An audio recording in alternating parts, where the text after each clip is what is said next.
Did you know? Due to the original Pokemon game's massive appeal, along with a lack of internet, many schoolyard rumors spread by word of mouth into the mainstream. Many of these rumors focused on how to find and catch rare Pokemon. For instance, players wondered if they could somehow get all 3 starting Pokemon. Just outside of Pallet Town, there are inaccessible patches of tall grass behind ledges. Rumors began floating around that wild Bulbasaur, Squirtle, and Charmander could be found in these patches, but the player would need to find the hidden HM06. This HM would allegedly contain the move Jump, allowing players to pass the ledges. However, this was easily debunked. There are only 5 HMs in Red and Blue, and although the next generation of games had an HM06, it contained the move Whirlpool.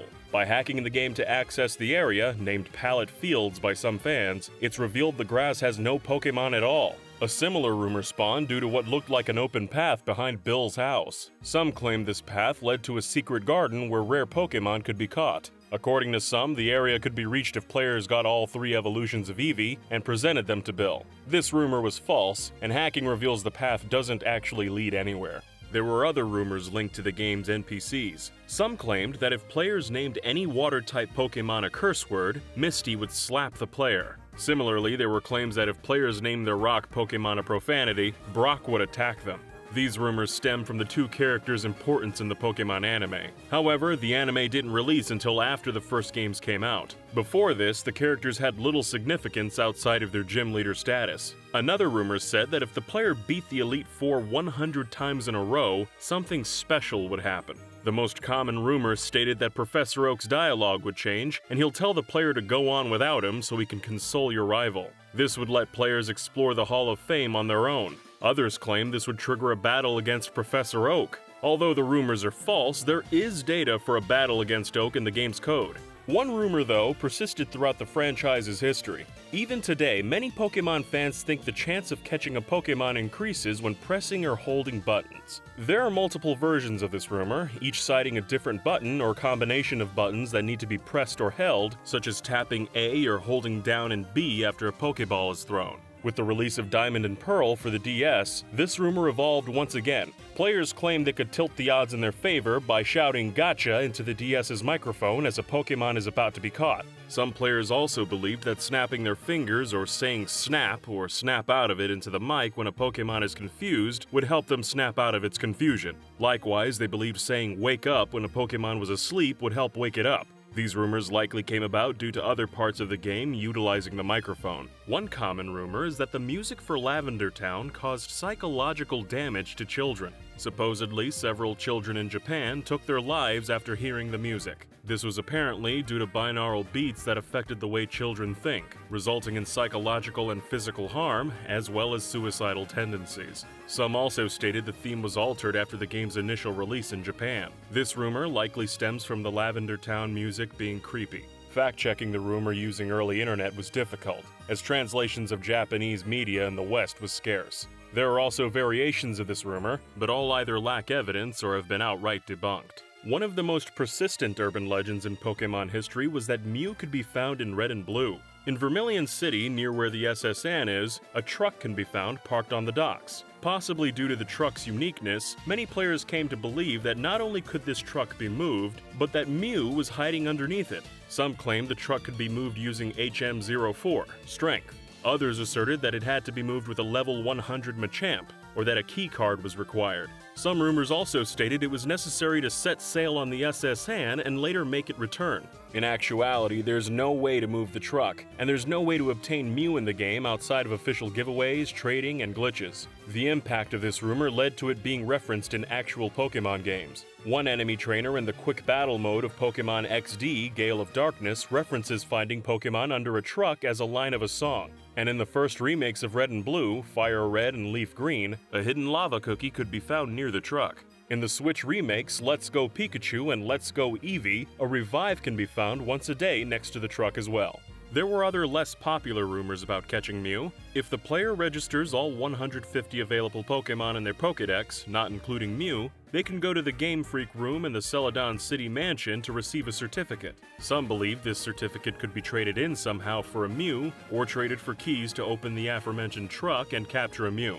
Other rumors stated the Japanese game would straight up award the player a Mew instead of the certificate. Another even lesser-known method said players could buy the Magikarp near Mount Moon, name it Mew, and leave it at the daycare until it's level 49. From there, Magikarp would evolve into a Mew at level 50. Clearly, all variations of these tales were false. While Mew was a real Pokemon, many rumors spread about entirely fake ones. Speaking of Magikarp, a somewhat persistent rumor said the move Splash had a 0.001% chance of landing a one-hit KO.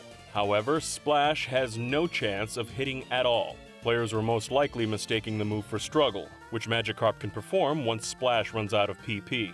In their April 1999 issue, Expert Gamer magazine shared a secret trick that could be performed in Red and Blue. The trick required players to trade a Dratini from a copy of Pokemon Red to a copy of Blue, and both copies needed a complete Pokédex of all 150 Pokemon.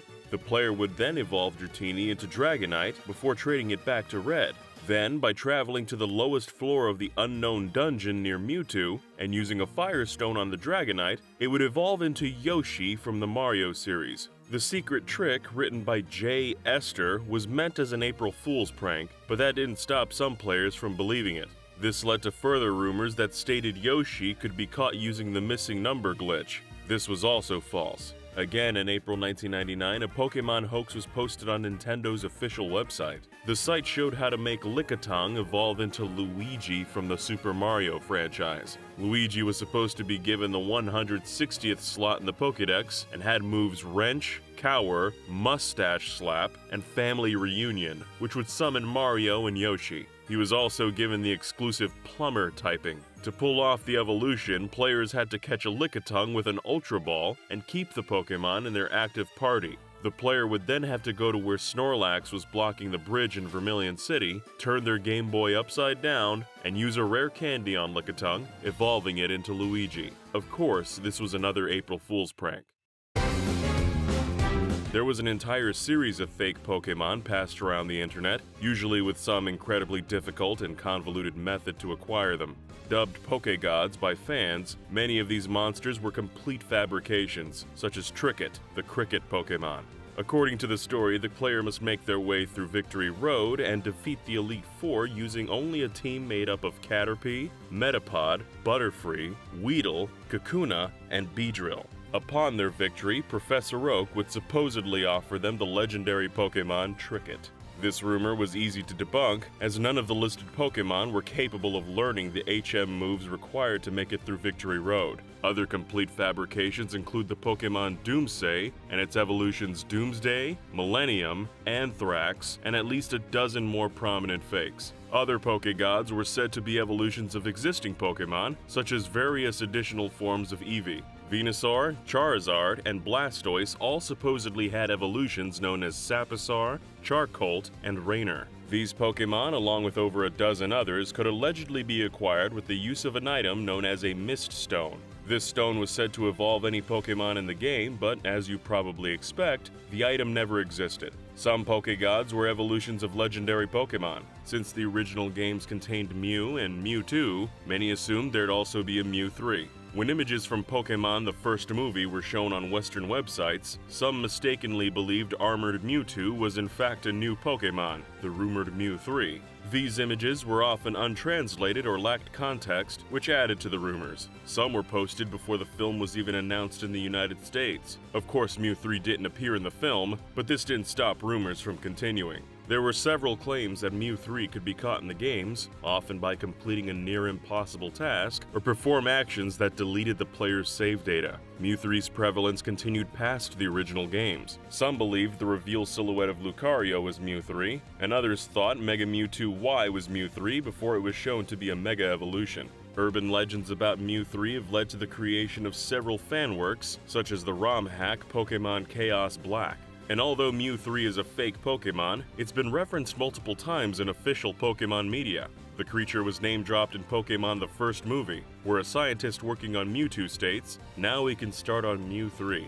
Another instance can be seen in Chapter 25 of the Pokemon Pocket Monsters manga, where Red's Clefairy has its DNA mixed with Mewtwo's. The resulting creature calls itself Mew 3. Some fans added to the Mew 3 rumors, saying the Pokegod Mew 4 also existed. but these rumors failed to catch on. Several of the Pokegods were actually just new Pokemon coming from the upcoming second generation, something that was well known in Japan but only rumored in the West. One of the most enduring Pokegods was the so-called Pika-Blue, a water-type evolution of Pikachu. Evidence of Pika-Blue's existence in Red and Blue was taken from a mistranslated line of dialogue, where an NPC remarks to the player that the Raichu that was traded to them evolved. In actuality, the Pika-Blue was just Marill, the second-generation water Pokemon. This rumor looped back around to the Pallet Fields rumors, where many alleged Pika-Blue could be caught. Several more Gen 2 Pokemon were said to be catchable with incorrect names, such as Ho-Oh, Snubbull, and Togepi, among others. Several unused beta Pokemon were also said to be obtainable, such as Pika-Flare. This Pokemon was based on fan art of a creature from the Gold and Silver Space World demo. The art was based on the unused fire starter that was later replaced with Cyndaquil, but since the fan art vaguely resembled Pikachu, fans assumed it was a fire variant of Pikachu. Of course, all these Pokemon couldn't be caught in the original games. Pokemon Yellow had a few rumors of its own, often revolving around Pikachu. Some fans believed that if they beat the Elite Four with only Pikachu in their party, the next time the Pokemon leveled up, it would learn Surf. This rumor almost certainly arose from the Surfing Pikachu minigame in Pokemon Yellow. The rumor may have also gotten momentum from the Surfing Pikachu Easter egg in Pokemon Stadium, which released 4 months after Yellow in America. Another rumor alleged that if the player's Pikachu was so happy that it loved them for a full 90 days straight, it evolved into a Raichu. Some also believed that if the player got the maximum score in the Surfing minigame, Pikachu would evolve. These were all false. Speaking of Pikachu, rumors also circulated around the Nintendo 64 Hey You Pikachu. The game used a microphone peripheral that let players talk to Pikachu directly. The game had a recognizable vocabulary of words that Pikachu would react to in various ways. The limitations of the technology weren't very well understood at the time, and people assumed that Pikachu could understand far more than what it actually could. Rumors began to circulate that saying Sega, Sony, or PlayStation into the game would make Pikachu angry, referencing the rivalry between Nintendo, Sega, and Sony. It's become far easier to data mine games in recent years, and as a result, evidence has been found to debunk these claims. The game has a library of recognizable words listed within its data, and this library contains no references to rival game companies. Some speculate that these rumors may come from the game misinterpreting the words Sega, Sony, or PlayStation as something that's within its library, which would prompt a reaction from Pikachu. Another N64 Pokemon game that attracted the rumor mill was Pokemon Snap. The game has 2 endings, one for beating the game, then another after obtaining Mew. However, there were rumors of a third ending if the player beat all the challenge scores after obtaining Mew. This rumor was easily debunked by just beating all the challenge scores. Although the first generation of Pokemon games had the most rumors surrounding it, later games had their fair share. When it came to Pokemon Gold and Silver, many rumors popped up about the mythical Pokemon Celebi. Rumors spread that Celebi could be found near the Ilex Forest Shrine, and that if players brought the Rainbow Wing and Silver Wing, Celebi would appear. This rumor was recently commented on by Game Freak staff, who at the time were very confused by the rumor. The team never attributed any significance to the shrine. While nobody at Game Freak explicitly remembers why the shrine was put there, Celebi's designer, Hironobu Yoshida, had a theory. During this era at Game Freak, designers would use tiles from certain objects to add details and accents to others. The shrine itself is clearly made up from parts of a signpost and some roof tiles, and may have been put there just to make the area look nicer. Despite Game Freak's initial confusion, the team seemed to have referenced the rumor in the Pokemon Celebi event in Pokemon Crystal, which released a year later. There were other rumored ways of getting a Celebi, such as the Unown method. The Unown are Pokemon that come in various shapes, with each shape corresponding to a letter in the Latin alphabet. Because of this, people believe spelling out messages with the Unown could unlock things within the games. Fans believe that catching all 28 Unown, spelling out Celebi in their party, and using Cut on the Forest Shrine would make Celebi appear. Another rumor said that collecting every Pokemon besides Celebi and Mew would grant the player a GS ball, which they could use to catch Celebi. These rumors were easily debunked by completing the described tasks. Another Pokemon associated with the second-gen games is the shiny Gyarados found in the Lake of Rage. Knowledge or understanding of shiny Pokemon at the time wasn't widespread, which led to rumors of other colored Gyarados. Some rumors told of a gold Gyarados that could be caught by surfing to various places in the game. Although false, the rumor may have been inspired by Magikarp's shiny palette, which is gold. There was also a long-running rumor about Shuckle in Pokemon Gold and Silver. If Shuckle is given a berry to hold, there's a chance the berry will change into another item called Berry Juice. However, many players claim that having Shuckle continue to hold Berry Juice long enough would change it into a rare candy. The rumor continued to persist even after the reveal of the DS remakes Heart and Gold and Soul Silver in 2009. The rumor was ultimately debunked by data miners who analyzed the original games' code and found no reference to such a secret. Another common rumor was that Chansey's egg could fall off and become a Togepi. This seems to be based on nothing more than Togepi being egg-shaped and Chansey having an egg. The second-gen games also had a slew of other minor false rumors, such as the existence of an HM08 and HM09, an event to catch Mew in Gold and Silver, and a rumor that Celebi could evolve.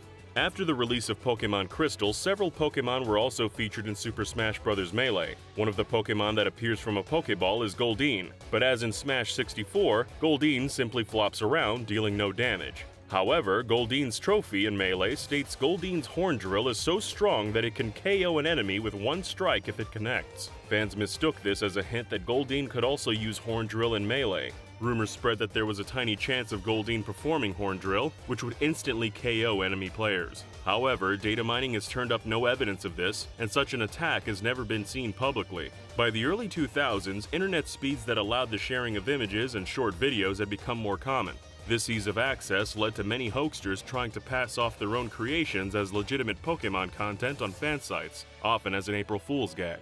In April 2000, Pokemon Abode posted news of a 3D Pokemon game for the upcoming Dolphin system, which would later be named the GameCube. They posted 3 screenshots which they were allegedly shown at the Tokyo Game Show by Nintendo. However, these screenshots were actually edited pre-release screenshots of the upcoming PS2 game Dark Cloud. A year later, in April 2001, Pokemon Abode posted news on Pokemon for the Game Boy Advance. Nintendo had apparently revealed 3 new GBA games at the Tokyo Game Show titled Pokemon Earth, Wind, and Fire. A GameCube game that links to them called Pokemon Unite was also said to be there, and would be an online RPG similar to Phantasy Star Online. Each game had 37 Pokemon, 3 of which were shown, and new dual Pokemon, which were essentially fusions. However, this was another April Fool's gag by the site. In April 2002, other sites tried their hands at fake reveals. Pokemasters.com posted 3 Pokemon that supposedly came from Japan's CoroCoro magazine. The Pokemon were a panda that resembled a Ursaring, a hammerhead shark, and a rock creature. Later in November 2002, fake Pokemon fan art was passed off as legitimate leaks around early message boards and fan sites. The art speculated on what Ruby and Sapphire's starters might evolve into, but was passed off as real. After the release of Ruby and Sapphire, players began spreading rumors about the Space Center in Moss Deep City. Supposedly, when the number of rocket launches rose to a specific number, usually 100, players could board the rocket and ride it into space. Various versions of this rumor said that players would either go out into space or land on the moon, and usually had the option to catch either Jirachi or Deoxys or both. Although this rumor was fake, when Omega Ruby and Alpha Sapphire released, players could fly into space on Rayquaza's back, which led to a battle against Deoxys. It's possible this sequence was inspired by the rumors for the original Ruby and Sapphire. There were also rumors about Latias and Latios. Some believed they live atop the battle tower, and that if players got enough wins, they could go there and catch the duo, which were often said to be level 100. In April 2005, a Pokemon hoax fooled many thanks to its impressive art. The fan site PokemonFrance.com posted a magazine scan showing a new DS version of Hey You Pikachu. The scan showed a never-before-seen Pokemon called Korechu alongside existing monsters. Of course, this was an April Fool's, and the site later admitted it was a joke. By this point, Nintendo had officially announced Pokemon Diamond and Pearl. The internet became even more mainstream, and speeds had improved. This made sharing media a lot more efficient and resulted in a slew of online rumors and fake leaks being posted for Diamond and Pearl. The first fake Pokemon for Gen 4 were posted in April 2005. 2 Pokemon called Chisume and Uzukara were said to be featured in Diamond and Pearl and were posted on many fan sites and tripod pages. They were believed to be real by many, but in hindsight were clearly fake. After fans learned the game would feature a pre-evolution of Sudowoodo, many believed a fake scan of Bonsly was real. However, it was simply a fan's prediction of what the Pokemon would look like. Another Pokemon believed to be in the upcoming games was Chance. This Pokemon, which was thought to be a pre-evolution of Chansey, was revealed via a magazine scan of a trading card. When a higher resolution image of the card was posted, it became clear the Pokemon was fake. Its only attack translates as April Fool. In April 2006, an episode of Bulbagarden's podcast, the Bulbacast, was released. The episode revealed 10 new Pokemon names found via trademark applications, including Porygon 3 and a possible evolution of Sudowoodo. The podcast also revealed the games would have a desert-inspired region and feature a true crossbreeding feature that would produce hybrid Pokemon. They even alleged the game would feature a trading card game within it. But of course, this was all an April Fool's joke. Starting in July 2006 and leading up to Diamond and Pearl's Japanese release in September, a surprising amount of fake Pokemon were spread online. This included fake magazine scans showing silhouettes of a new Deoxys form and an evolution of Lickitung. Both of these scans were shown to be fake, as the Japanese text around them don't even relate to the pictures. Later in July, a fake Korokoro screenshot of a Magmar evolution surfaced. Electivire had recently been revealed in Japan, and this fake was seemingly trying to pass as legitimate thanks to Magmar's association with Electabuzz. From here, 3 fake sets of starter Pokemon made the rounds. There was a popular rumor at the time that the game starters wouldn't be water, grass, and fire types, and instead would be fighting, psychic, and dark types. Fake Pokemon around this time tended to follow this theme, with each rumor feeding on the last. There was also a fake trading card of an electric Pokemon called Kissanda. However, the card was quickly found to be a hoax thanks to its incorrect copyright dates. Most other fake leaks were of new Pokemon in confirmed family lines. This included a pre-evolution of Lucario and an alleged final evolution of Turtwig that's clearly the wrong size and style. There were also multiple fake evolutions of Piplup and Chimchar circulated by hoaxsters before Diamond and Pearl's release.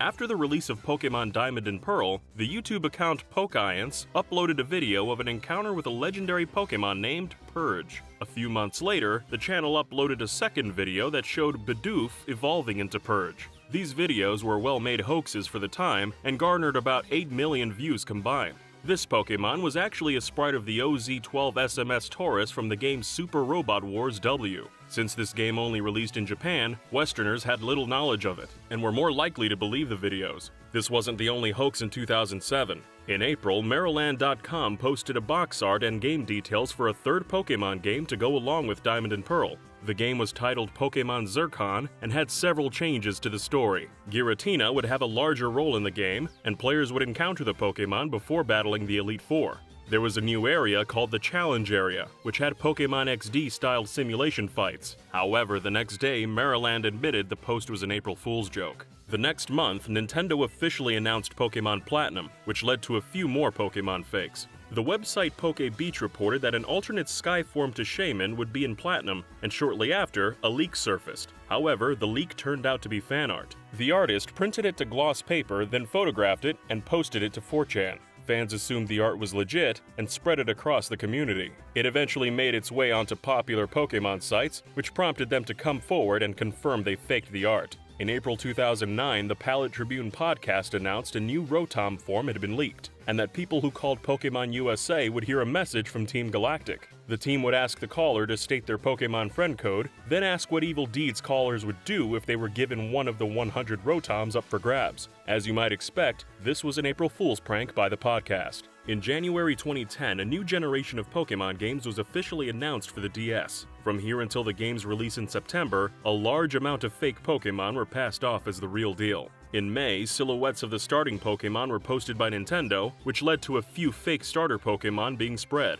Several fans took the silhouettes and made Pokemon based on the shapes. One of the more popular pieces was posted on several sites as legit, likely because it was of a higher quality than most other fan art at the time. Another set of starters spread in May, likely because they were relatively convincing fakes. However, the text in the scans were very basic Japanese, which was a red flag. After the starters were officially revealed, several fans made fake evolutions of them. The most prominent of these was an Oshawott evolution from a fake scan. Not only did the fake leak have high-quality full art, it also showed a convincing screenshot of the Pokemon. However, the artist came forward admitting it was a fake Pokemon. This was followed by a series of alleged leaks from message boards like 2chan and 4chan, which were usually based on existing info. One leak had 6 Pokemon names and descriptions, including a warlike bipedal turtle and an angel Pokemon. Another fake leak teased starter evolutions, and another fake leak said Black and White would have an evolution of both Golduck and Jinx. Yet another leak showed a dozen names, including fake names for an evolution of Pidove,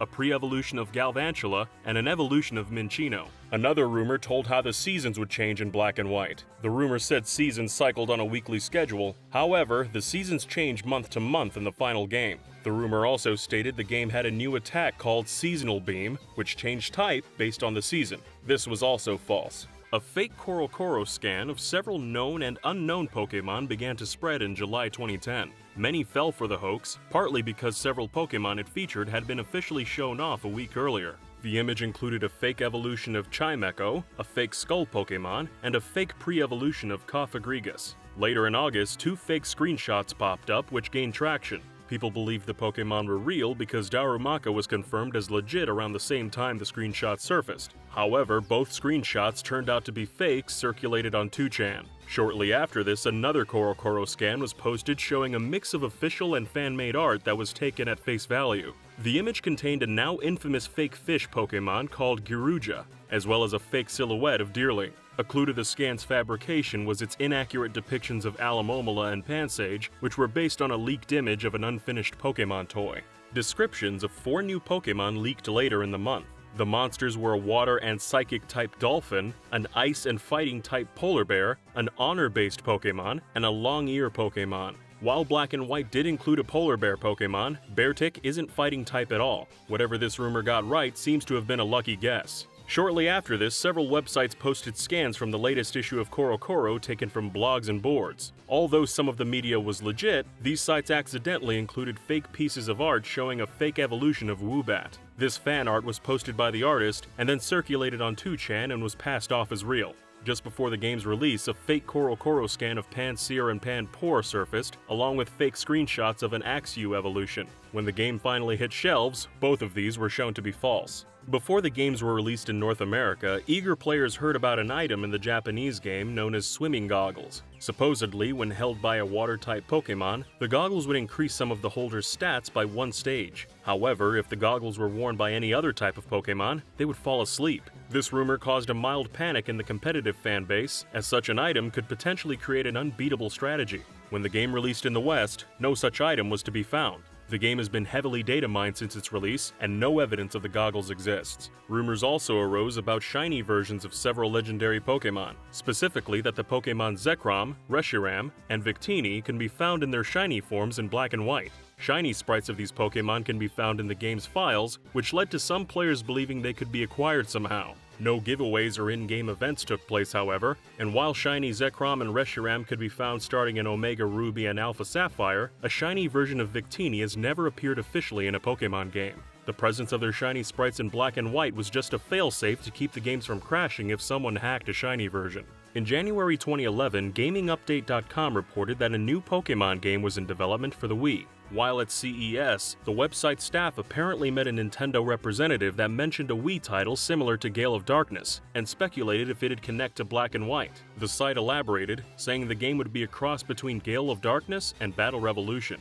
However, no such game was revealed. In April 2011, rumors surfaced about an actual remake of Gale of Darkness for the 3DS. That month, Dengeki Nintendo Magazine announced a new Pokemon game would be revealed in May, which hyped up the fanbase for a big reveal. A few days later, a reader of a 3DS blog sent in magazine scans announcing Gale of Darkness for 3DS. However, keen-eyed fans pointed out a few oddities in the scans. Some of the Japanese was unusually worded, and the 3DS model in the images was a pre-release model from E3. Immediately after, more images surfaced. The images showed a Pokemon Mystery Dungeon game focusing on Pokemon from Black and White. Again, fans pointed out that the Japanese in the scans was out of context, debunking the images. After Black and White had released, fans speculated on a potential Pokemon Gray version. Every generation of Pokemon up to this point had a third game release that combined aspects of the previous games and made improvements. However, in February, a Pokemon rep told Spanish outlet Meristation the generation would end with Black and White. But Nintendo registered PokemonGray.com a few months later.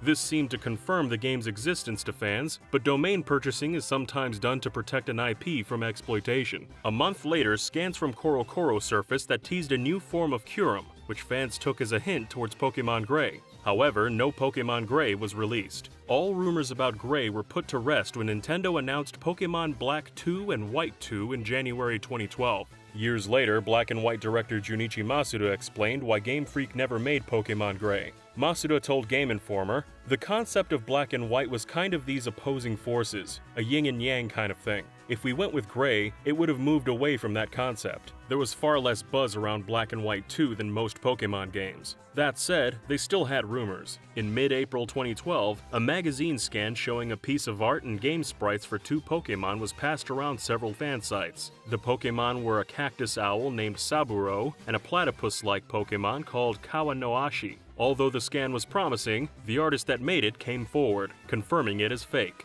A few months later, another scan surfaced showing a new form of Victini. This form would be the Pokemon's stellar form, but as you might expect, the form was absent from Black and White 2 upon release. In January 2013, an anonymous source contacted GoNintendo.com with information on a title called Pokemon Rainbow.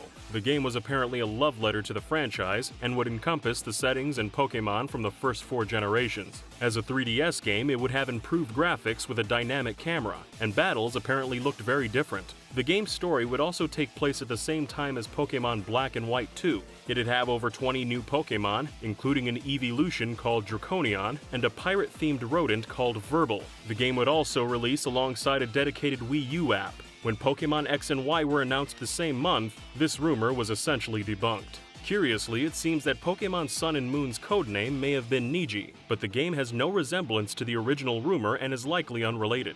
After the announcement of Pokemon X and Y, artwork of a new Pokemon appeared online. Named Kaenchu, from the Japanese word Kaen meaning flame, it was supposedly a fire-type evolution of Pikachu. Images of Kaenchu quickly became popular on Japanese social media, being retweeted thousands of times and becoming the number 4 trend on Yahoo Japan. Shortly after this, the Pokemon was shown to be a prank from members of the Japanese message board 2chan. A month later, a CoroCoro scan made the rounds showing 2 new Pokemon, a bird and a worm. Although the art in the scan was convincing, the Japanese text was fairly poor, showing it was fake. Shortly after, another scan popped up of 3 new Pokemon, including 2 dinosaurs and a ghost. A few days later, more scans surfaced showing new Pokemon and the player characters. While the scans were generally easy to disprove thanks to the art, a full scan of the male player character fooled many. The scan was posted on several sites as a legitimate leak, but was ultimately shown to be fake. March 2013 saw a large amount of fakes. Early in the month, an image of Heracross and Pinsir pre-evolution circulated, but the creator of the image admitted it was fake. This was followed by a scan of 2 new Pokemon, as well as different form of Pikachu and an evolution of Farfetch'd. However, this scan had incorrect Japanese and was shown to be a forgery. Naturally, one fan created fake evolutions of X and Y starters. These were posted on several forums and social media. Another scan showed up shortly after, featuring a Jinx evolution called Rugiria. At the end of the month, an image leaked showing a trading card of Chespin's final form. However, this image was edited. The original showed a Teddiursa and an Ursa ring. April 2013 started off with an obviously fake scan of a light-type Griffin Pokemon, followed by a fake evolution for Sableye, complete with inaccurate Japanese. A pre-evolved form of Drowsy was also posted on several blogs and social media as legit leak, but the image turned out to be a fake from 2chan. A few days later, another scan featuring an Absol evolution went viral on Reddit, but this also turned out to be fake. In June, a rumor popped up on 4chan from someone who apparently knew a marketing supervisor for Pokemon. The anonymous someone said X and Y would have a new flying/fairy-type Pokemon called Elveny. They also said that Dunsparce, Mawile, Stantler, and Sableye would get new evolutions, and also gave a false description for Pangoro, a Skelp evolution, and incorrectly said Clauncher would evolve twice. They also said the second gym leader was named Kale, and used fairy types. Shockingly, the rumor was entirely false. In July, concept art for a Fennekin and Chespin evolution was posted on several message boards. Although convincing, the designs were shown to be from DeviantArt, and seemed to be inspired by other fan Pokemon and Digimon. A popular scan showing an evolution of Skrelp leaked the same month. However, this was also shown to be fake. The weeks leading up to X and Y's launch were hectic and full of rumored Pokemon. One rumor alleged that the next issue of CoroCoro would feature 2 new Pokemon. One of them would be based on a bag of potato chips, and the other a sushi roll. The rumor also said there'd be a second evolution besides Sylveon. Shortly after, PokeBeach.com posted a rumor from a quote reliable source. The rumor said X and Y would have several new Pokemon, including a monster with tusks called Trusk, a ghost spider called Aparachnid, a porcupine and badger Pokemon, and a pre-evolution of Meowstic called Esper. The rumor also stated that the Chansey, Dunsparce, Clefairy, and Togepi lines would change to Fairy type. Although some details of this rumor turned out to be true, it was largely inaccurate. In September, scans from CoroCoro spread across social media. They showed Heracross and Gengar Mega Evolutions, as well as the evolved starters. These were traced back to 2chan, however, and proven to be fake. This was followed by a few scans for a Mega Mewtwo X and a Mega Mew. Although Mega Mewtwo X appeared in X and Y, this design was fake, as was Mega Mew. Around the same time, images from a magazine showing a bug and flower Pokemon made the rounds on social media. They were followed by a Mega Banette silhouette, all of which were fake.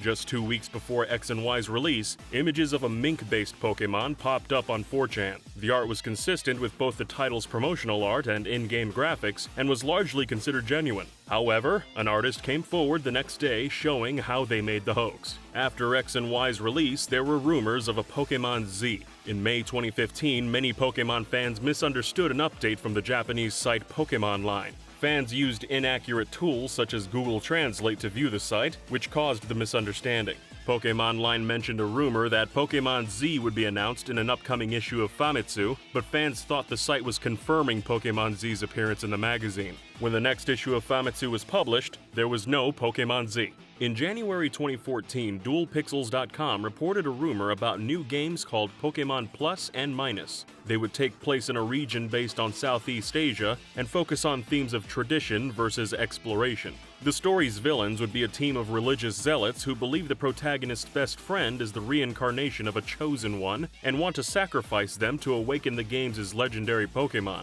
The region's central mainland would function like an MMO, allowing players to trade and chat with each other worldwide. Several new Pokemon were also detailed. The starters would include a water-type humanoid with a jar on its head, a fire goat, and a plant-like creature with a leaf for a face. The new legendaries would be a lion with several faces and a many-armed ghost Pokemon. The rumor attracted a lot of attention when it was first published. However, the fact it was stated to be in development for the rumored Nintendo Fusion, a handheld and home console hybrid system, meant Plus and Minus were debunked as soon as the Nintendo Fusion was shown to be a hoax. On April 1st, 2014, Azuraland.com reported an announcement of Pokemon Black and White 3. Game Freak had apparently decided to go back to the Black and White games due to the underwhelming performance of Pokemon X and Y. The game was set to be released for the DS, not the 3DS, and since the Nintendo Wi-Fi connection service was planned to stop in May, the game would feature no online battles or trades. This, of course, was an April Fool's joke.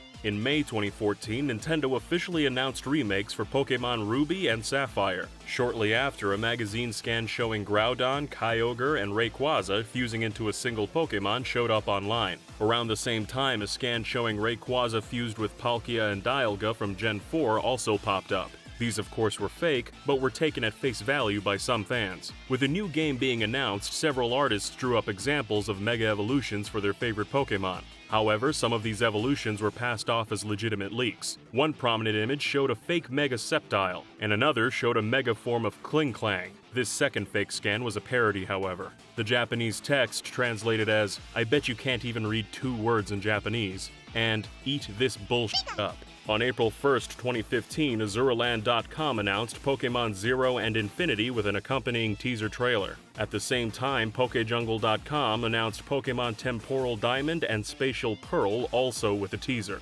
These were, of course, April Fool's jokes. It wasn't until February 2016 that Pokemon Sun and Moon were announced, sparking more rumored Pokemon. In March, a collage showing 9 Pokemon was posted on message boards. The art apparently came from a 4chan thread that was deleted by the site's staff, which added to its legitimacy. These were followed by a sketch of 2 Pokemon, a moth, and what appeared to be a grass-type bird. Curiously, this grass bird surfaced months before Rowlet's reveal. Around the same time, a set of starter Pokemon were posted across fan sites and social media. The starters actually came from a Pixiv gallery and were posted before Sun and Moon were even announced. Another set of starters popped up in March. Korokoro scans had supposedly leaked early, showing a water lizard, grass goat, and fire bear among other game details. There was another popular 4chan leak in March. One user said they'd seen many details of the game, including the entire dex. The person claimed the game's region was called Charona, and they drew the region's dex from memory. As expected, it was highly inaccurate. In fact, every Pokémon shown before the game's starters reveal were fake. On March 30th, 2016, PokeJungle reported on supposed leaked images from a Pokémon Company presentation that had surfaced on Twitter. Among the slides was info on Pokémon Go and Pokémon Shuffle, as well as a new version of Pokémon Dash for mobile. A few days later, PokeJungle came clean, admitting they'd faked the presentation and screenshots of Dash themselves as an April Fool's. In late April, designs for 3 starter Pokémon popped up on 4chan. The designs were surprisingly close to the actual Sun and Moon starters, being a grass bird, a sea lion, and a fire cat. However, they were debunked when Sun and Moon's first trailer dropped. Shortly after the reveal, a Japanese artist drew evolutions for the starters. This art was taken out of context and passed off as a legit leak on social media. In June, a rumor emerged about the possibility of Sun and Moon giving Pokémon 5 move slots instead of 4. A member of Reddit noticed an E3 screenshot had 5 lines in the moves menu, suggesting 5 moves. However, the 5th line was for hold items. Another set of fake starter Pokémon made the rounds in June, but these were disproven fairly quickly. This was followed by an alleged leak from E3, where a source claimed they took pictures of art behind closed doors. The images showed a set of pygmy-inspired Pokémon, but due to the art style and the fact they came from 4chan, they were dismissed as fake. In August, a fairly in-depth rumor surfaced. The rumor promised several new Alolan forms for Pokémon, such as Paris and Parasect, Coughing and Wheezing, Solrock and Lunatone, as well as Arcanine. These details, along with most other info in the rumor, turned out to be totally inaccurate. This rumor was followed by fake art for 3 new Pokémon: a fighting lobster, a haunted snowman, and a Pokémon that was an evolution of a previous fake which was yet to be debunked. Another leak showed a manga panel for Rowlet's evolution, but this was also fake. When Rockruff was revealed in Korokoro, the magazine showed the Pokémon's 2 evolution paths. The magazine also said the starting Pokémon would also have a secret. Because of the context of the statement, fans assumed Sun and Moon starters also had 2 final forms for each Pokémon. However, this was a misunderstanding fueled by a few mistranslations, and clearly not the case. The weeks leading up to Sun and Moon's release saw lots of rumors about Alolan forms. 2 back-to-back rumors popped up on 2chan, claiming Korokoro would reveal a fighting-type Alolan Ekans and Arbok, as well as an Alolan Electric/Fairy Electabuzz, and a Fire/Grass Magmar. When Korokoro released, these Pokémon were nowhere to be seen. A post also popped up on 4chan showing images of an Alolan Cubone, Persian, and Mantine. Although an Alolan Persian appeared in the final game, all the images shown were fake. This was followed by an Alolan Jigglypuff, which unsurprisingly was also fake. On the same day Pokémon Sun and Moon launched, Eurogamer reported on a new game called Pokémon Stars for the Nintendo Switch. Stars would be an expanded version of Sun and Moon, similar to games like Pokémon Emerald, and was said to be in development at the same time as Sun and Moon. Despite being on different systems, Stars would feature 3DS connectivity so Pokémon could be traded between versions. The game was scheduled for release in mid to late 2017, but the project never materialized. In a follow-up article, Eurogamer explained that Pokémon Stars had been cancelled due to Nintendo's desire to support the 3DS. The early success of the Switch meant they didn't need a Pokémon game to push sales, so work done on Stars was rolled into Ultra Sun and Moon. While many claim to have seen behind-the-scenes evidence, it's hard to say whether Pokémon Stars was ever a real game in development, or to what extent it was actually developed. In April 2017, Azuraland.com claimed Pokémon Stars would have a holiday 2017 release and feature over 20 new Alolan forms including Dragonair, Dodrio, Jynx, and Alakazam. They also said Stars had a new story featuring Necrozma. On the same day, Brazilian fan site Pokemothim.net also reported on Stars. They claimed Stars was set 5 years after Sun and Moon, and that gyms would make a return, as would the Sevi Islands. However, both of these updates were April Fool's jokes. After Ultra Sun and Moon were announced, hopes of Pokemon Stars were squashed. This didn't stop rumors about new Pokemon, however. In October 2017, a popular rumor spread stating several Alolan forms would be added to Ultra Sun and Moon. These were Alolan Oddish, Gloom, and Vileplume, which would be Poison/Fairy type, and an Alolan Parasect that was a Bug/Ghost type. These rumors lined up with another rumor that claimed Team Rocket would return to Pokémon. When screenshots of Team Rocket in Ultra Sun and Moon popped up, the rumored Alolan forms seemed more legitimate. However, when the games released, there were no new Alolan forms. By late 2017, new Pokémon games had been confirmed for the Nintendo Switch. Not much was known, however, leading to speculation and rumors. One prominent rumor came from a Chinese source which had predicted Team Rainbow Rocket being in Ultra Sun and Moon. The source claimed Chinese localizers had finished translating the game's script. The game would also have no new Mega Evolutions, but Z moves would return and be activated by motion controls. The plot would focus on a conflict between tradition and innovation, and be in a region inspired by Spain or Italy. The game would release in late 2018 or early 2019, and have a simplified battle system similar to the Digimon World games. Although this rumor got some details correct, it's clear the source didn't know the new games were Gen 1 remakes. More rumors detailing new Pokémon soon followed. Images from a Chinese message board spread across social media depicting 3 new Pokémon. These were allegedly starters from the upcoming Pokémon game for Switch. The Japanese text around the images seemed machine translated, however, casting doubt on them. A month later, another set of starters surfaced. The images were very convincing, and the Japanese text around the art was natural and accurate. The next day, however, the person who made the art came forward in a Facebook post. Another rumor hit at the same time and was more cryptic than usual. The rumor was that the next set of starters would have something to do with the hero from Dragon Quest VIII, a Labyrinth, and Sha Wu Jing from Journey to the West. However, all these rumors would be confirmed as fake when Nintendo announced Pokémon Let's Go Pikachu and Eevee as the next Pokémon games for Switch a few weeks later. In March 2018, rumors of a new Eeveelutions came up once again. In the first trailer for Pokémon the movie, The Power of Us, a trainer holds her Pokéball up to the sky. The trainer's Pokémon was later revealed to be an Eevee, which led to speculation about what the scene meant.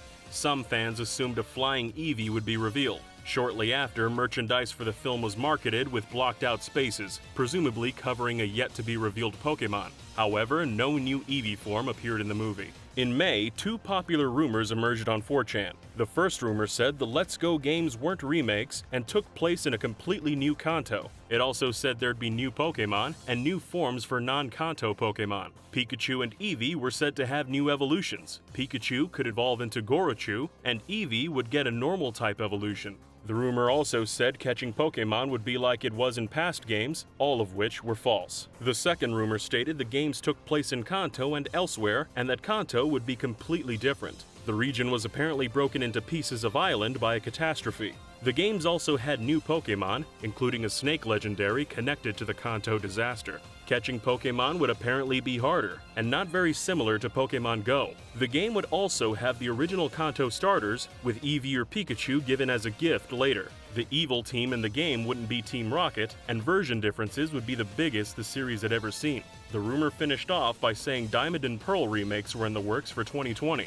This rumor gained popularity due to a previous rumor that came with a logo and name leak. However, the post got many details wrong. In July 2018, PokeShopper.com's Twitter account announced a new set of official merchandise showing all 9 Eeveelutions plus a mysterious 10th charm. Fans believed this extra charm would be an extra Eevee form which would possibly appear in the Let's Go games. Weeks later, however, this 10th charm was revealed to just be Pikachu and Eevee together. Another Eevee rumor popped up soon after. A promotional video from 7net Shopping showed a steel case pre-order bonus for the Let's Go games. The case's art showed elements relating to Eevee's various evolutions. Some fans believed the dark crystals at the bottom of the case didn't match up with any of Eevee's evolved forms, and wondered if a new Pokémon would be announced. However, this crystal was there to represent Glaceon's ice typing, and was likely made gray to stand out against all the blue and purple already in the image. Another rumor just before Let's Go's release stated each game would have a different champion, red for Pikachu and blue for Eevee.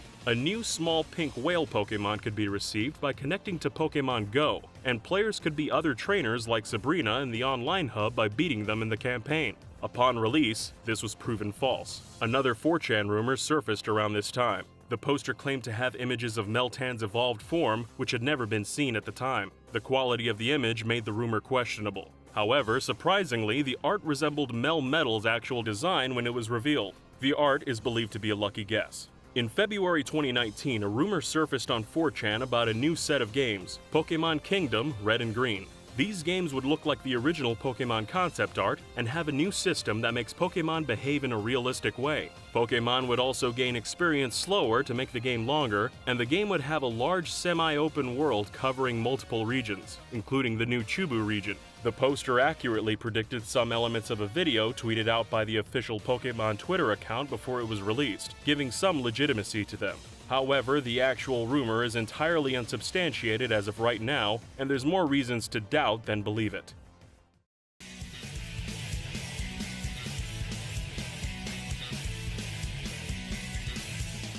Before we start, we just wanted to say we're only covering rumors related to Sonic games, not comics, cartoons, movies, or non-Sonic games like Super Smash Bros. We're also not including elaborate hoaxes, just rumors. That said, let's jump in. Ever since the release of the original Sonic the Hedgehog game, there's been a slew of schoolyard rumors. One absurd yet persistent rumor is that it's possible to unlock a firearm in various Sonic games, starting with Sonic 1. These rumors usually say Sonic can unlock anything from a pistol to a rocket launcher by doing a specific set of actions or using cheat codes. These rumors may have even inspired the creation of the Shadow the Hedgehog game. According to the former head of Sonic Team, Yuji Naka, they received many letters from kids asking to give Sonic a gun, which led to them giving Shadow a gun in his own game. Another schoolyard rumor sprung up after Sonic 2's release. The rumor stated that when Sonic gets squished in Metropolis Zone, there's a small chance to see a pancaked Sonic fall off the screen, followed by a pair of eyeballs. No proof of this exists, however, and there's no evidence of a squished Sonic or his loose eyeballs in the game's data. Although we've covered it in past videos, it's worth mentioning there were rumors of secret levels hidden within Sonic 2. These levels turned out to be the Cut Hidden Palace Zone, which was shown off in magazines and special events before Sonic 2's release. Although 90s rumors aren't well documented, one was so persistent it's still brought up to this day. There's been conflicting rumors about Michael Jackson's involvement in the composition of Sonic 3's soundtrack for many years. In March 2006, YouTube user QJimbo made a video titled Michael Jackson's Sonic 3, detailing evidence of Jackson's involvement. Their evidence included how Carnival Night Zone's theme had a similar breakdown to Jackson's song Jam, and how the Sonic 3 credits theme had a similar chord progression to Stranger in Moscow. Some tracks also had distinctive vocalizations reminiscent of Jackson's style. Many of Jackson's collaborators were also credited on Sonic 3, including Brad Buxer, Doug Grisby III, and Sirocco, aka C. Sirocco Jones. And there's already a connection between the two entities, as Sega had worked on Jackson's Moonwalker game. Fans speculated that Jackson was replaced and uncredited due to child abuse allegations surfacing during production of Sonic 3. The Sonic & Knuckles collection for PC fanned the flames of this rumor, as it used different music and didn't feature the Jackson-esque vocalizations. However, this may be due to the collection's soundtrack being converted to a MIDI format for PC, which struggled to reproduce the same sounds as the Genesis. Some parts of the rumor were confirmed in a 2005 interview with Roger Hector, the ex-director of the Sega Technical Institute. Hector claimed the child abuse scandal emerged during work on Sonic 3, leading to Sonic Spinball composer Howard Drawson rewriting much of Sonic 3's music. However, fans believe Jackson's songs are still in the game. Similarities emerged over the years, such as the Glass Smash sample in Carnival Night Zone also being in Jackson's In the Closet. In 2009, French magazine Black and White spoke to keyboardist Brad Buxer, a frequent Jackson collaborator who was credited in Sonic 3. He confirmed Jackson worked on Sonic 3, but as he'd never played it himself, Buxer couldn't confirm if the tracks made it into the game. However, he and other songwriters for Sonic 3 have contradicted Hector, stating Jackson withdrew his credit as he was unhappy with how his tracks sounded on the Genesis sound hardware. Buxer also confirmed Stranger in Moscow was based on the Sonic 3 end credits theme. In 2009, Sega released Sonic's Ultimate Genesis Collection, where the first official acknowledgement of Jackson's involvement was made. Buxer's name surfaced again in 2013. He'd written a song called Hard Times with part of the group The Jetsons, which sounded almost identical to Ice Cap Zone Act 1. Buxer later confirmed he repurposed the song for Sonic. Game Trailers' Pop Fiction also looked into the mystery, finding both sides of the story somewhat true. Jackson indeed had issues with the sound quality and backed away from the project while giving his blessing for his team to continue. At the same time, Sega wished to distance themselves from Jackson due to the controversy surrounding him. Hector told Game Trailers that Jackson loved Sonic 2 and asked to be shown around the Sega Technical Institute. While he was visiting, Jackson was asked by a developer if he'd like to work on the soundtrack for Sonic 3. Though Hector denied Jackson's work made it into the final game, a source involved with the game's development confirmed to game trailers that Jackson's work did make it in. They cited Carnival Night Zone specifically as a song that still contained Jackson's work. They also confirmed Jackson wanted Black and White to be in Sonic 3, but encountered resistance from his own lawyers. Sonic & Knuckles was also the subject of rumors. The Sonic & Knuckles cartridge featured lock-on technology, which let players plug other games on top of the cartridge. By plugging Sonic 3 on top, players can play through both games as one with new features, and by inserting Sonic 2, players can play as Knuckles through the entire game instead of Sonic. This feature led to rumors that Knuckles could be played in Sonic 1 if the cartridge was plugged into the top of Sonic & Knuckles. More outlandish rumors said plugging Echo the Dolphin or Streets of Rage 2 into the cart would unlock Sonic in those games as a playable character. According to TV Tropes, even the Australian magazine Sega Megazone claimed you could play as Tails in Sonic 1 using the lock-on tech. However, plugging these cartridges into Sonic & Knuckles easily debunks the rumors, as they simply trigger the incompatible "No Way" screen when booted up. That said, inserting Sonic 1 into Sonic & Knuckles does unlock something, a collection of Blue Sphere bonus stages. Some rumors spread saying you could unlock a playable character such as Hyper Tails, Metal Sonic, or Robotnik if you played through every Blue Sphere level after Sonic 1 is put into Sonic & Knuckles. However, this isn't the case. Due to the way the levels are generated, there's over 100 million stages to be played. But as TV Tropes points out, if each level is solved in just 2 minutes, it'd take around 400 years of continuous play to beat them all. There's also nothing in the game data suggesting there's unlockable or unused characters. There was also a rumor that you could beat the robot in Angel Island Act 1 before it torches the area. This would apparently leave the entire area lush and untorched. However, destroying the robot before it leaves isn't possible. The rumor probably stems from the fact that you can hit the robot in the same fashion as a boss. 1996's Sonic 3D Blast also attracted the rumor mill, with some alleging a secret level select menu was hidden in the game.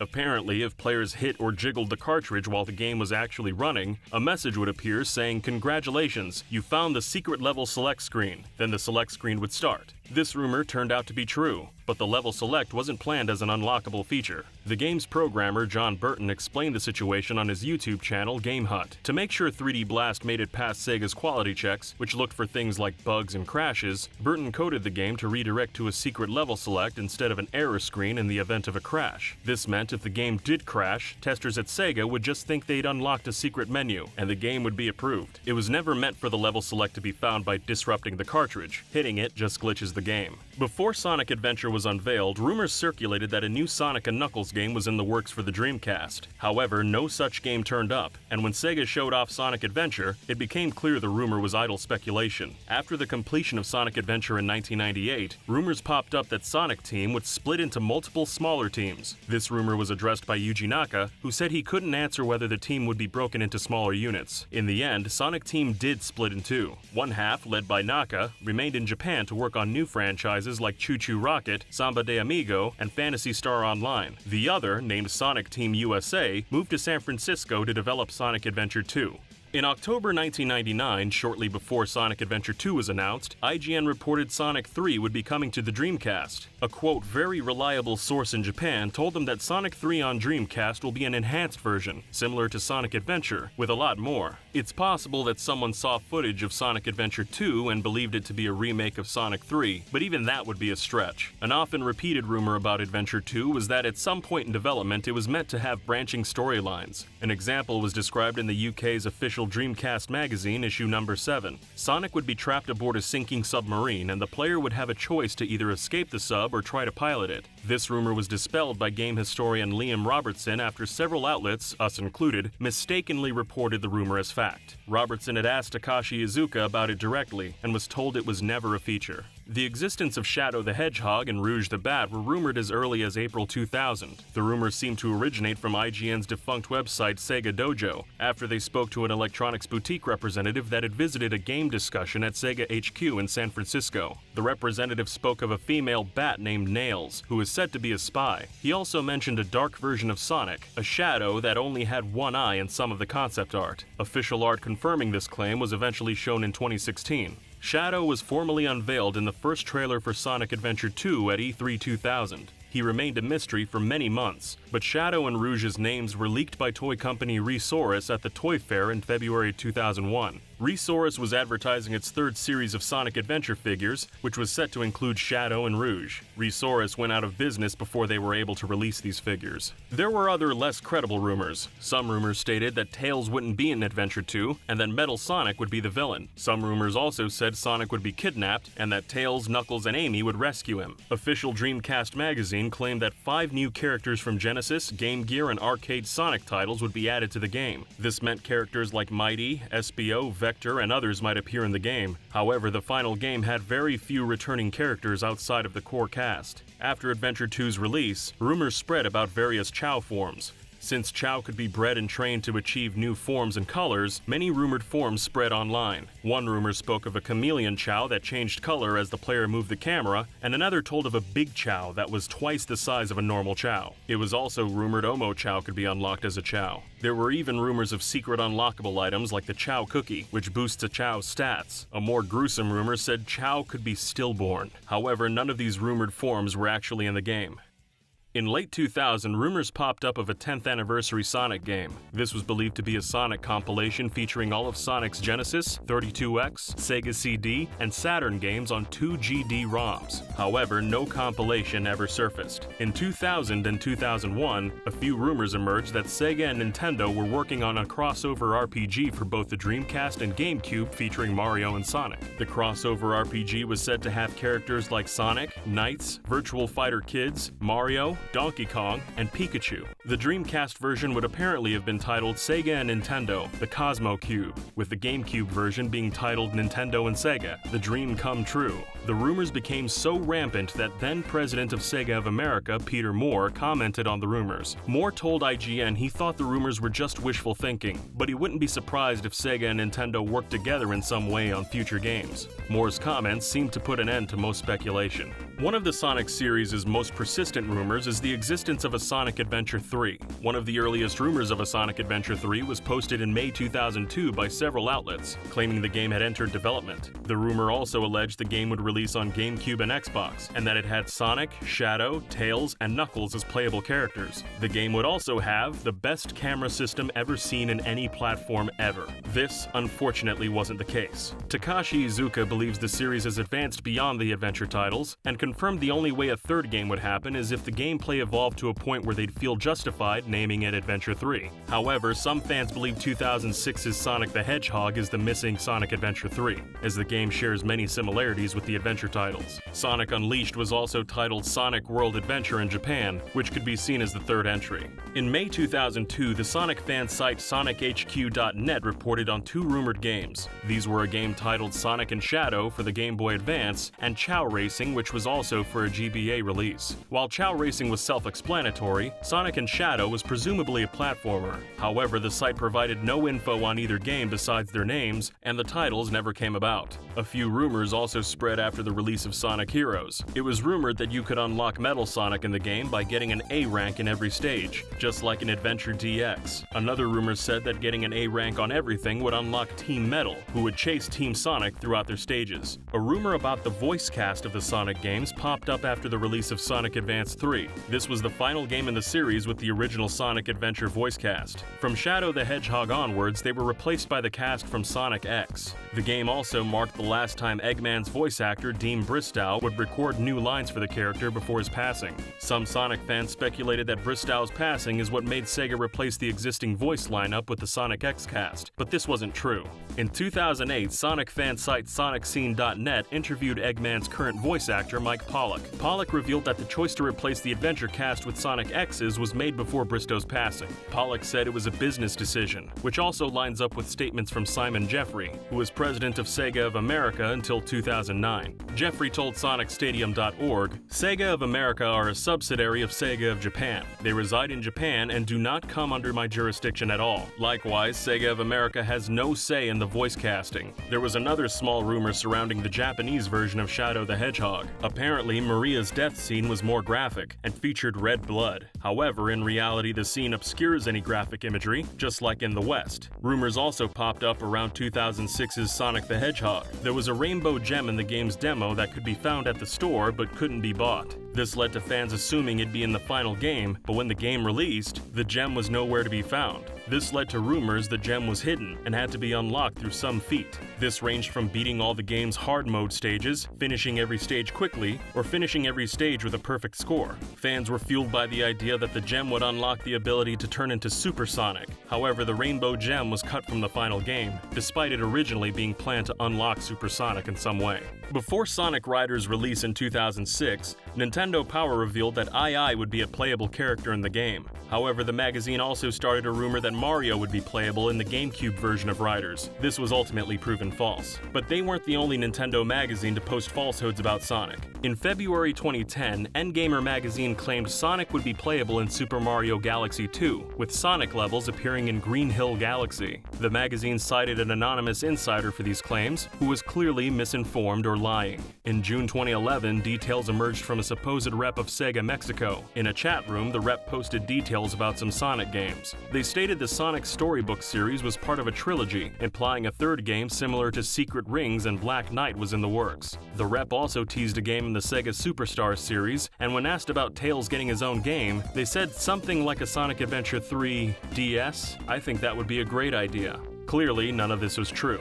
Other rumors around this time stated that Sonic Generations would be coming to PS Vita and Nintendo's Wii U. However, these versions never surfaced. Also in 2011, rumors of a new Sonic game titled Sonic Dimensions began circulating. The game supposedly had Sonic split into multicolored copies of himself after an incident with one of Dr. Eggman's machines. The colors were red, orange, purple, green, and yellow, in addition to the original blue. Each would have different attributes, such as the red Sonic being able to create explosions but having low speed and jump height, and purple Sonic having psychic powers similar to Silver. The game was also said to have 2D gameplay with mechanics very similar to those of classic Sonic titles. Sega was said to be collaborating with Nintendo on the game, leading to speculation it would be a Wii U exclusive. There's no evidence a game like this ever existed. In July 2012, rumors surfaced that Sonic Adventure 3 was in production again. Further speculation arose when several web domains were discovered, including sonicadventure3.com, .net, .org, .info, .fr, and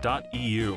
Although these domains seem like evidence for the game's existence, Sega may have bought them just to have them, which isn't uncommon for game companies. In January 2013, rumors emerged that Sega would soon reveal a new Sonic game named Sonic Excursion. Rumors circulated on 4chan describing a game that switched between full 3D and 2.5D side-scrolling sections. Levels had multiple routes and exits, and each character could access parts of the stage others couldn't. Players started the game as Sonic, but unlocked more characters as they went, unlocking around 10 characters by the end. The game was leaked by Wentos, a leaker who accurately predicted numerous games before, including Sonic Unleashed and Sonic Generations. Wentos claimed Excursion played similarly to Generations, and that the first level was named Shattered Heights. The game would apparently be released for all platforms, including a console called Xbox Infinite. The game's 3DS version would be a Sonic Rush-styled game that was similar in concept but smaller in scope. However, there's no evidence the game ever existed. Later in 2013, a game called Sonic Thunderstorm or Sonic Blue Thunder was rumored to exist. This game had a new character named Static the Hedgehog, and most of the recurring Sonic cast would have teenage clones of themselves. This game would be similar to Sonic Colors, but have 4 different story modes and see the return of Chow Gardens. As you might expect, the game never surfaced.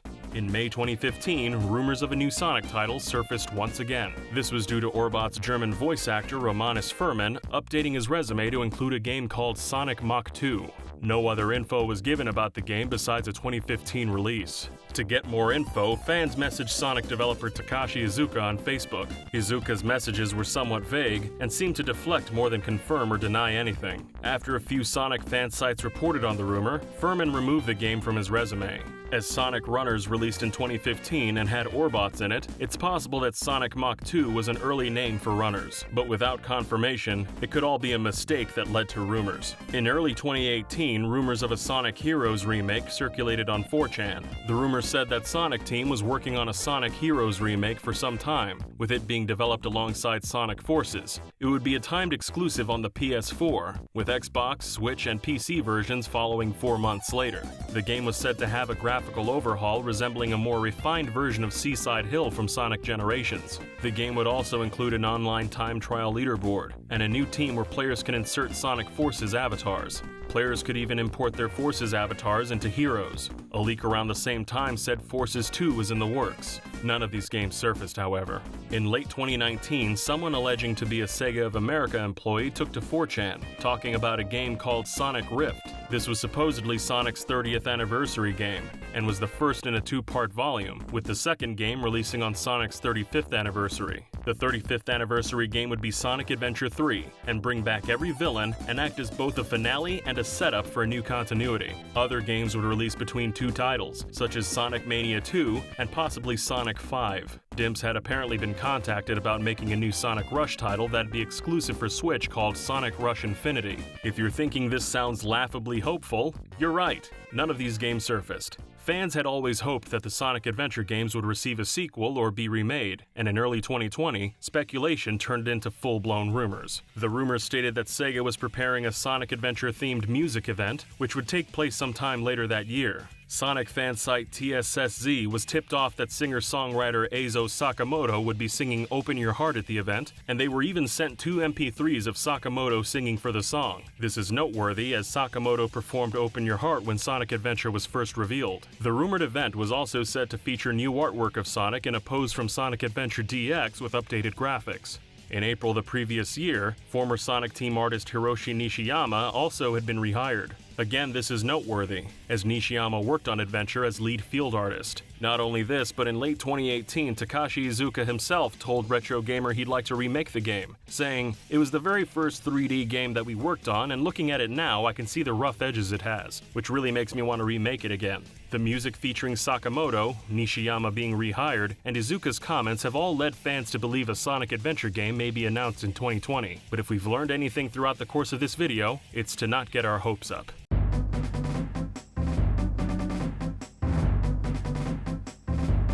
Did you know?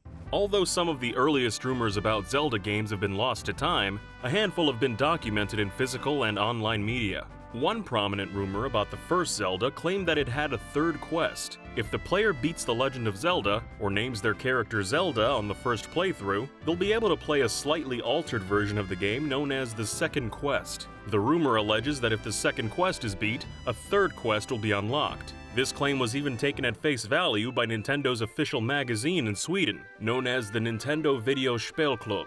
In the 6th issue of the magazine for January 1989, there's a segment that reads, "Have you heard that there's a third quest? Yes, there is. After clearing the second quest, you'll return to the beginning where everything looks the same, but after a while you will notice that things are no longer the same as they were in the second quest. What are you waiting for? Go ahead and explore quest number 3. However, this rumor was entirely fake, and no third quest exists in the game. There was eventually a third quest of sorts released in the form of BS The Legend of Zelda for the Super Famicom's Saddle of View add-on, but this wasn't until 1995. Another prominent rumor stated that it was somehow possible to equip Link with a Santa suit, though some rumors reported this as a set of pajamas. This claim likely originated from one of Link's hit frames. When Link takes damage, he flashes a various range of colors, including white and red, which is very reminiscent of Saint Nick. As you might expect, it isn't possible to unlock this Santa-esque color scheme in the game without the aid of cheats or hacking. Another rumor from the time alleged that you could beat the title entirely without using the sword. This claim persists to this day, possibly due to the Zelda swordless speedrunning category. However, even these runs use the sword at least once. It's only possible to make it as far as the fight against Ganon without the sword, as the player needs a sword to defeat Ganon. Another often cited rumor is that players could, by whatever means, acquire a gun in the game. There have been several variations on this story, such as acquiring a gun from the old man at the start of the game, to performing an elaborate set of tasks to possess one. Although Zelda 2: The Adventure of Link wasn't as popular as the first Legend of Zelda, it still had its rumors. One rumor alleged that Nintendo was limiting the amount of new games they sent to stores in North America in 1988. This was apparently so that demand exceeded supply, creating buzz. This would also force customers who wanted Nintendo games at Christmas to buy older titles, clearing out Nintendo's unsold stock. This rumor stems from Zelda 2 being originally planned for release in February 1988. The title was teased many times throughout the year in Nintendo Power, then called Nintendo Fun Club News, but the title was ultimately pushed back to October. In one issue of Nintendo Power, it was stated that the delay was due to a shortage of computer chips needed to manufacture cartridges. This was suspicious in the eyes of the public, as the chip shortage Nintendo mentioned only seemed to affect Zelda 2 and Super Mario Bros. 2. This led to people assuming Nintendo were lying about the chip shortage and were creating artificial demand for their products. However, this rumor doesn't stand up to scrutiny. While it may be true that Nintendo underestimated the demand for their games in 1988, the chip shortage for this moment in time is well documented. On top of this, it's estimated that Nintendo sold 33 million cartridges that year, but could have sold 45 million carts if they fulfilled the existing demand. It seems unlikely that Nintendo would willingly lose 12 million units in sales to create buzz for a few games. For The Legend of Zelda: Link to the Past, there were rumors about a special set of yellow clothes for Link. To unlock the rare mail, players would have to enter the Dark World, then get the magic hammer at the Palace of Darkness and immediately leave. They'd then have to beat the Swamp Palace, Thieves' Town, Skull Woods, and Misery Mire in that order, then return to the Palace of Darkness and complete it. Then, if the player went to the Ice Palace and opened the large chest, they'd have a set of yellow clothes instead of blue ones. This rumor was clearly false and could be disproved simply by completing the proposed steps and finding the standard blue mail. Surprisingly, the claim was featured on several prominent cheat websites throughout the late 90s and 2000s, but most sites have since deleted the rumor. Just as a quick aside, we won't be talking about the Chris Houlihan room or any similar secrets in Zelda games. The existence of the room was publicly announced in a contest where the winner would get a secret room named after them in a future Nintendo game. Although there was some speculation over how to find the room, we don't feel that we can class the situation as a rumor. This is because the room's existence was clearly communicated by Nintendo in advance, and was implemented as described, a secret room. To make sure our rumor videos are consistent, we need to define what a rumor is, and we believe a rumor needs to either have a questionable point of origin, or a questionable authenticity from its inception. Whether or not the Houlihan room existed has neither. Again, it was also included as described. Being the first portable Zelda title didn't stop Link's Awakening from getting its share of rumors. The final dungeon of the game takes place in the Windfish's Egg, which starts with an empty room leading into a second room with a pitfall. This second area is almost entirely floorless, but there is a ledge on the other side of the room beside a doorway. The ledge is unfortunately inaccessible, but this didn't stop fans from speculating what could lie beyond it. Some believe that the room led to the true final boss, and some thought the door led to a secret ninth instrument, or even another dungeon. However, the room leads to nothing. Another rumor about Link's Awakening stated that a topless mermaid was hidden in the game. This claim surprisingly has some truth to it, and may have stemmed from players who imported the Japanese version of Link's Awakening. Although the mermaid Martha is in all versions of the title, the Japanese game has a more lewd tone. In the English game, Martha emerges from the water after Link has brought her a lost necklace. In the Japanese version, Martha emerges after Link brings her a bra. The implication in the Japanese game is that Martha wouldn't come out of the water until she was able to cover herself up, implying she was naked. The Legend of Zelda: Ocarina of Time was an ambitious game for its time, and the title's popularity and depth made it an ideal target for rumor mongers. Rumors about the game usually stemmed from a misunderstanding or hoax, and were easily debunked. One prominent rumor involved the Running Man, who appears frequently running around Hyrule Field. The player can race the Running Man with the goal of beating a certain time, but it's impossible to actually beat him to the finish line. After Ocarina of Time's release, rumors began spreading that it was possible to beat the Running Man.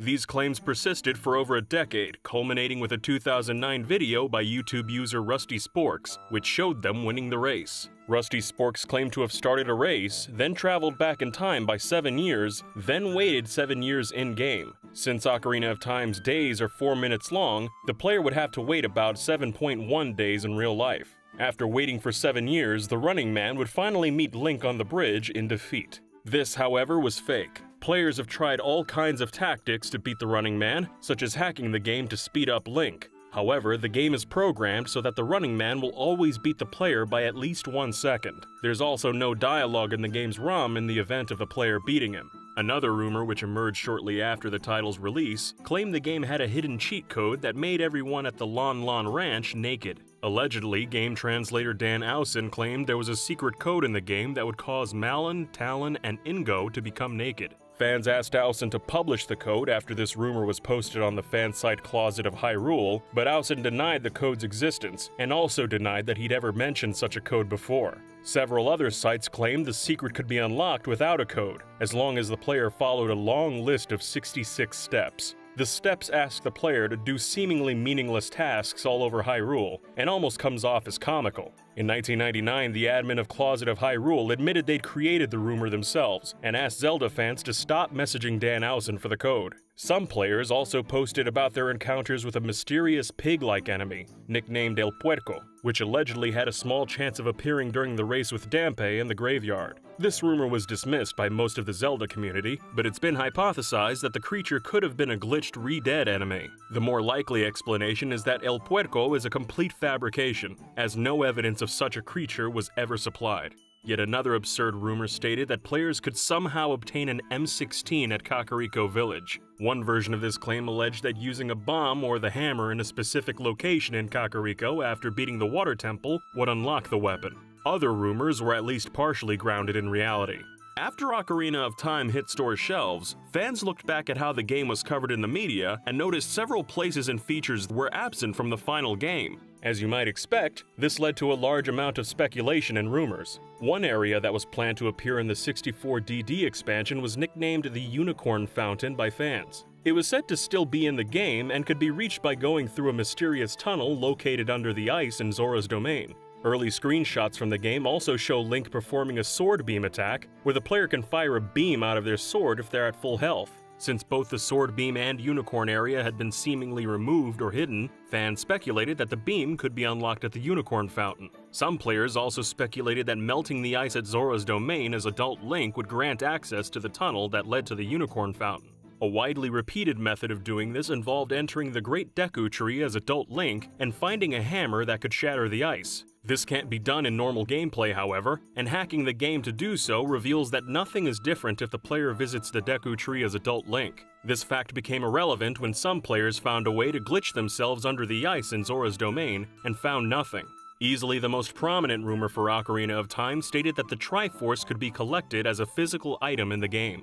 This rumor likely stemmed from early screenshots and video, which seemed to show Link obtaining the Triforce. The final game also shows an imprint of the Triforce in the title's menu, which is significant as these outlines usually mean an item can be collected. Several possible methods of finding the Triforce were passed around, including throwing a bomb into the center of the lava pool outside of Ganon's castle, destroying all the gossip stones found in the game, and completing the title 100% without taking any damage. Some gamers even believe the Triforce could be found at the Unicorn Fountain. Several of these tales also claimed that Dark Link would appear in Link's home partway through trying to obtain the Triforce. The Triforce rumor was given some credibility in 1999 by a series of screenshots posted on the fan site Hyrule, the Land of Zelda. The screenshots were sent to the site's owner by a person claiming to be a 17-year-old Colombian woman named Ariana Almandos. The images appeared to show Link obtaining the Triforce in a previously unseen area of the game, which was supposedly in the Temple of Light. Ariana claimed this was possible by using the song Overture of Sages, which was apparently taught to the player by Kaepora Gaebora before young Link pulls out the Master Sword and would warp the player to the Light Temple. However, close analysis turned up several inconsistencies in the screenshots, such as Link's sword hanging on the wrong shoulder in one picture.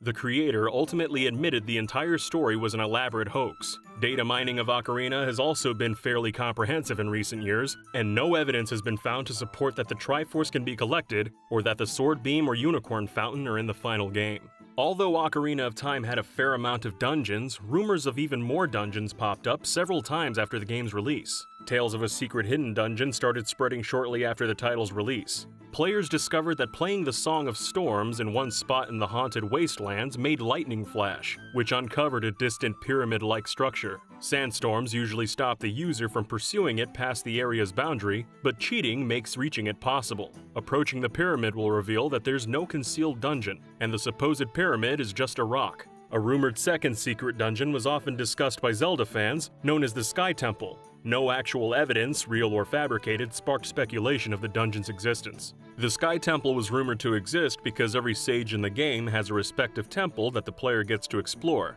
all except for the Sage of Light, Rauru. Because there was no dungeon attached to Rauru in the main story, players assumed there had to be a secret dungeon somewhere in the game. As the rumor wasn't based in reality, the supposed ways to reach the Sky Temple were often outlandish. Some rumors stated that players needed to kill several hundred Style children after freezing the day and night cycle with cheats, which would summon a gigantic skeleton monster. Killing this giant apparently opened a portal to the Sky Temple. Another rumor alleged that a cow in Death Mountain would fly Link to the temple after beating the game. The previous mentioned YouTube user Rusty Sporks also made a video that only exacerbated the spread of the rumor. In the video, Link is shown under the ice at Zora's domain, where he walks into a tunnel which takes him to the supposed remnants of the Sky Temple. As you might expect, this video is fake, and no evidence of any such dungeon has been found to exist in the game's data.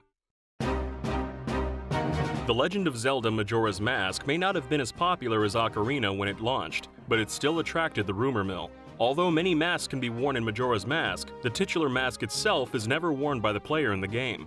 This led to several rumors popping up that claimed it was possible to get Majora's Mask as a wearable mask. One rumor stated that if the player beat Majora 10 times in a row without losing a single time, and without getting the Fierce Deity mask, a Moon Child would give Link Majora's Mask instead of the Fierce Deity mask. As you might expect, there was no evidence to back up this claim, even 19 years after the game's release. At the start of Majora's Mask, the player passes an unusual twisted tree that resembles a Deku. Later on in the game, the Happy Mask Salesman teaches the Song of Healing to the player, which helps beings heal in various ways. Players eventually meet the Deku Butler at the Deku Palace, who later gives them the Mask of Sense and reminisces about his son.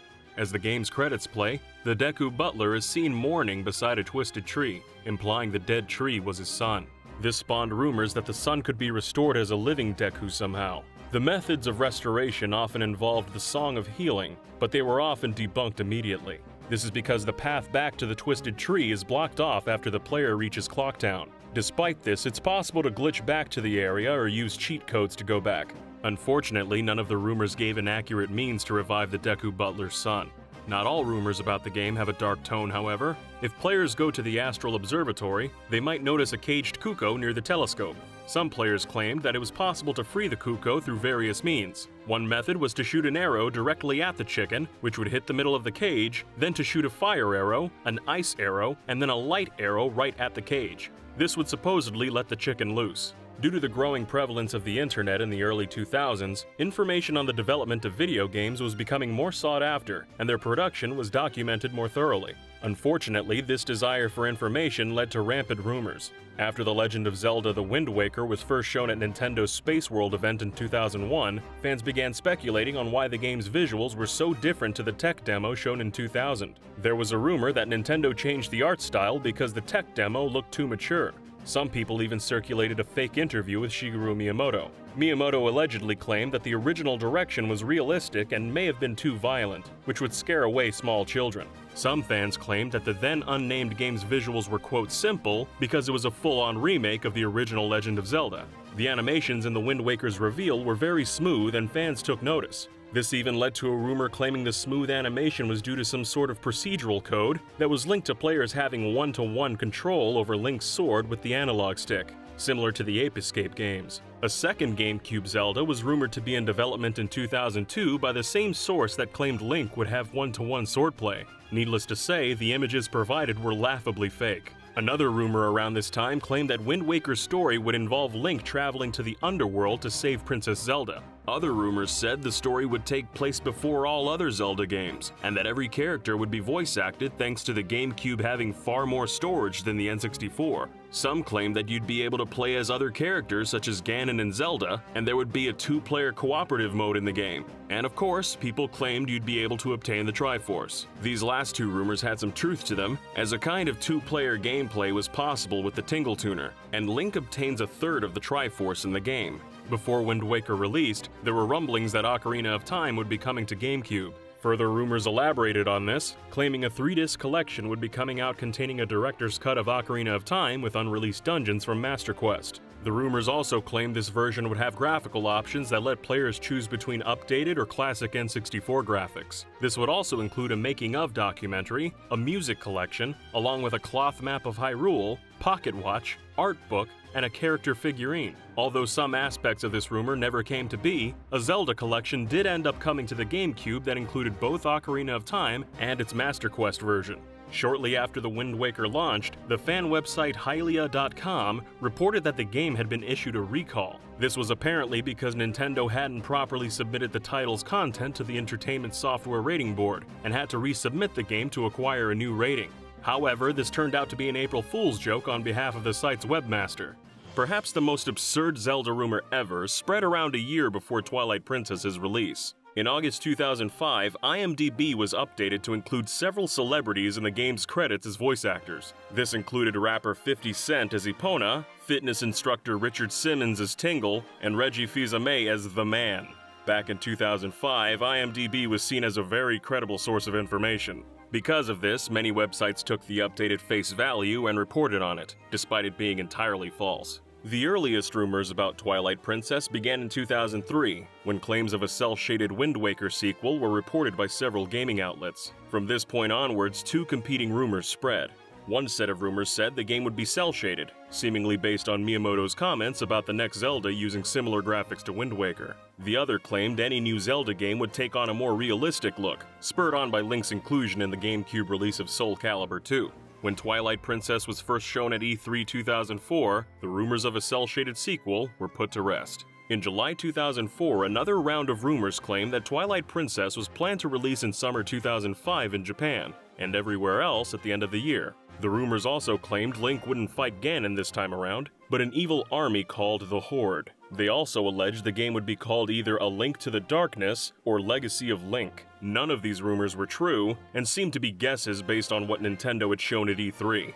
Nintendo did originally plan to release the game in 2005, but ended up delaying it to 2006 so they could fine-tune the game and create the Wii version. Later, in April 2005, Electronic Gaming Monthly revealed that anyone who pre-ordered Twilight Princess would get a special pre-order bonus. Supposedly, the bonus included an entirely new version of the Wind Waker, featuring 2 dungeons that had been cut from the original game, and a complete graphics overhaul to match Twilight Princess. This, of course, was fake, and was one of EGM's infamous April Fool's pranks. In the run-up to Twilight Princess's release, IGN claimed that Hyrule took around 45 minutes to cross on horseback. Some fans misunderstood this claim, which spawned a new rumor that just Hyrule Field took 45 minutes to cross. However, both these claims were inaccurate. Hyrule itself takes about 5 minutes to cross on horseback, and Hyrule Field takes just 3 minutes. After the game's launch, a rumor claimed that beating the Wii version of Twilight Princess and watching the credits would put a Link Me in the console's Mii Parade. This rumor was featured on many gaming cheat and tips websites, and is even on Games Radar's Twilight Princess cheats page to this day.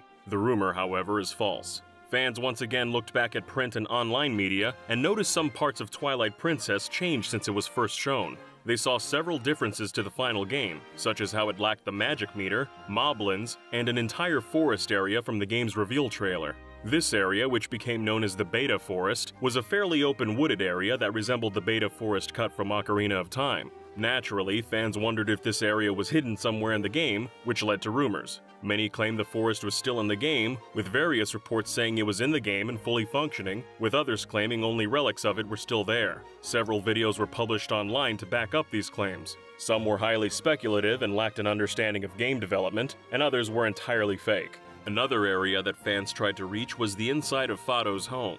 For the entirety of the game, Fado's door is locked. This led to rumors about a hidden way to unlock the door, and that there'd be a special reward inside. Fans ultimately found a way to glitch through the walls and get inside, but inside there was only empty black space. In March 2007, Nintendo World Report interviewed the game's director Eiji Aonuma and asked him about Fado's house. Aonuma explained that modeling and programming the inside of the home would have taken up precious development time, so they decided to make the door permanently locked to save time. Throughout the mid to late 2000s, there were an entire series of rumors and hoaxes trying to pass off fake Zelda titles as the real deal.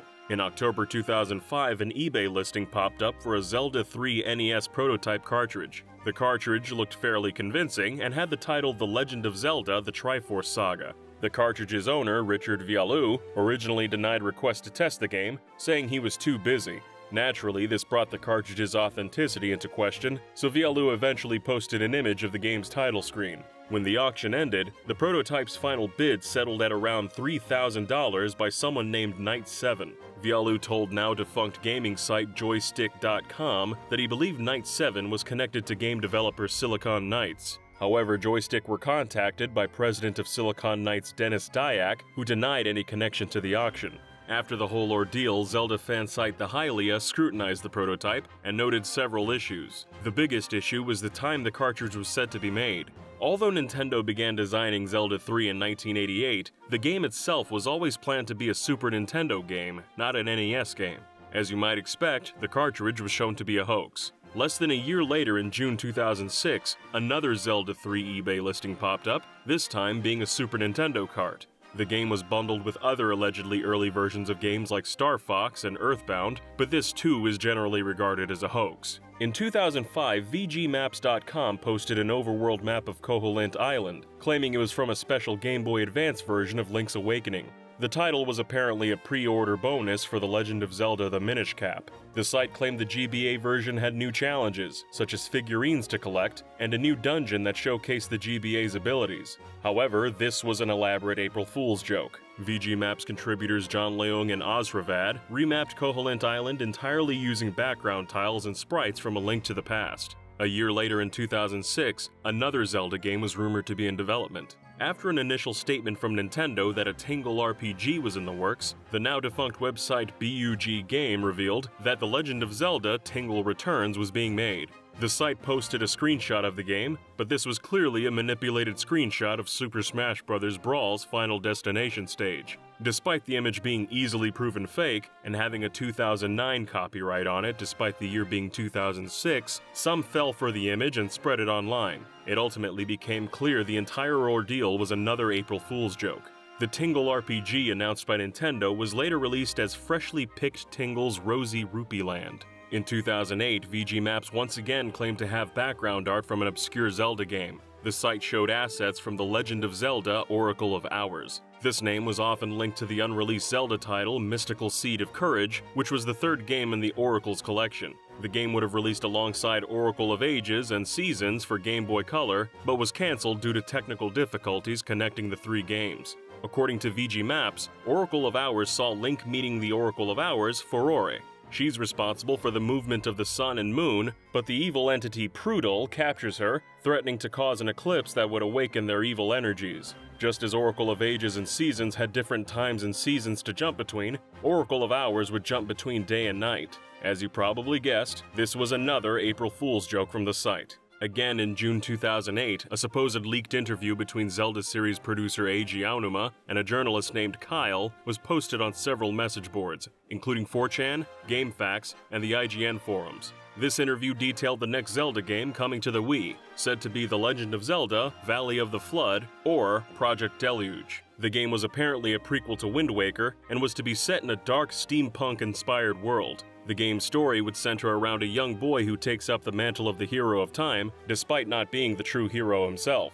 The boy would need to save Hyrule from being destroyed by a flood, ultimately leading into the events of Wind Waker. An image also surfaced around this time showing steampunk visuals and a professional-looking logo. This added some legitimacy to the rumors, that is, until the source of the artwork was found. The original image can be found on DeviantArt and was posted in 2004. Although the rumor turned out to be false, it continued to gain popularity due to its interesting premise, and Nintendo having already teased the next mainline Zelda title a few months earlier. In April 2008, IGN released a trailer for an upcoming The Legend of Zelda film. The video seemed to come out of nowhere and appeared to be fairly well made. This is why many fans were surprised when a day later IGN announced the trailer was an April Fool's prank. The trailer was made in collaboration with Rainfall Films, who went on to make other impressive fan films such as Metroid: The Sky Calls. A few smaller hoaxes were published in the following years. In April 2009, Hyrule.net posted news about a Wii Zelda game that connected to Spirit Tracks' plot. In this game, the player would save Hyrule by sending top-secret letters to the future so future citizens could protect themselves. Past Link would send letters into the future for future Link to deliver.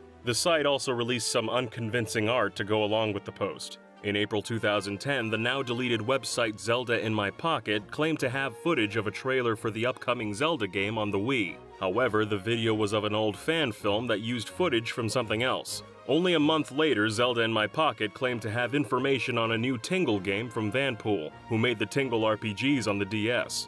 After several posts that gave little information, the site's owner admitted everything was a publicity stunt. The game they were referring to wasn't going to be made by Vanpool, but themselves, and was a fan game that focused on the side character Kakashi. Between 2008 and 2012, there were an entire series of rumors that claimed Retro Studios were working on a Zelda title. The first was in January 2008 and alleged that a retro-made Zelda game was to be announced at E3 of the same year. However, E3 came and went with no mention of the Retro Studios Zelda project. A year later, in May 2009, the panel on IGN Nintendo's Nintendo Voice Chat podcast seemed to back up the rumor. The team stated that Retro were originally working on a Zelda project but no longer are, and almost posted the rumor themselves a year earlier. The project was apparently going to be something big, but for one reason or another, development on the title stopped. In December 2011, rumors linking Retro to Zelda popped up again thanks to a Miyamoto interview with Wired.com. In the interview, Wired brought up Nintendo EAD's collaboration with Retro on Mario Kart 7 and asked if Miyamoto would do a similar collab with a Mario platformer or Zelda game. Miyamoto finished his response by saying, "As you know, we've already collaborated with Retro for the Metroid Prime series in the past, and I think when we talk about any other franchise, Zelda might be a possible franchise for that collaboration." A month later in January 2012, users over at NeoGAF found information posted by newly hired artists at Retro Studios. One of the artists was Eric Kozlowski, who stated on their personal blog, "I'm going to work on another project that I'm super excited about. I can't talk about it too much, but if all goes well, it might just be one of my crowning achievements as an artist." Users from the message board assumed this crowning achievement was work related to Retro, and possibly Zelda. They then tried to contact Eric on Twitter, who said his crowning achievement statement was referring to illustrations for his brother's book. Some users didn't take this as an answer, however, and pestered Eric so much that he deleted his Twitter account. Another month later in February 2012, Retro were supposedly looking for FX artists and 3D environment artists with experience making hand-painted textures. This led to speculation that Retro were working on a sequel to Skyward Sword, which had released a year before. No further information was released about the rumor, and the possibility of Retro working on Zelda was seemingly squashed later that year. In October 2012, Miyamoto did another interview, this time with Game Reactor's Spanish division. In the interview, Miyamoto was asked about Retro working on a Zelda game, and replied by saying that Retro wouldn't be a suitable fit for collaborating on Zelda. After Skyward Sword art was first shown, but before the game's title and story details were officially announced, speculation ran rampant about the game. In January 2010, a list of supposedly leaked details about the project was posted on the Japanese forum 2chan. According to the leak, Zelda Wii wouldn't continue the cycle of dungeon and overworld exploration that had become the standard for Zelda games. Players would also be given the option to choose if Link would be left or right-handed, and new abilities unlocked as Link's sword increased in power. Horseback combat was said to appear often, and the player's horse would have improved AI to better avoid obstacles. The female character shown in the game's first pre-release would apparently be named Adele, and would communicate with Link through his sword. The game's plot was said to involve time travel and take place either partially or completely outside of Hyrule, and the version of Link in the game would be the same one from Ocarina of Time, making Zelda Wii something of a sequel to Majora's Mask. In June 2010, just days before Nintendo's E3 conference, another leak appeared on German Zelda message boards. This supposed leak came from someone claiming to be the friend of a German-language instructor working with Eiji Aonuma. They claimed that Zelda Wii's official title would simply be The Legend of Zelda, and would tell a story set hundreds of years before Ocarina of Time about the creation of the Master Sword. The leaker also said the name of the female character was Zordiana, and that motion controls would be used often throughout the game, such as for drawing symbols on doors in order to open them. The bow and arrow would also be controlled in a similar method as the archery event from Wii Sports Resort. The hookshot would return as an item, but this time it could be used to swing across gaps. The game would include 2 difficulty settings, a normal mode for casual players and a hero mode for skilled players. There would also be dungeons with no bosses inside.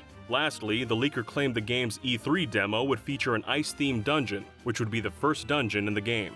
Another set of rumors were spread in June 2011. The rumors alleged that Skyward Sword was nearly complete. They also claimed that the girl's name would be Dorella, the magician shown was called Nefibero, and was part of an evil group of sources trying to get the Triforce. Ganondorf would also be in the game as a child, and Zelda would have brown hair. The game would have a fully orchestrated soundtrack and 2 overworlds which would contrast like heaven and hell. There was apparently post-game content that never ended with new dungeons, and would release November 1st of that year. While these leaks correctly predicted some details, they were largely proven false. The female character in the first piece of artwork was named Fi, the magician was named Girahim, horseback riding wasn't in the game, and many other details about the game's dungeons and story were shown to be incorrect. A trailer for Skyward Sword was released at GDC in March 2011, and fans spotted a few frames in the video that appeared to show the silhouette of Skull Kid. While there was a resemblance to the character, this turned out to be one of the game's redesigned Skulltula enemies. In late 2011, the next major game in the Zelda series was confirmed for the Nintendo 3DS. IGN editor Sam Claiborne stated Nintendo was working on 2 new Zelda games. In January 2012, an image surfaced on 4chan showing new Japanese logos for 2 games called The Legend of Zelda Fire Prophecy and Ice Prophecy. Building on Claiborne's statement, the image implied the new Zelda project would be comprised of 2 different games, similar to Oracle of Ages and Oracle of Seasons on the Game Boy Color. However, in early 2013, the new project was revealed as a sequel to The Legend of Zelda: A Link to the Past, proving the rumors to be false. In June 2013, a new set of rumors emerged about the game.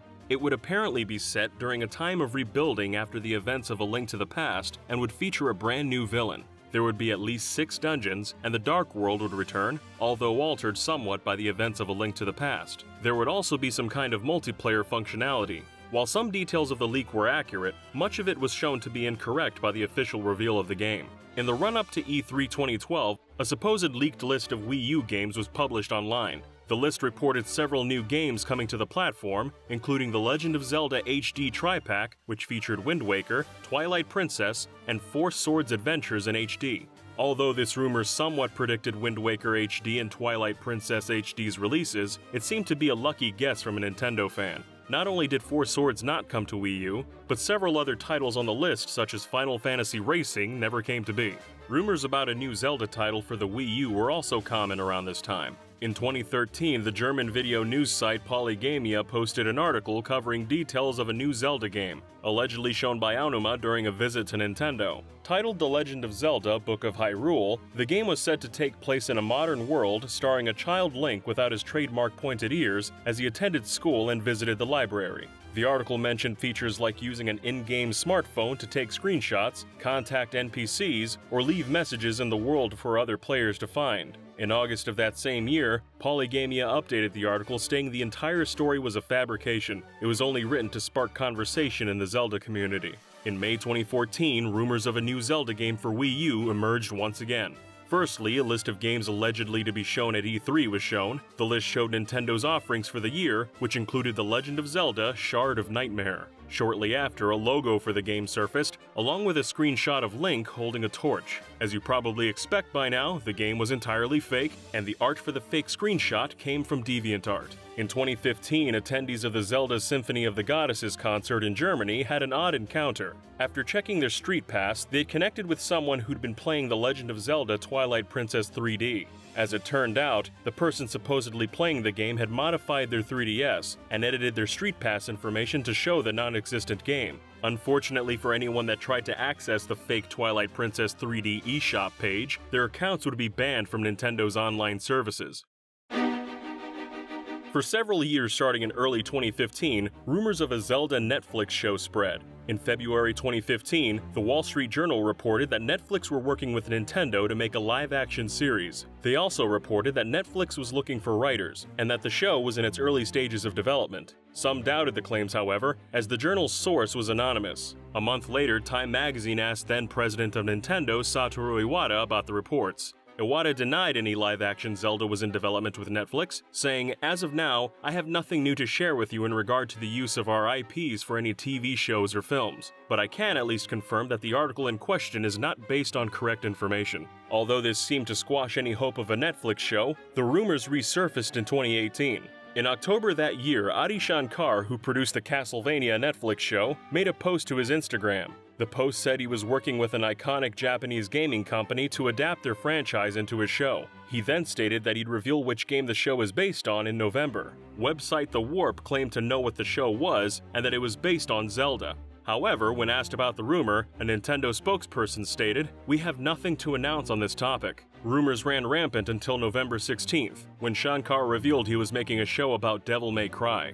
At E3 2011, Nintendo showed off the Zelda HD Experience tech demo to demonstrate the graphical capabilities of the Wii U. This was the first time fans had seen Zelda in HD, and although the HD experience was only a demo, it led to some speculation about Zelda on Wii U. Later in 2011, Nintendo confirmed they were working on a new mainline Zelda for the system that had nothing to do with the HD experience. A large batch of rumors about the game began circulating in September 2012. Wii U Daily reported on info from an anonymous source, a source that previously broke accurate news of Nintendo working on the social network Miiverse. The report said that Zelda U was set for release in 2014 and that Nintendo had been working on the game since 2010. The rumor stated the game's development team was the biggest Nintendo had ever assembled, comparable to Rockstar's Grand Theft Auto team. Appropriately, the rumor claimed it was also the most expensive game Nintendo had made to date. The game supposedly had dungeons so big they were broken into 3 parts and took hours to complete. Players would use the gamepad to navigate and avoid traps, as well as follow clues. The game was said to have features like Miiverse and an online system where players can leave hints for each other. The game was said to reuse the art style from Skyward Sword, but that Nintendo were using a state-of-the-art engine built from the ground up. The title was also said to showcase things not possible on any other console. In December 2012, another anonymous source claimed to have insider info and released their own set of rumors. They claimed Zelda U would be shown at E3 2013, and although it wouldn't be released until 2014, the game would have a downloadable demo in late 2013. They too claimed the game's art style would mimic Skyward Sword's. The game's developers were apparently weighing the pros and cons of using full voice acting and whether Link should speak. The rumor also claimed that Nintendo's team in Japan wasn't expecting the romance between Link and Zelda in Skyward Sword to be as well received as it was, especially by Westerners. Because of this, they expanded on the relationship in Zelda U and looked to Nintendo of America for help. The Westerners at NOA were apparently looking to romance novels like Twilight and 50 Shades of Grey for research. Although some of these early rumors were correct, they were generally inaccurate. The game didn't have massive dungeons or Skyward Sword's art style, and didn't focus on romance. It also wasn't shown at E3 2013 at all, which led to fans asking more questions and even more rumors popping up. In July 2013, rumors emerged that Zelda U would be using the HD Experience graphics engine. These rumors also claimed the game was a direct sequel to Twilight Princess, and it'd have an open world on a similar scale to Skyrim. The game was said to build on the controls of Twilight Princess's GameCube release, and that there'd be heavy use of the gamepad. These rumors also alleged that there'd be 10 dungeons, and players could do the first 5 in any order, and then the second 5 in any order. Solving puzzles in one dungeon would affect puzzles in other dungeons, and Twilight Princess art director Satoru Takizawa was said to be directing the title. The game was said to have an online co-op similar to Four Swords, and this multiplayer mode would have paid DLC.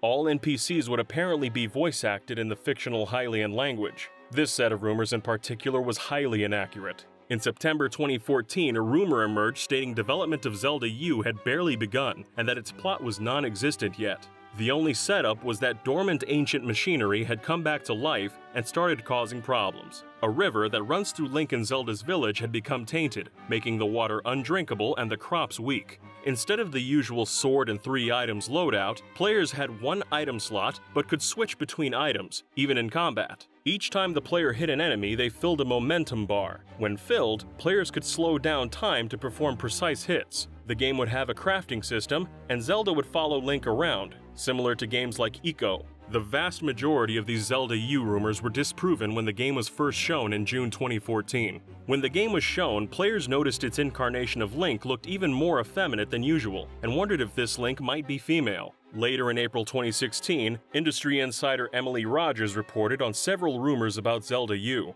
Rogers had previously revealed that a Paper Mario game was coming to the Wii U, which turned out to be accurate. Rogers said players could choose between a male or female Link in Zelda U. Even though Nintendo initially debunked claims from earlier rumors, a female version of Link named Linkle was added to Hyrule Warriors. This opened up the possibility for a female Link in Zelda U once again. Rogers also claimed that Zelda U would have voice acting, but Link would remain mute. However, in June E3 2016, Nintendo reconfirmed that no female Link would appear in the game. The game's producer, Eiji Aonuma, told GameSpot, "We thought about it and decided that if we're going to have a female protagonist, it's simpler to have Princess Zelda as the main character. If we have Princess Zelda as the main character who fights, then what is Link gonna do?" A few months before Breath of the Wild's release, a rumor popped up on a blog claiming the Wii U version had been cancelled. The cancellation was apparently linked to performance issues, as shown in a supposedly leaked document in the blog post. The rumor alleged that pre-orders for the Wii U version had been cancelled and that the pre-order page at Amazon Japan had been removed. However, this was a complete lie, purposely set up by a troll. The original rumor blog post was later replaced with a GIF that mocked the journalists who reported on it. At the start of January 2018, several video game news outlets reported Nintendo had contacted them to use review quotes for A Link Between Worlds. Companies usually ask to quote reviews when they're publishing a product for advertisements or to put review quotes on the box. This caused speculation that the game might be ported to the Nintendo Switch. Some pointed out that Nintendo may be republishing the game for 3DS under the Nintendo Selects banner, but A Link Between Worlds had hit Nintendo Selects in Europe over 2 years earlier. Some thought it was strange Nintendo would bother adding it to Selects in America so late in the 3DS's lifespan. However, later in the month, Nintendo confirmed the game would be re-released as part of the Nintendo Selects line in North America. Again in January 2018, a rumor claimed that a remake of Link's Awakening was in development by Grezzo, who'd previously worked on Zelda 3DS remakes. The game was apparently a spiritual successor to Link's Awakening, similar to how A Link Between Worlds was a successor to A Link to the Past. The game was also said to take inspiration from Breath of the Wild. Although this game never came to be, it did turn out that Grezzo was working on a Link's Awakening remake for the Switch, so there may have been some truth to the rumor. Later in 2018, there were rumors of the Zelda franchise crossing over with LEGO. In August, a list of games were supposedly found on the back end of the eShop by a hacker and posted to 4chan. Among the list was LEGO The Legend of Zelda, presumably a LEGO series game that borrowed the Zelda property. Many dismissed the rumor outright, as the list was very optimistic, and some titles had bizarre names Nintendo would never use. A few weeks later, however, Kevin Hinkle, former community manager for LEGO in the Americas, made a tweet that acknowledged the rumors. Although this kept the rumors spreading, there has since been no announcement of a Zelda LEGO title. Rumors emerged after a Zelda concert in Osaka, Japan on November 25, 2018. Series producer Eiji Aonuma was at the concert and spoke on stage with concert MC Yu Shimamura. Several attendees were live blogging the event and transcribed an interaction between the two. Aonuma came on stage and Shimamura said, "I'd like to ask about secrets behind Breath of the Wild." Aonuma responded by saying, "Are you sure you don't want to ask about a Switch version of Skyward Sword?" Fans were unsure if Aonuma's response was a joke or if he was teasing a new game, which led to a slew of rumors about Skyward Sword coming to Switch. Shortly after this was reported on, Eurogamer reached out to a Nintendo spokesperson who told them, "At this time we have no plans to release The Legend of Zelda Skyward Sword on Nintendo Switch," putting the rumors to rest.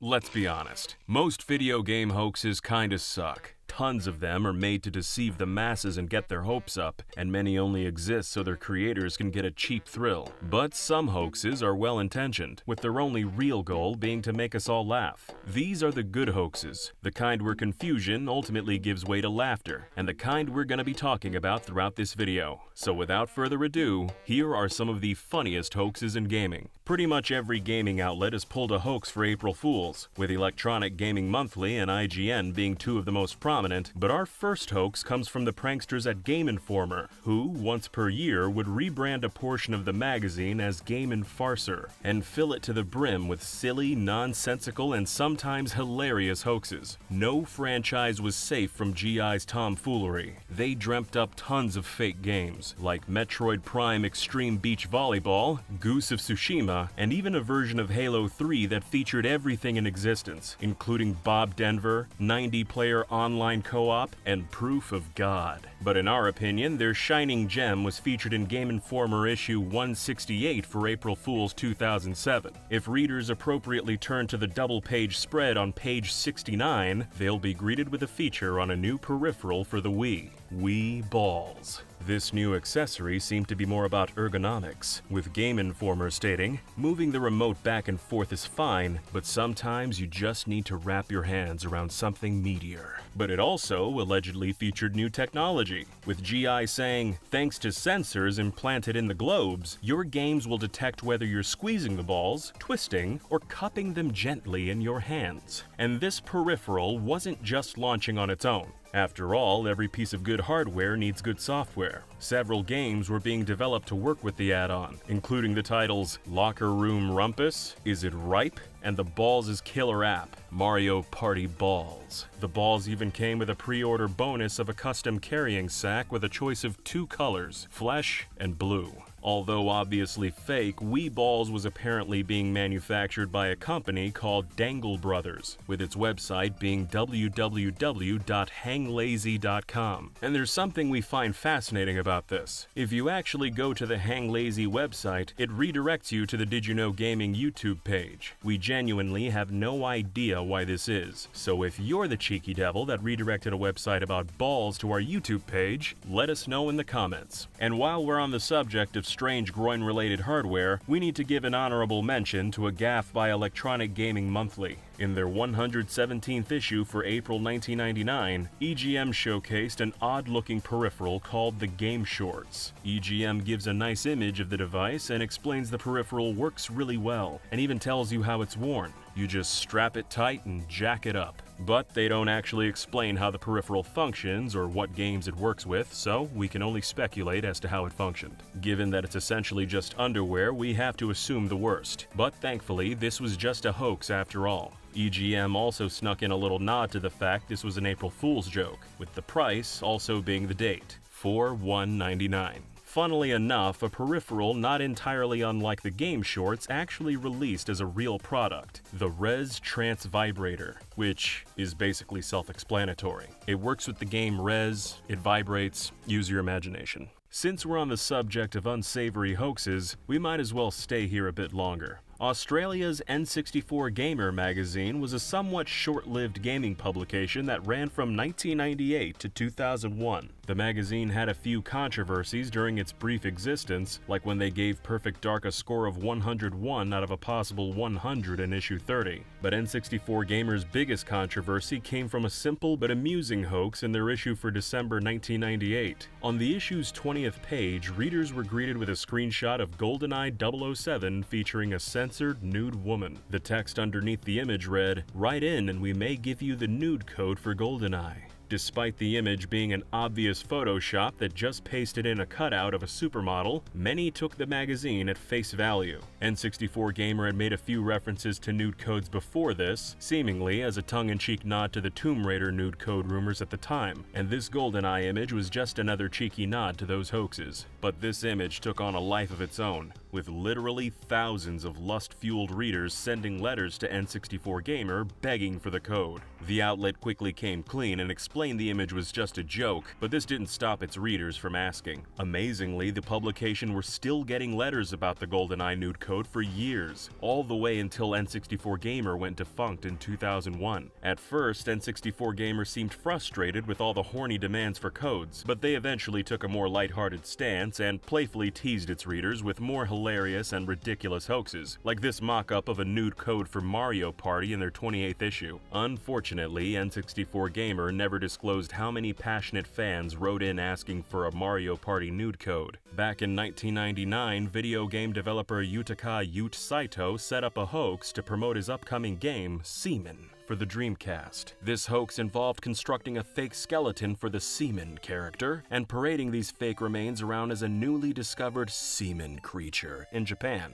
This was just a bit of humor on Ute's behalf to help promote the game, but the team may have taken things a little too far. This was followed by a fake 6 o'clock news segment the team produced, where the discovery of the seaman remains was the day's top story. The video mentioned how Seaman was first discovered by French biologist Jean-Paul Gasse, and that an actual living seaman would go on display for the first time in Japan after it was captured near Alexandria, Egypt. Ute would bring up the hoax a year later in EGM issue 134, saying, "In Japan, before releasing the first seaman, we exhibited some bone skeletons of the seaman in the aquarium, but without telling people that it was for a game. Some of the tabloids like National Enquirer picked up on it because they're interested in that sort of thing. Some people really believed the whole seaman creature discovered thing, and we got a lot of complaints. In fact, there are some people in Japan who still think Seaman is real." We think it's particularly funny that everyday people were coming to Ute asking if the Seaman specimen was real, and his response was essentially, "Yes, and we also found a real one."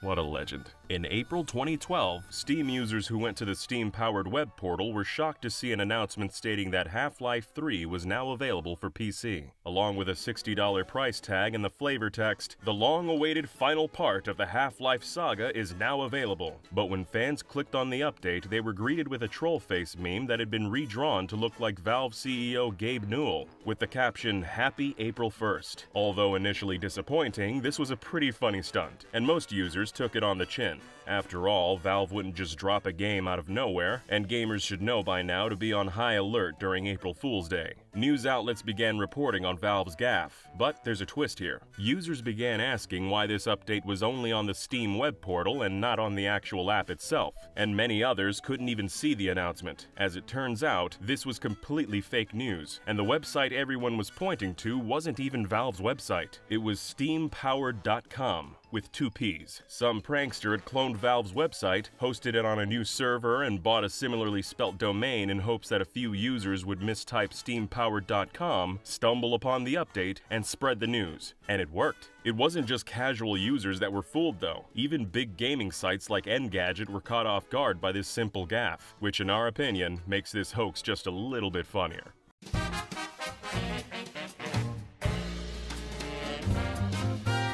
Did you know? The Super Mario series has always been rife with rumors, but before the advent of the internet, they weren't as widespread. In the late 80s, a series of books titled How to Win at Nintendo Games was published, in which writer Jeff Rovin shared various video game tips and strategies from readers. In one installment, Rovin shared a lead he'd heard about a secret chocolate factory level hidden in Super Mario Bros. No information on how to access this level was given, and nobody ever came forward with more information. In later years, some have suggested that Rovin shared the tip as a joke, or as a way to catch people plagiarizing his books. Similar rumors arose about the game's second quest. Completing the game once will begin another playthrough at an increased difficulty, where the enemies are faster, moving platforms are smaller, and all Goombas are replaced with buzzy beetles. Some players claim that each subsequent playthrough would become harder and harder, to the point that every Goomba in the game would be replaced with Bowser. Another rumor claimed that by beating the game twice, players would unlock a full new game titled Super Mario Bros. 2. These claims were all false, as beating the game again simply starts another playthrough on the same harder difficulty. According to TV Tropes, there were also rumors of reaching a secret World 10 Stage 1. Although this was a hoax and Nintendo never included any worlds beyond World 8 Stage 4 in the game, there is some truth to the rumor. Due to the way that Super Mario Bros. Was made, the game has 256 worlds, most of which are unused. Everything beyond the planned levels are glitches that reuse data from the real levels. Because of this, it's possible to access a glitched, unplanned World 10 Stage 1 using cheat devices or by hacking the game. The game allegedly had a no-death trick as well, where plugging in a second controller and holding B would turn Mario invincible. This, of course, was false. Another rumor of the era was that something could be found behind the flagpole, and that it was possible to jump over and reach whatever was there. Although players eventually found out how to jump the flagpoles in Worlds 1 Stage 1 and World 3 Stage 3, the only thing beyond the flag is infinitely looping space. Super Mario Bros. 3 was also the focus of rumors in the late 80s. The game supposedly had a hidden set of levels in a ninth world, with various rumors describing different ways of reaching them.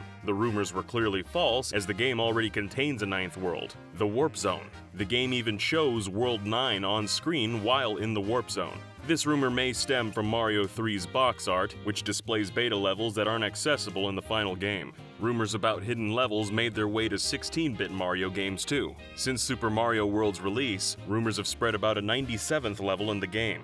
Descriptions of how to unlock the level range from getting specific dragon coins in the right order to collecting all dragon coins in every level. However, not only does no such level exist, but the premise of this rumor is based on a misunderstanding. If the player completes Super Mario World, the file select will show the number 96. Although you might assume this means 96 levels completed, it actually means 96 exits found. The game only has 72 levels, but several levels have multiple exits, which add up to 96. After completing Mario World's Special World, the game will become autumn-themed. This led to rumors that completing the game a second and third time would unlock winter and spring themes, but this claim is baseless. There also aren't any dedicated art assets within the game's data that would suggest this is a feature. Super Mario World rumors continue to emerge, even as recent as 2006. Late into the year, a video emerged showing how to reach a hidden level containing a secret laser suit power-up, which had all the functionality of the cape, plus the ability to shoot lasers. While the video fooled many, the laser suit was actually a ROM hack created by a modder known as K-Phoenix. By K-Phoenix's own admission on the ACLM's board forums, the special message from Nintendo staff at the start of the level was added specifically to fool people who saw the video.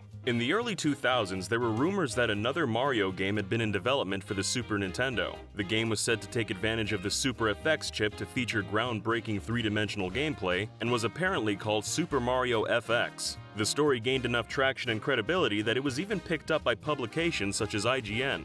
The source of the initial rumor appears to be an interview with series creator Shigeru Miyamoto from the January 1996 issue of Nintendo Power, where Miyamoto stated that he formulated the first ideas for Super Mario 64 while working on Star Fox, a project which pioneered the use of the Super FX chip to create full 3D polygonal environments. To help clear things up, retro gaming site SNES Central reached out to Dylan Cuthbert, a developer who worked with Nintendo and the Super FX chip. Cuthbert confirmed that Super Mario FX was actually just the internal project codename for the Super FX chip itself, discrediting the rumor. Some of the wildest rumors in the series' history came about during the Nintendo 64 era, namely the infamous L is Real 2401 rumor from Super Mario 64. As the story goes, the inscription on the fountain in the castle courtyard appears to bear the message L is Real 2401. Many players interpreted this as a secret clue hinting that it was possible to play as Luigi.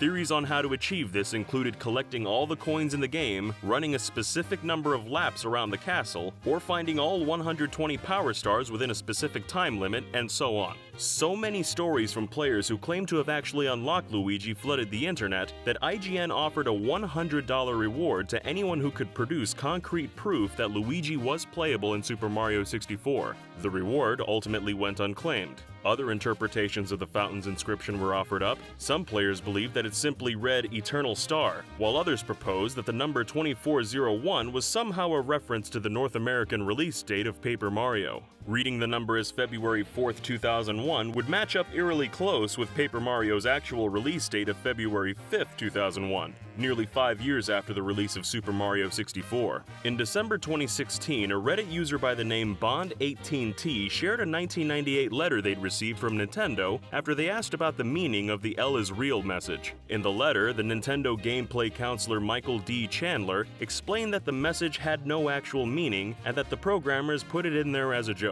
As another nail in the coffin for the L is Real rumor, the same texture that was used on the fountain in Super Mario 64 also appears in the Legend of Zelda Ocarina of Time. Rumored power-ups for Mario 64 included a Hammer Brothers suit, which could allegedly be obtained behind the waterfall in the courtyard, as well as Fire Mario and Ninja Mario. Dan Ausen, a translator at Nintendo of America who worked as a contributing writer for the Nintendo Power magazine and Nintendo's official website, received frequent questions from fans about the existence of a ninja power-up in Mario 64.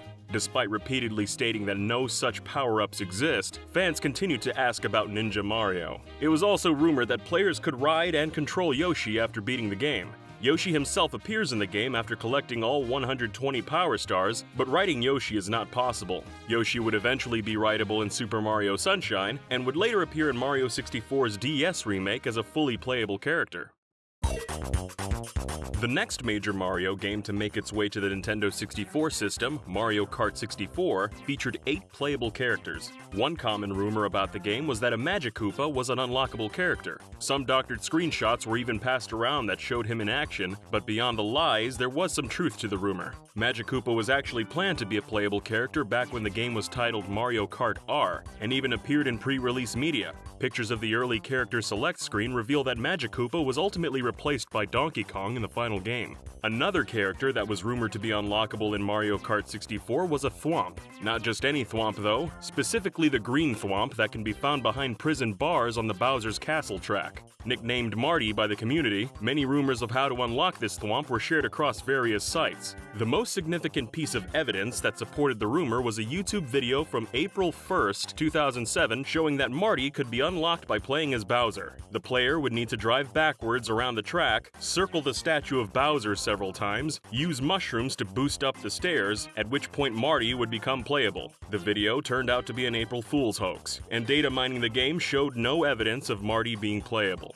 Unlocking different characters would become a recurring rumor for Mario titles. After the release of Yoshi's Story in 1997, methods for how to unlock 2 additional colors of Yoshi began to appear online, and continued to circulate into the 2000s. In order to unlock Purple Yoshi, it was said that players had to collect every single coin in the game. To unlock Gold Yoshi, players had to unlock every level in the game's time trial mode, and then beat the top score for each of those levels. Documented attempts to replicate both of these methods have proven them to be false, and data mining the game's files shows no trace of either Yoshi in the game. Footage of Yoshi's Story early in its development revealed that both purple and brown Yoshis were a part of the game at one point, but were eventually replaced by the pink and white Yoshis seen in the finished product. Unlike other rumors that were proven false, the purple Yoshi rumor remained a fixture on many walkthroughs and cheat code websites for years after the game's release. Speaking of Yoshi, there are rumors on how to get a green Yoshi in Super Mario Sunshine. Although official artwork and early videos show a green Yoshi, this variant doesn't exist in the game.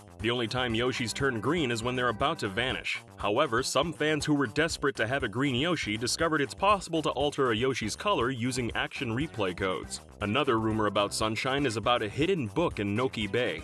Many rumors have emerged on how to retrieve or open the book and what it does. In reality, it doesn't do anything, and Mario can't interact with it. The book is most likely an early asset that was left in the game by accident. It was apparently going to be used in a mission to get a shine sprite, but the way of retrieving the sprite is said to have been changed to collecting 8 red coins. Another rumor stated that in the Japanese version of the game, the book was used in a level that was removed internationally. Another one claims that the book has a message reading, "You have no life," signed Shigeru Miyamoto. Both of these rumors are false. Some rumors were also spread that Luigi was actually present in Super Mario Sunshine. According to the rumor, collecting all 120 shine sprites would cause Waluigi to appear, alongside Luigi trapped in a cage. Defeating Waluigi in a boss battle would supposedly free Luigi and unlock him as a playable character, but this rumor was easily proven false by players who actually collected all the shine sprites. Similar to the rumors of Luigi being playable in Super Mario 64, the game's remake for the Nintendo DS inspired rampant rumors about Waluigi being a playable character. The rumor reached a fever pitch in 2005 after a scan of a magazine article showing screenshots of Waluigi in action began making the rounds on the internet. According to the article, in order to unlock Waluigi, players would have to find all the stars and be the fastest foot racer in the land, at which point they'd have to defeat a Rabbit King boss and claim the key to Waluigi's room. It turned out that the article was a hoax created by Nintendo World Report writer Andrew Brown, who uploaded the fake article to his DeviantArt account and shared it on various gaming forums as an April Fool's prank. Within a week, the image spiked in popularity all over the world as people claimed the fake scan had come from Nintendo Power or was featured on IGN. Also in 2005, Go Nintendo reported on a leak they'd heard about the development of a new Mario Paint game for the Nintendo DS. According to the leak, Nintendo was considering releasing it as 3 smaller games, one for music creation, one for animation, and one for painting. The games would even have featured connectivity with the Wii, then known as the Revolution. No mention of such a project was ever heard through official channels, and it may never have existed at all. Other game rumors had most substantial evidence, however. One video from December 2007 fooled many, and claimed to reveal gameplay of Super Mario Galaxy for the Nintendo DS. In the video, it was shown that collecting every star with both Mario and Luigi in the Wii game would unlock the option to transfer a special version of the game to the DS over a wireless connection. Gameplay consisted of Mario and Luigi exploring simultaneously using touchscreen controls, and each star the player collected in the DS version could be redeemed for 10 Wii Shop points. The video had many viewers on YouTube convinced. However, a different version of the video uploaded to the site Stage 6 revealed that the whole thing was actually a project by video editor Pablo Belmonte.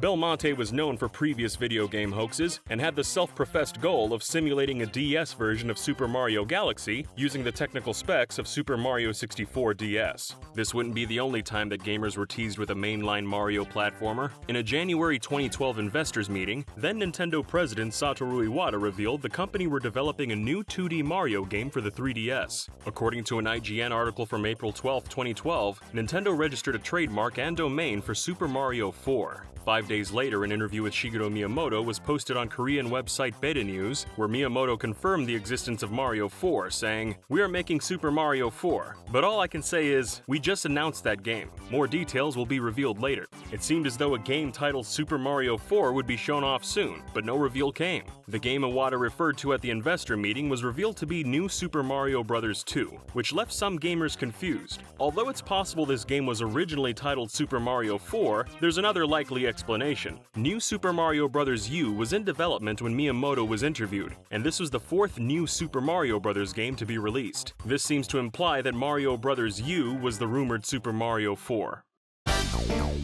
In 2013, there were supposed leaks that Super Mario 64 would be remade again, but this time for the Wii U. Dubbed Reimagined, the game would have been the first in a series of HD remakes of older titles, released exclusively on the eShop for $30. The Reimagined version of Super Mario 64 was said to include two-player online co-op with both Mario and Luigi, as well as new multiplayer modes such as Race to the Star and Coin Collector. However, no official announcement of such a project ever materialized. During the run-up to the release of Mario Kart 8, the Spanish-language official Nintendo magazine published an article that listed Diddy Kong as one of the game's playable characters, and even featured artwork of Diddy alongside other confirmed characters. Upon the game's release, however, Diddy Kong was nowhere to be found. Fans still clamored for him to join the game, and new screenshots began circulating that showed a lineup of upcoming DLC characters, including Diddy, Magikoopa, Professor Egad, Birdo, and Plessy. While Mario Kart 8 would receive new characters as DLC, none of the rumored characters made the cut.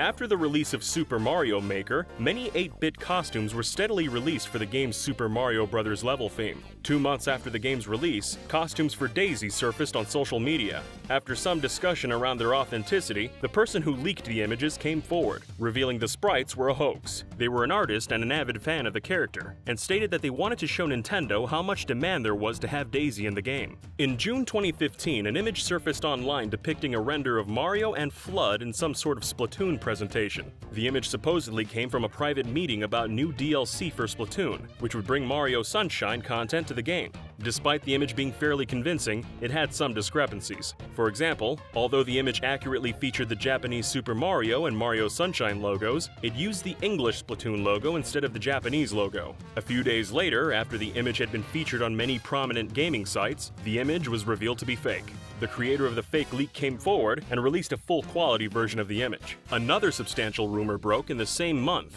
According to Spanish site Revo Gamers, Nintendo and Disney were working out a collaborative deal involving games, toys to life, and even movies. Disney allegedly wanted Mario to appear in Disney Infinity, and they also wanted Nintendo characters for use in their films. Arguably, the biggest part of the deal was a game featuring both Mickey Mouse and Mario. Nintendo was apparently open to the deal as a whole and the game, and were negotiating terms. Revo Gamers had previously put out accurate information on several amiibo before they were announced, as well as Activision using Nintendo characters for Skylanders. This positive track record added some authenticity to the rumor, but nothing more has surfaced online since the article was published. One particularly vague rumor came from an unusual source. In 1993, soda pop company Faygo Beverages ran a Mario-themed advertising campaign as a tie-in with the live-action Super Mario Bros. Movie. In October 2017, while sharing a photo of some of the Mario-themed drinks from this campaign on their Instagram page, the company proposed that an unfound reference to Faygo beverages existed in a Mario game. While no details were forthcoming, fans theorized that any such Easter egg would likely be hidden in Super Mario All-Stars, Mario's Time Machine, or Mario is Missing.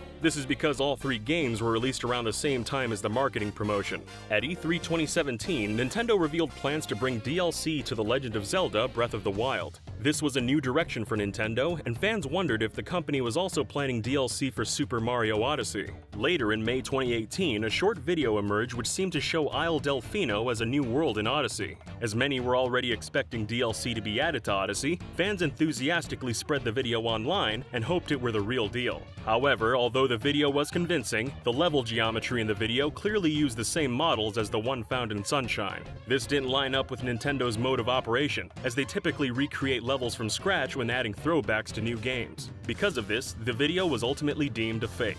Other recent Nintendo games have seen fake leaks. Camelot have demonstrated some impressive post-launch support for Mario Tennis Aces, adding new characters every month for a whole year.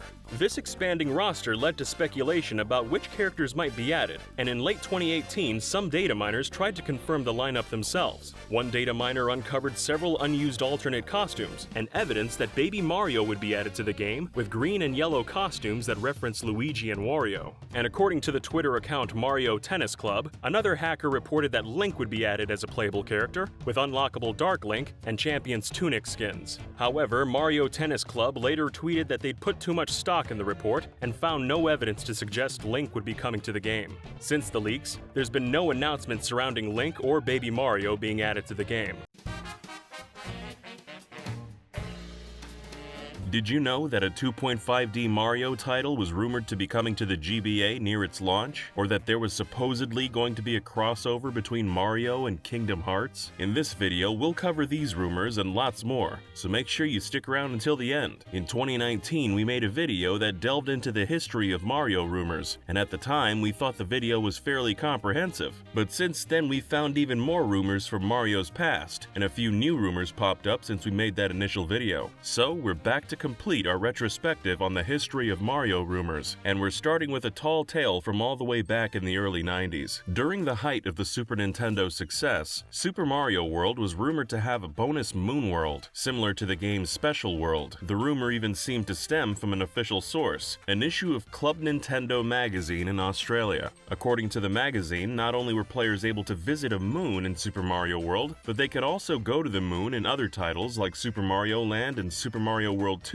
Yoshi's Island. In reality, up until this point, the only Mario title with a moon-themed level was Super Mario Land 2. There's obviously no Moon World in Super Mario World, or any indication of one being planned in its game data. The rumor lived on though, and was prevalent enough for several ROM hackers to create mods of the game featuring moon-inspired levels. Another rumor from the 90s claimed that Bowser has, or at one point had, a wife named Claudia Koopa. According to the rumor, the character was first revealed in an article from a UK version of Nintendo Power. A supposed image of Claudia even circulated online, adding to the hearsay. However, this image comes from an issue of the Nintendo Comic System, where a page from Bowser's high school yearbook is shown. This unnamed character is never stated to have any sort of relationship with Bowser, and was likely just a visual gag. An additional part of the rumor is easily proven false, as there never was a magazine called Nintendo Power released in the UK. The country's Nintendo-based magazine has had several names, such as Nintendo Official Magazine and Official Nintendo Magazine, but never Nintendo Power. There's even evidence that the idea of Bowser having a wife named Claudia came from a Mario fan site. The creator of the site Lemmy's Land made a character called Claudia for their own fan fiction to act as Bowser's wife. And as the Mario Wiki points out, the webmaster has always openly stated that Claudia was their original creation. So it seems that someone saw Lemmy's writing and tried to make up a rumor about Bowser having a wife, then made it harder to fact-check by saying the information came from the UK. One magazine that was quick to report rumors back back in the day was Electronic Gaming Monthly. In their gaming gossip segment, EGM's Quarterman would report a handful of rumors in the industry in each issue. One of these rumors told of a brand new Mario and Donkey Kong game coming to the SNES. Quarterman would go on to talk about how the game was a 16-bit remake of the arcade version of Donkey Kong with new scenes and better graphics. While no such game was ever released, it's interesting to note that a reboot of the arcade Donkey Kong game came to the original Game Boy only 2 years later, which featured remade levels as well as a handful of new worlds to explore. It's also possible that word somehow got out about Donkey Kong Country, as the game's intro has an homage to the original Donkey Kong. Quarterman would follow up with another Mario rumor 2 years later, this time about Nintendo's Super Mario launch title for the Nintendo 64. They reported that the game would be filled with action, flying sequences, and most notably driving segments. Super Mario 64 would ultimately include some action and flying sequences, but no driving mechanic was ever present in the final game. While Quarterman reported this all to be in one game, it is once again interesting to note that Mario Kart 64 would come to the system only 6 months after the N64's launch in North America. As for this rumor, it seems possible that someone at EGM, or one of their informants, may have seen footage of Mario Kart 64 without context, and assumed it was part of Mario 64. Or maybe we're giving someone too much credit and it was just an outright lie from a rumor monger. One piece of hearsay from the early 2000s came from a screenshot from a supposed new Yoshi game. The image, which features a purple Yoshi in a vaguely Yoshi Safari-styled environment, was apparently first seen in an old IGN Pocket News article. IGN didn't give much information about the screenshot's origins, simply stating they received the image from a Japanese correspondent of theirs. A higher resolution version was posted onto their forums, and rumors about it grew from there. The word going around was that the game may be a sequel to Yoshi Safari for GBA, and that it had N64 level graphics. No additional images or footage of the game has ever been found, and the image is thought to either be a legitimate Nintendo tech demo shown behind the scenes, a mock-up made for Japanese magazines, or simply be a hoax. This was far from the only rumor posted in the early 2000s. In the E3 demo for Luigi's Mansion, the UI included a clock that was always visible on the Game Boy Horror, with the player being booted out of the game when the clock hit 1:30 AM. This timer led players to believe that Luigi's Mansion was originally planned to be a timed mission, with rumors circulating that Luigi would vanish alongside Mario if he wasn't saved in time.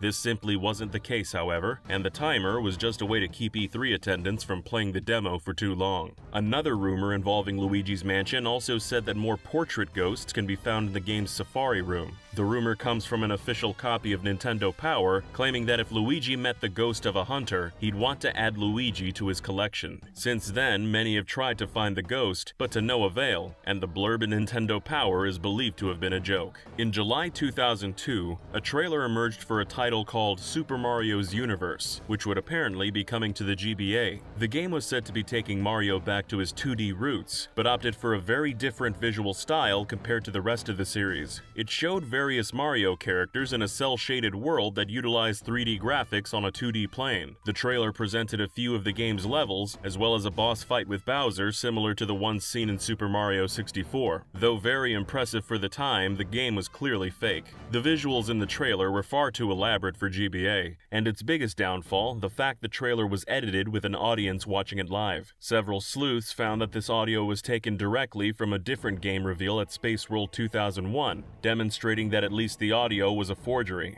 It was eventually revealed that the leak was made by Pablo Belmonte, who would go on to make the Super Mario Galaxy DS trailer hoax we talked about in our last Mario Rumors video. Many Mario rumors involving the GameCube stemmed from Nintendo's Super Mario 128 tech demo. One hoax attempted by Blaze the Hedgehog showed off a fake picture taken at an E3 convention floor. The image showed a single frame of Mario in a basic 3D world. The leak was immediately debunked, as Mario's model is the exact same model from Super Smash Bros. Melee. Blaze admits to making the hoax and explains that the background was actually made using Doom map creation tools. Blaze Hedgehog also went on to make an April Fool's hoax for a new Super Mario Bros. 2. The screenshot this time around shows Mario in an environment similar to the original Super Mario Bros. 2, with Shy Guys being a common enemy and doors and plants being rooted to the floor. Blaze would go on to say that this hoax was more for fun and that they were done making hoaxes that were truly meant to fool people. Though most rumors were about core Mario titles, Mario's spin-offs got a handful of rumors as well. One rumor started out as a tip submitted to the fan-driven website Insider by reader Jason Blake. Blake reportedly emailed Harmonix Music, creators of Dance Dance Revolution and other Revolution games, about the possibility of Karaoke Revolution getting a Mario Mix title in the same vein as Dance Dance Revolution Mario Mix. According to Blake, Harmonix responded with, "We're delighted to hear that you enjoyed the games. If there were a GameCube version in the works, we wouldn't be able to talk about it until it was officially announced by our publisher, Konami. Such announcements are common at the E3 convention in May. Wink." The email was interpreted by some as a tease that Harmonix would have something to show at that upcoming E3. However, to this day, no follow-up has been made to the Revolution with Mario series. Mario rumors obviously hit the Wii as well. In 2007, EGM once again reported a new crossover for Mario, this time with Square Enix's Kingdom Hearts series. The game, titled Mushroom Kingdom Hearts, would apparently take Sora, Mickey, and many others from the first two Kingdom Hearts games into the Mushroom Kingdom. The game would also introduce not just Mario characters, but over 41 Nintendo characters as a whole. Despite this emphasis on Nintendo content, the game was apparently set to be both developed and published by Square Enix. But if the photoshopped Super Mario Sunshine art didn't give away the fact this announcement was bogus, the fact it was published in EGM's April issue should have. However, this didn't stop many fans from thinking it was real and taking to online message boards only to be told it's a hoax by their peers. Another unique Mario crossover was rumored for the plumber, but this time with Norton Antivirus. In November 2008, Kotaku reported that Norton would be releasing a gaming edition of its antivirus software, which would have been used to help optimize a user's PC for gaming. The image Kotaku published in the article featured a Norton Antivirus box with Dr. Mario and various assets from the sub-series featured front and center. Interestingly, Kotaku never mentions Dr. Mario in their article at all, or even Nintendo. Despite this, other websites reposted the image, believing it to be an official Dr. Mario and Norton crossover. But of course this wasn't the case, and to this day the origin of the image is unknown. One Mario rumor was actually started by Nintendo by complete accident. In 2011, Nintendo announced that anybody who purchased the 3DS before its famous price drop were eligible to redeem free NES and GBA games for their system, as long as they logged into the eShop before August 12th and updated their device. This promotion was known as the 3DS Ambassador Program and was meant to reward early adopters of the 3DS. In an attempt to remind players to redeem the games, Nintendo shared a screenshot of Super Mario Bros. 3's Time's Up screen on their Facebook page as a reminder to users who hadn't applied yet.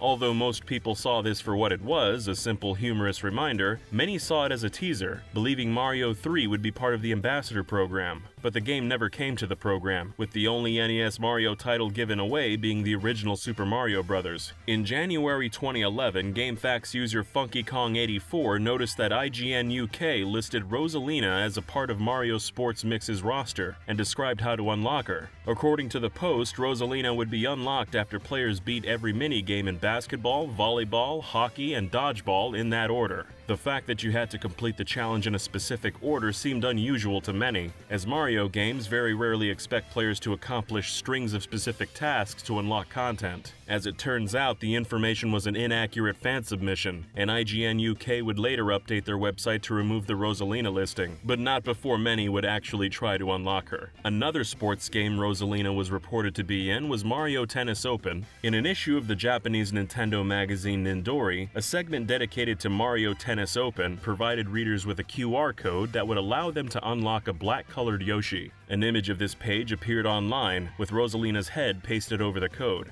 Rosalina's head over the QR code, as well as many other Super Mario Galaxy elements in the game, led many Western players to believe Rosalina could be unlocked in the game, or maybe added in a future update. This was idle speculation and was simply untrue. But there was some truth under the surface of it all. In an interview with the game's producer Shugo Takahashi, Shugo revealed that Rosalina was actually intended to be a part of the game to represent Mario Galaxy, but couldn't be properly implemented. As a concession, Luma was added to the game instead. That wasn't the only handheld Mario hearsay. Super Mario 64 DS was set to have an unused minigame, and there was apparently hidden data to support this claim. In the game's data for the minigames, files named Wrecking Crew were set to exist, but went unused. This naturally led a few data miners to believe a Wrecking Crew-based minigame had been planned at some point. This speculation would then spread onto a few Mario message boards. Upon further inspection, however, the cutting room floor user Rusty found that Wrecking Crew was nothing more than the internal original name for the coincentration minigame, putting an end to the rumors. In 2015, a video of what appeared to be a 3DS remake of the Thousand Year Door circulated online. The video showed a 3DS loading the game and a title screen that added 3D to Thousand Year Door's logo. The video was only a few seconds long, and despite being well made, the dubious nature of its appearance and the low video quality had many users suspicious from the get-go. Despite this, many believed it, and the video gained a fair amount of traction. It wasn't until about a week later that the user who uploaded the original video, Fawful the Great 64, took down the video and released a confession about the leak being fake. In the video, Fawful explained that they didn't expect the leak to get nearly as much attention as it did, which is usually what most hoaxers expect. When Super Mario Maker 2 was shown off in May 2019, it was revealed that the option for making a level in the Super Mario 3D World theme was put in its own category labeled Additional Themes. It didn't take long for players to speculate about more themes being added to this category, with one popular theory being a theme for Super Mario Bros. 2.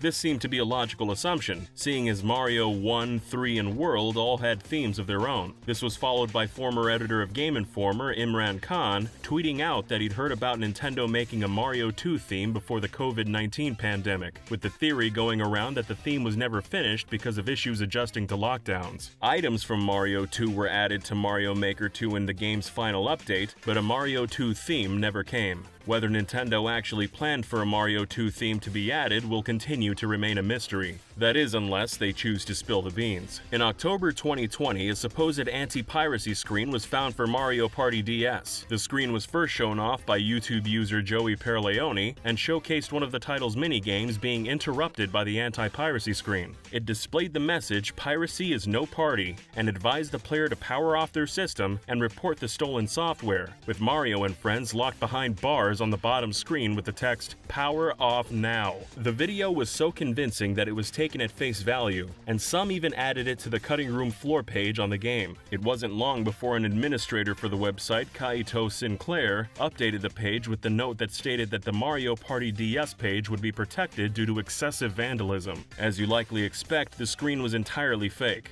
Joey would go on to create more videos about fake anti-piracy measures in Mario Party DS, and somewhat set a trend for the creation of fake anti-piracy screens for many Nintendo games from then on. One common way games are leaked these days is in the form of online shop listings. In April 2020, Amazon France listed that Super Mario Odyssey would be coming to both the Switch and PC, with listings for Sega and PlayStation titles alongside it. The leak included no info on the game and a complete lack of images. This leak would later go on to be debunked by many other companies, such as Sega and Sony, who confirmed that their games wouldn't be coming to the platform, which in turn deconfirmed Mario Odyssey's coming to the PC. That said, a Sony title would be announced for the PC that same year, with Horizon Zero Dawn's Complete Edition being announced for PC just a few months later. The Mario Odyssey leaks didn't stop there. Another alleged leak hit Twitter, complete with screenshots of what appeared to be a development build of an upcoming sequel. One image showed Mario in a very early version of an unknown kingdom, with one more showing him using a canoe going down a river. The screenshots also showed off a UI similar to Mario Odyssey's, as well as a debug menu. The screenshots had originally begun to circulate after being posted on 4chan. The first screenshot was soon debunked by the Twitter account Forest of Illusion, who revealed the images to be fake. They were first shared on a Discord server, then later posted onto 4chan by one of the server's members. The second image, however, has no known origin, with some claiming it was first shared around 2018. Another interesting detail is that both the second screenshot and Mario Odyssey share the exact same debug menu, which was seen during E3, but the leaked screenshot shows even more options. Regardless, no news has surfaced on a Mario Odyssey sequel since, and the images are almost certainly both fake. One rumor hit Twitter after Jeff Grubb, who's associated with leaking gaming news early, simply tweeted "Super Mario RPG," but this seems to be the end of his association with the rumor. Some thought Jeff was hinting at some sort of news leak, but then another Twitter user named Sharito724 replied, adding fuel to the flames. Sharito said they had information about a sequel to the Mario RPG games, and that the game would be revealed soon alongside the release of the original Super Mario RPG on Nintendo's Switch Online app, which has NES and SNES games to play. We can't say exactly why Jeff Grubb originally tweeted Super Mario RPG, but it's fairly obvious that Sharito Narito's reply was entirely fabricated, either by them or someone who gave them false info. In late April 2021, the Twitter account Cut and Obscure Video Game Content tweeted that New Super Mario Bros. Had unused game data for a ghost enemy with the file name Scrupulous Fingor. The account also claimed that when asked about Fingor in an interview, series creator Shigeru Miyamoto completely disregarded the question, appearing visibly upset. The tweet gained over 5,000 retweets and had several other users chiming in stating that Fingor was also cut from many other Mario games, including Super Mario 64 DS, where the character was planned to be a boss. Thankfully, most people quickly realized this was a joke, and the Twitter account in question was a parody account. That said, many took the tweets at face value, believing Fingor was an actual cut enemy from the series. Another enemy who was caught up in confusion was Bowser himself, specifically his appearance in Super Mario 3D World's bonus add-on Bowser's Fury. A rumor started up with Twitter accounts stating that Fury Bowser's official name in Japan was actually God Slayer Bowser. The rumor seems to have multiple origins, but it all starts on Twitter, with the name being spread by retweets and word of mouth. Again, many Twitter users took these tweets as gospel. The rumor was fairly easily debunked, however, as checking Nintendo's official Japanese website for the game officially lists the new form as Fury Bowser, and many Nintendo-focused websites corrected the viral tweets, setting the record straight. Over recent years, there's been many rumblings of a new Mario Kart title in the works, with several rumors specifically mentioning a Mario Kart 9. During January of 2021, a 4chan user posted about a brand new karting title coming from Nintendo, but that it wasn't specifically Mario Kart. The leak was later posted to Reddit, and was said to be a new Smash Bros. Style crossover with many Nintendo franchises joining the race. They also shared that characters like Mario, the Ice Climbers, and Breath of the Wild Zelda would be in the game, and that a new tackle mechanic would be added. Only a few weeks later, another leak hit 4chan, this time with a handful of Nintendo titles. The post mentioned games like Skyward Sword HD, a new 2D Metroid game from Mercury Stream, and of course Mario Kart 9, with no details for the game other than the fact that it could be a possible early 2022 release. While Skyward Sword HD and Metroid Dread were both revealed during Nintendo Directs in 2021, giving the leak some credibility, Skyward Sword HD and a new 2D Metroid game have been rumored long before this post. The post ultimately fell apart after it attempted to leak inaccurate reveals such as Ryu Hayabusa from Ninja Gaiden and Matoi from Phantasy Star Online 2 as playable characters in Super Smash Bros. Ultimate. A third leak for the game appeared in May 2021, this time of what appeared to be artwork for an unknown Mario Kart title. The art was first shared onto 4chan and quickly made its way to Reddit. The artwork was swiftly tracked down, however, and revealed to be promotional artwork for Nintendo's Mario Kart themed ride in their Super Nintendo World theme park. Mario Kart leaks kept coming, and in the same month a new rumor for Mario Kart Maximum hit 4chan. The leak claimed that Mario Kart Maximum would have every track before Mario Kart 8 playable and fully remade, with the exception of Super Mario Kart tracks keeping their 16-bit look. The leak went on to list off a full roster of characters from Mario Kart's past, including new characters such as Captain Falcon and Kirby, with every character in the game also having unlockable color swaps and costumes. The game would even come with two new modes, called Party and King of the Circle. Party mode would replace all the item blocks with dice, with the dice roll determining what item the player ended up with. Holding on to dice blocks would lead to higher numbers, with a roll over 50 being a winning roll. King of the Circle, on the other hand, was a simple King of the Hill mode, where players earned points the longer they stayed within a set circle, and if it wasn't clear already, none of these Mario Karts were even remotely true. Another rumored Mario game for the Switch in 2021 was New Super Mario Bros. 3. The rumor comes from an alleged listing of the game on Nintendo's official website. The listing showed no artwork or release date for the game, and shortly disappeared after a supposed screenshot was posted on Twitter and 4chan. The rumor didn't have very long legs, however, as the creator of the listing image quickly debunked it themselves. They replied to the original tweet saying it was meant to be a joke, and was to make a point that anybody can make a fake leak, a point that is undoubtedly true. In February 2021, Reddit user Waluigi Bubsy Pluck noticed that Nintendo had recently updated the website domain for www.waluigi.com, with the URL now leading to an endless reloading website. This sparked some discussion about a pending Waluigi announcement, but it's worth pointing out that the history of this particular web domain is a bit strange. Originally, the URL was used as a promotional link that led to the original Mario Tennis 64 website. Later on, the link changed and would redirect users to Nintendo's Nintendo's English North American website. And as of the making of this video, the link now redirects people to 1-2-Switch's product page. It's unknown why Nintendo has changed the link so many times or why it now points to 1-2-Switch, but something few have taken note of is that Waluigi and Super Mario are the only Mario characters with official websites that Nintendo owns. If you try entering any other Mario character's name followed by .com, they usually just take you to for sale web domain sites or dead pages.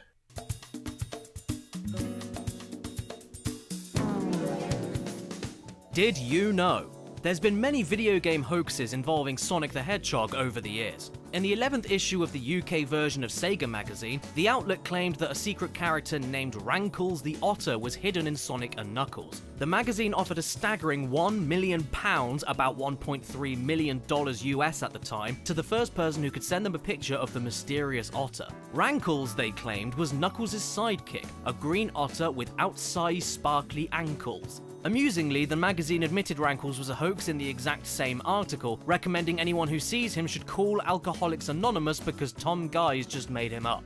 Unfortunately, people never read to the end of the article, and speculation as to how to unlock Rankles needlessly swept the Sonic world for years to come. This wasn't the only Sonic hoax of the 90s. In 1999, a mysterious version of Sonic 1 was uploaded onto Simon Y's Sonic 2 beta page. It was titled Sonic 1 Beta? And blazed through the Sonic community with people believing the game to be a legitimate prototype of Sonic the Hedgehog for the Sega Mega Drive. Unfortunately, this wasn't the case. In actuality, a fan named Cyan Helcarax made the ROM, intentionally attempting to mimic the behavior of a genuine Sonic 1 prototype. His goal was to stir up more interest in Sonic 1 among the community, a goal that was handily achieved. In fact, for his efforts in making the hack, Helcarax was invited by Andy Wolin to be part of the Sonic Stuff Research Group.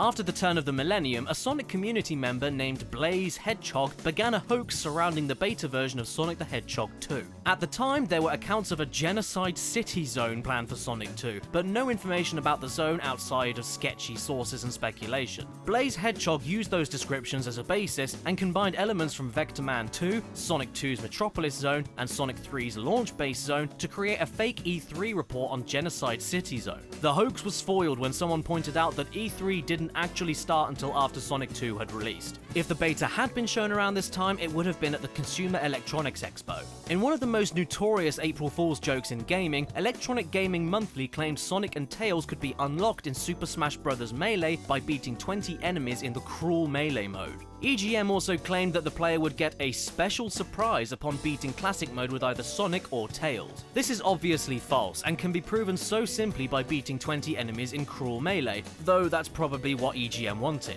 EGM eventually came clean and rewarded those who'd gotten more than 20 KOs in Cruel Melee with copies of Sonic Adventure 2 Battle. Sonic has since become playable in Super Smash Bros. Brawl, Smash for Wii U and 3DS, as well as Ultimate. But Tails only appears as a cameo in the background of Green Hill Zone and as a trophy. The next hoax again comes from Blaze Hedgehog, who made a hoax for the then non-existent Sonic Advance 2. Sonic Advance had just come out in Japan and the US, and Blaze knew a sequel was likely. Looking to do better than their last hoax, Blaze went to the effort of making a basic one-level game using Sonic Advance assets. They recorded gameplay of it, turned off the lights in their room, and took pictures of the video. Blaze then made a burner Angelfire account and added the images. The screenshots allegedly came from an insider source, which gave the Angelfire domain an exclusive sneak peek at Sonic Advance 2. Blaze dropped the link in a few chat rooms and the site began to spread. While the images managed to fool a few people, Blaze was ultimately foiled again when someone realized that the sprite for Metal Sonic was ripped straight from a Game Gear title. When Sonic Advance 2 came out, Blaze felt they needed to do something for a fake Sonic Advance 3.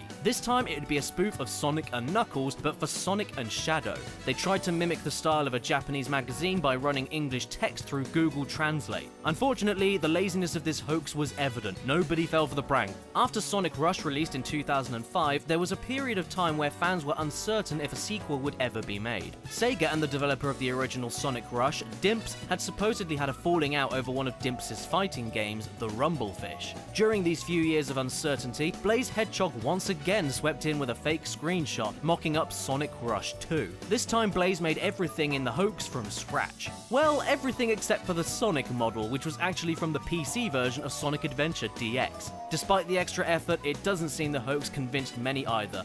On March 30th, 2006, a user named SazPaimon posted never-before-seen footage of Sonic X-treme to the website Sonic Cult.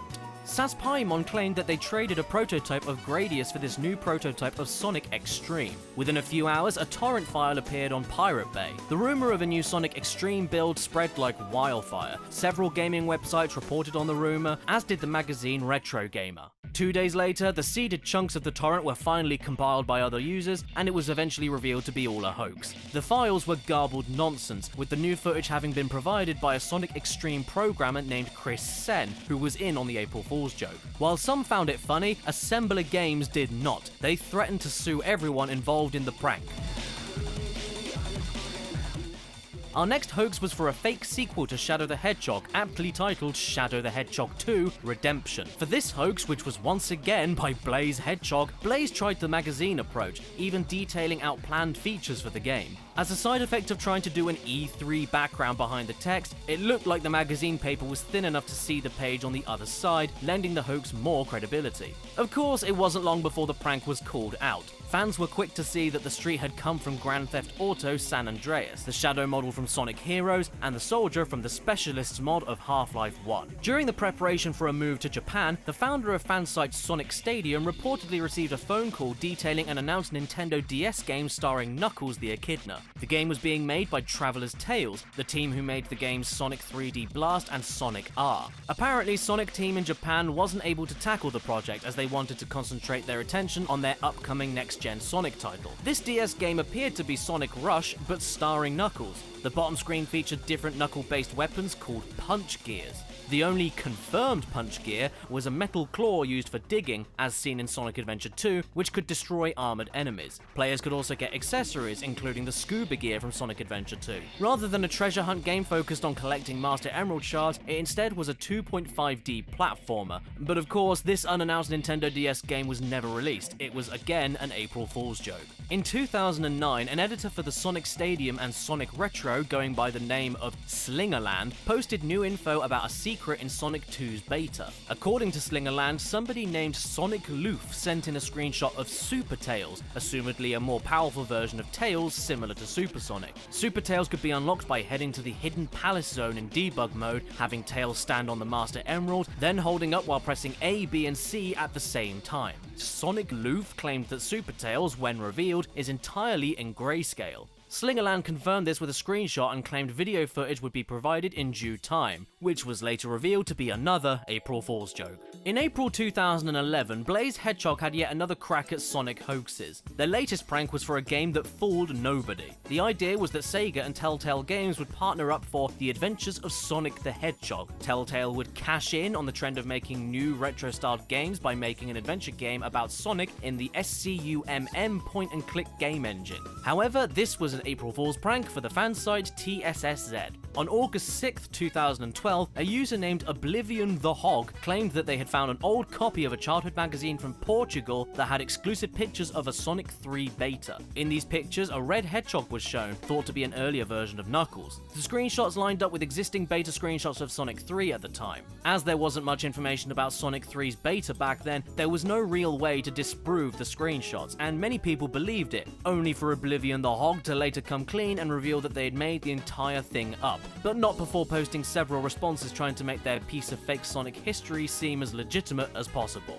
On April Fool's Day in 2015, SonicStadium.org claimed Sega were remastering the fabled 2006 game Sonic the Hedgehog. Supposedly, this remastered version would showcase improved gameplay, new features, and would have been made available on the PlayStation 4 and Xbox One in time for the 25th anniversary of Sonic. Updated voice work, a 4K resolution, 60 FPS, included DLC, and new cutscenes to expand the story wrapped up this laughably fake announcement. In 2017, Sonic Stadium once again revealed Sega was planning something big. literally. Big the Cat was apparently the last playable character in Sonic Mania. This was to be part of a cross-promotion with the officially sanctioned fan game Big's Big Fishing Adventure 3. The crossover was said to be a nod of respect to the Sonic fan community as Sega sought to best realize the fans' wishes. The fan game Big's Big Fishing Adventure 3 was intended to fill the gaps between Big the Cat's appearances in Sonic Adventure 2. Sega was supposedly adding Big the Cat to Sonic Mania after the surprising success of a prior April Fool's joke, which had then been focused on Big's Big Adventure 3.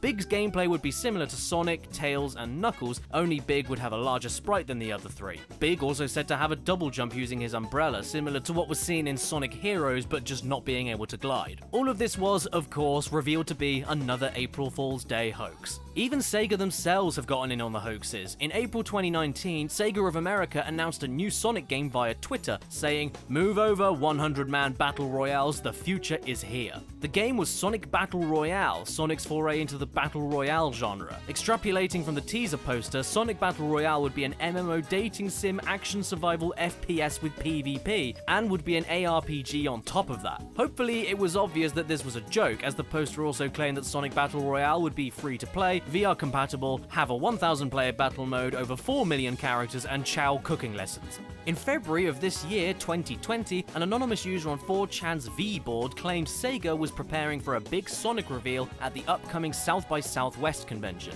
This reveal was for a single game that would bring most of the mainline 3D Sonic games to current generation consoles. They even posted an image that initially featured new art. However, upon further inspection, the art reused existing material, including a fan-made font. The artist later came forward, confirming the hoax.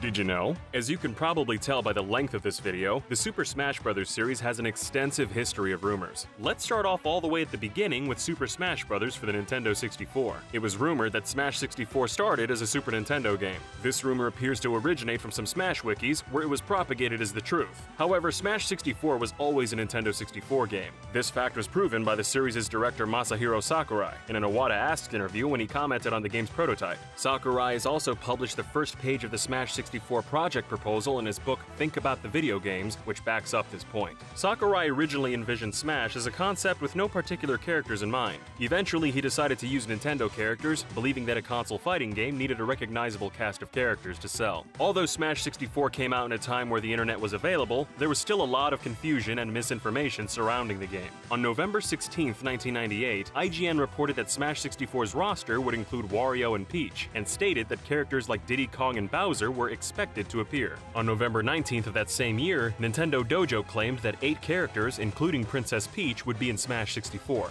They got the other 7 characters right, but Peach's inclusion was clearly false. This was before the game had an official title, simply going by Smash Brothers. In general, there was a lot of excitement and confusion around who exactly would appear in this new fighting game. Even Shigeru Miyamoto, the father of Mario, was confused on exactly who'd be joining Smash. In an interview with Nintendo Power, Miyamoto stated that Bowser would be appearing in the game, but Bowser wouldn't enter the series until Melee. Interestingly, before Melee was even announced, Sakurai revealed on the Japanese Smash 64 dojo that Bowser, Mewtwo, and Dedede were all planned to appear in Smash 64, and Mewtwo had actually been worked on in-game. Every other character reported on by news outlets either stemmed from miscommunication or misinformation. Before Smash 64 was out in Europe, Sakurai and a couple of HAL employees had already began planning and prototyping a new Smash Bros. The title of the game was decided while Sakurai was at E3 in 1999, Super Smash Bros. Melee. Melee had an intense development cycle, with a grueling 13-month production period which afforded Sakurai very little time off work. Because of the relatively short and secretive development cycle, there weren't many leaks and rumors for Melee. In fact, most misinformation appeared after the game's release. Much like Mew under the truck in the original Pokemon games, these Smash rumors were often touted as truth by various websites and forum users. The first example of this involves Toad.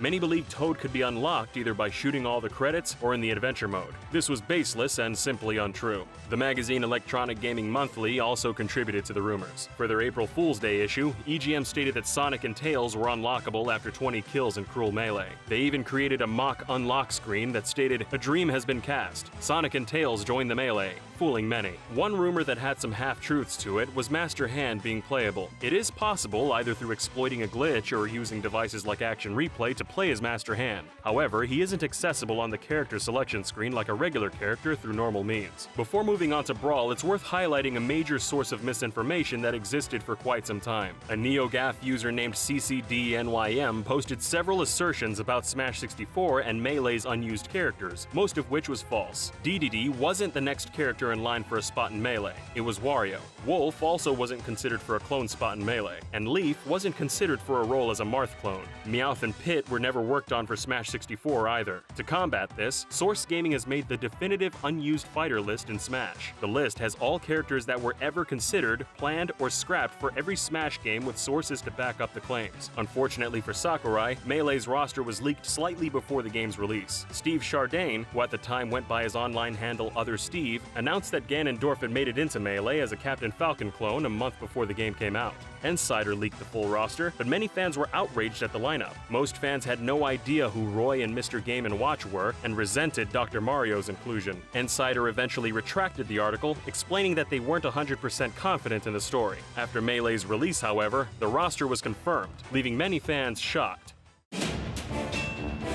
Super Smash Bros. Brawl's development faced a number of new obstacles for the series, which led to many delays. With the delays and the internet being more social, even more leaks, rumors, and misinformation emerged around Brawl than with other Smash games. Smash became much more difficult to predict, and more wild rumors suddenly seemed plausible. Despite the worldwide nature of the Smash Dojo, which was now in several languages, some parts of it were only available in Japanese. This included the Brawl ballot responses, which led to some confusion. In the ballot, Sakurai said there might be one or two third-party characters after Snake. However, many fans assumed there would literally be two, which did not happen. Another statement that fans took literally is a quote that Sakurai didn't even say, which emerged on the Smashboards forum as an alleged translation. Sakurai supposedly replied to a comment about Muddy Mole from Nintendo's Game Boy puzzle game, Mole Mania, saying he's so interesting, he might be in the roster already. The rumor might have died here, but it was published by IGN in the run-up to Brawl's release. Another rumor, first reported by a number of French outlets, stated that Sakurai was interviewed by an unknown Japanese radio program.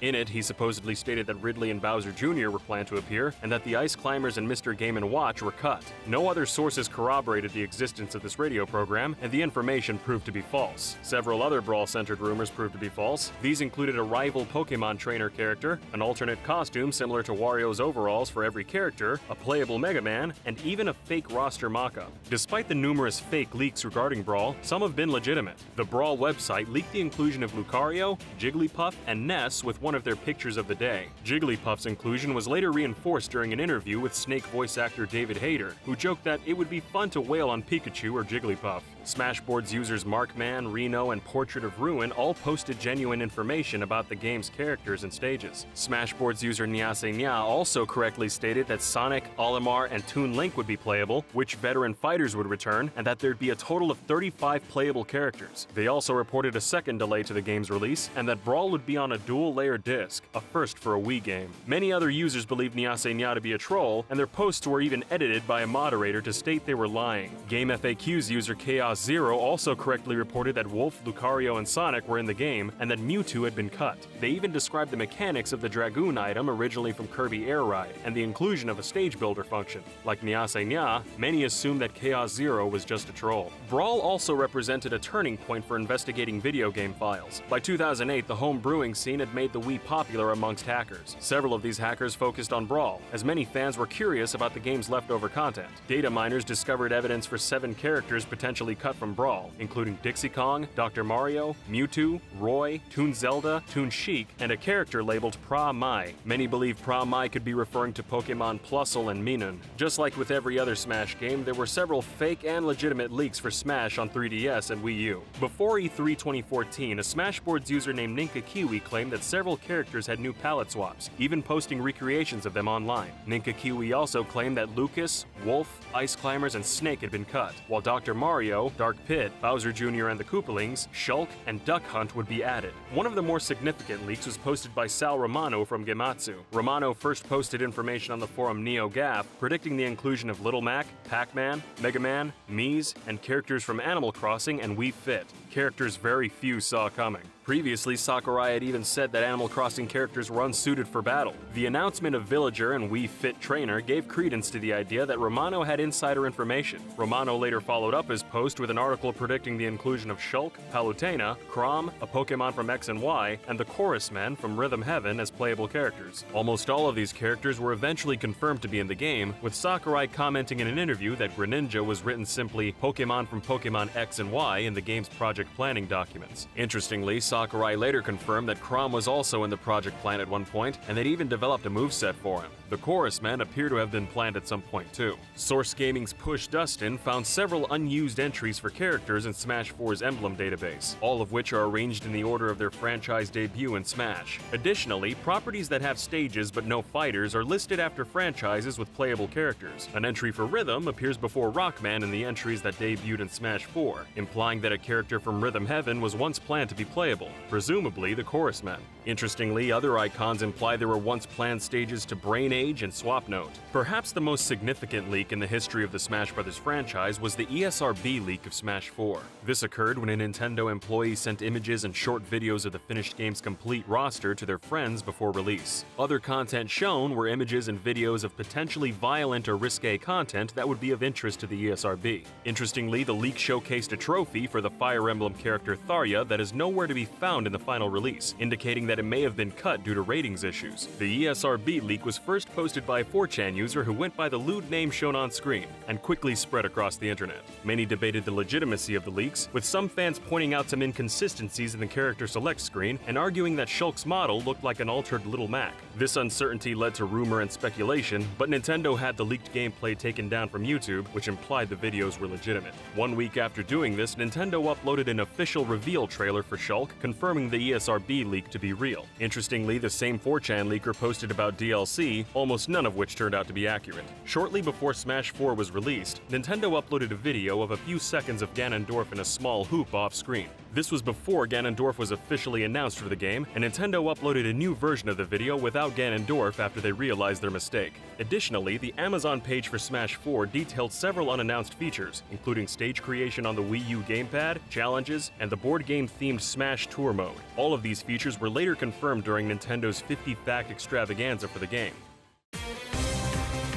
Although many of Smash 4's rumors and leaks were proven to be true, many were inaccurate. While Nintendo was still collecting responses to the Smash ballot for DLC characters, video game historian Liam Robertson reported that Shovel Knight would be coming to Smash Bros. As one of the ballot winners. However, this never happened. Years later, industry insider Ryan Brown explained that he'd passed the information on to Robertson after Brown found out about the Shovel Knight amiibo. At the time, only Smash Bros. Fighters had amiibo, so Brown incorrectly assumed that Shovel Knight was going to be a playable fighter. This is one example of how miscommunication between insiders led to false rumors. In January of 2014, images of Mario and Palutena surfaced online, which appeared to be authentic because the character models were new. After Palutena was officially revealed for the game with a different model, debate over whether or not these images were real intensified. They were later proven to be a hoax. The creator stepped forward in a 4chan thread about the ESRB leak, showing that the models were created in an external program and digitally manipulated to look like Smash 4 screenshots. On Valentine's Day of 2015, a leak for Rayman's DLC appeared on 4chan, and several outlets reported it as potentially legitimate. However, YouTuber Artsy Omni revealed the leak to be a mock-up he'd created. He used this Rayman hoax to launch the art series Smashified, which shows what characters might look like in the Smash Bros. Art style. Artsy Omni had previously created mock-ups of Kirby with various new character hats during Brawl's development that some tried to pass off as leaks. He also made a fake render for Klonoa that was exposed as a fake, as it used Japanese characters for Ike instead of Klonoa.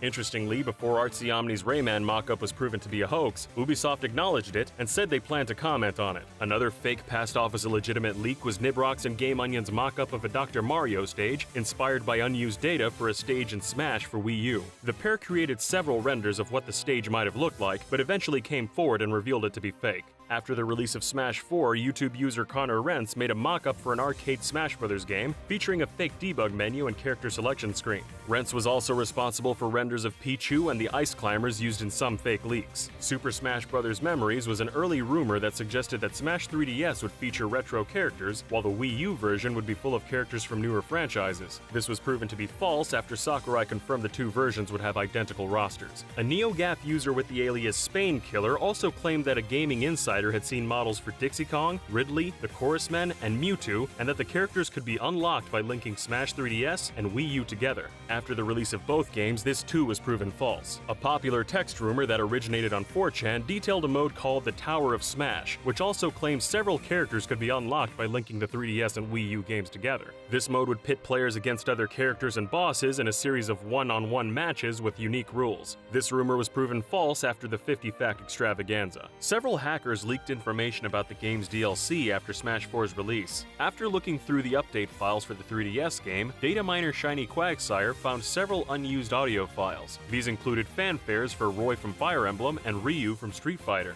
A few days later, Shiny Quagsire discovered evidence that at least 5 DLC characters were planned, and that there could be as many as 7 new stages with both original and Omega forms. Later, VG resource admin Random Talking Bush also data mined the update and discovered various unannounced and unreleased assets, including footage for Roy, Ryu, and Lucas. GBA temp user Crediar was actually able to get the DLC working before release and began to stream it, which was promptly shut down by Nintendo. After the release of Smash 4 and the expedited lifespan of the Wii U, many fans began speculating about the next game in the franchise. Even before the Wii U and 3DS games were finished, a job posting appeared for Smash 6 in April of 2014. Sakurai has previously stated that he considers the Wii U and 3DS versions of Smash to be separate games, so he would consider the next Smash game to be the 6th entry in the series. Dr. Serkan Toto was the first to report the existence of a new Smash game in development, stating that it was targeted to launch alongside the Nintendo Switch, then known as the NX. Later, both Liam Robertson and Push Dustin would report on this Smash game being a deluxe port of the Wii U and 3DS games, with new content and the return of the Ice Climbers. Additionally, since the Miiverse is not featured on the Switch, the Miiverse stage would likely be cut.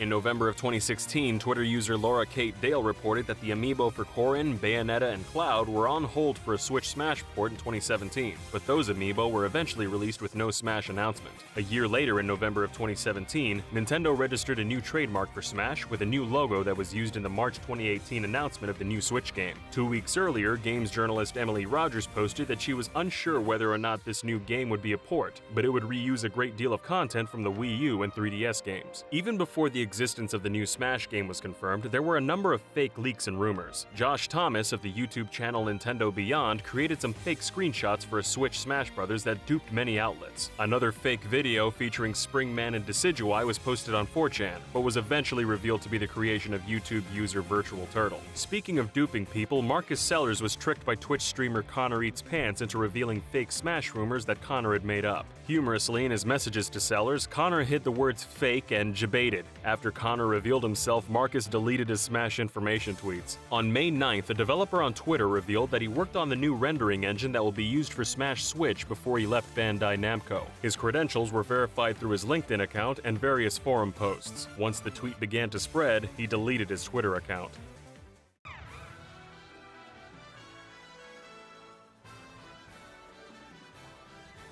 Did you know? Despite series creator Masahiro Sakurai's best attempt at keeping Smash Ultimate's all-star roster a secret, there were several missteps along the way, some even from Nintendo themselves. The DLC for Smash Ultimate is still being developed, but we wanted to provide a rundown of all the rumors, hoaxes, and leaks that have happened so far. We already covered Smash rumors and leaks for every Smash game before Ultimate, and even a few for Ultimate, in a previous video. So pause this video and go watch that one to be brought up to speed. Before Smash Ultimate's grand reveal, there were a few leaks about the game that went virtually unnoticed. Sakurai would even celebrate that the announcement saw few leaks. In his bi-weekly Famitsu column after the E3 announcement, he wrote, "To be honest, I'm truly glad there wasn't a leak. If word had gotten out that everyone is here, then we wouldn't have had this incredible reaction." Unfortunately, Sakurai is mistaken. There were a number of leaks about the game's presentation that did ruin some of the surprises for a few eagle-eyed fans. The YouTuber Master of Hyrule indicated in a post dating from April 2018 that some characters like Duck Hunt and Shulk would return. He also posted a small image of the battlefield stage seen from above, showing that the stage would receive an update in the new Smash. Soon after, another YouTuber, GU King of Heart, would post a bigger image of the new Battlefield design and claim that he got the information from the same source that told him about Nintendo's set design of E3 2017. He also confirmed several props that'd be used by Nintendo in their E3 2018's booth, including Bayonetta's boots, Link's Master Sword, and Captain Falcon's helmet. Both posts were deleted soon after, but were talked about heavily within the hardcore Smash community. Some rumors were also published on 4chan, including a post that indicated Princess Daisy and Ridley would be revealed in the E3 presentation. The anonymous poster would continue to provide accurate information, revealing the game's title and release date. They even correctly pointed out that Bomberman would be an assist trophy, which came as a shock to many fans. Perhaps the best known leak at the time was from a user on GameFAQs named Laws18. He revealed that all the characters of the previous games would come back, the Inkling's special moves, and the changes to the Zelda characters. Laws18 was met with a lot of skepticism, but his info turned out to be the real deal. However, later rumors from Laws18 would prove to be mostly inaccurate about the game's development. Vergaben was also gaining notoriety at this time. He was famous for leaking details about other fighting games, and for publishing rumors of a potential Star Fox racing game. Back in March 2018, he made a post claiming that he'd heard that Tails, Phoenix Wright, Zero, and Noctis would be joining Smash as fighters, info that would later be proven false. Later that same week, he posted an update saying he heard Ridley would be joining the roster, and that Bandai Namco would develop the title from one of his more credible sources. In May, he retracted his initial claims, but doubled down on Ridley and Bandai Namco's involvement. He also added that Simon Belmont from Castlevania would also be added to the game's roster, and that there'd be no cuts from the previous entry. All information that would later be confirmed. However, like other rumors from Vergaben, he wasn't the first to post this. Stealth40k was actually the first to post that he'd heard Simon Belmont might be joining Smash back in April 2018, a full month before Vergaben made the claim. Stealth40k also asserts that Incineroar was one of the first characters leaked for Smash Ultimate. All the claims of Simon Belmont joining Smash would eventually be confirmed, inadvertently by Nintendo themselves. A day before the August 2018 Smash presentation, an employee at Nintendo accidentally renamed their YouTube Galaga medley to Blood Tears / Monster Dance, confirming the addition of Castlevania to Smash. In the August 8th Direct, Simon Belmont, Chrom, Dark Samus, King K. Rool, and Richter Belmont were announced. Richter in particular shocked many Nintendo fans, as many were unaware who the character even was. However, Chrom and Dark Samus were somewhat unexpected, as Ike and Samus seemed to lose palette swaps referencing these characters in the early demos of Ultimate. Laws18's reputation would reach an all-time high during this point. On June 13, 2018, Laws claimed that there'd be an August Direct showcasing the start screen and options. He also claimed that a tournament mode and 2 other models would be shown, with one of them being the primary way to unlock characters. The new mode wasn't shown, but it wasn't enough to destroy Laws' credibility. A supposed DM leak between Vergaben and Laws18 also gave Laws more credibility. In the conversation, Vergaben asked Laws18 if he'd heard that there wasn't going to be a Donkey Kong newcomer. Laws said he doubted the claim, implying he believed a DK newcomer was likely. Since King K. Rool was revealed at the end of the August Direct, Laws18's reputation was boosted among Smash fans. Laws' reputation would take a huge hit after the September Nintendo Direct, however, which revealed Isabelle as a newcomer. He'd previously stated that Skull Kid from Majora's Mask would be a newcomer before the reveal. He also stated he thought young Link's final Smash would be a fierce deity Link transformation. Both pieces of info would later be proven false. He ended up closing his account on GameFAQs shortly after due to fear of Nintendo ninjas. Despite these fears, Laws went on to open a Twitter account under the same name and claimed that Dixie Kong and Isaac would be playable. He later retired from leaking after the Direct. He'd later make a post defending his record on Smash boards and apologizing for his mistakes. While Laws18 wouldn't be happy to see Isabelle revealed, Vergaben was. In July 2018, he posted on GameFAQs that Isabelle would be coming to the game. Later on Reddit, he claimed that he heard she was an Echo fighter, which proved to be incorrect.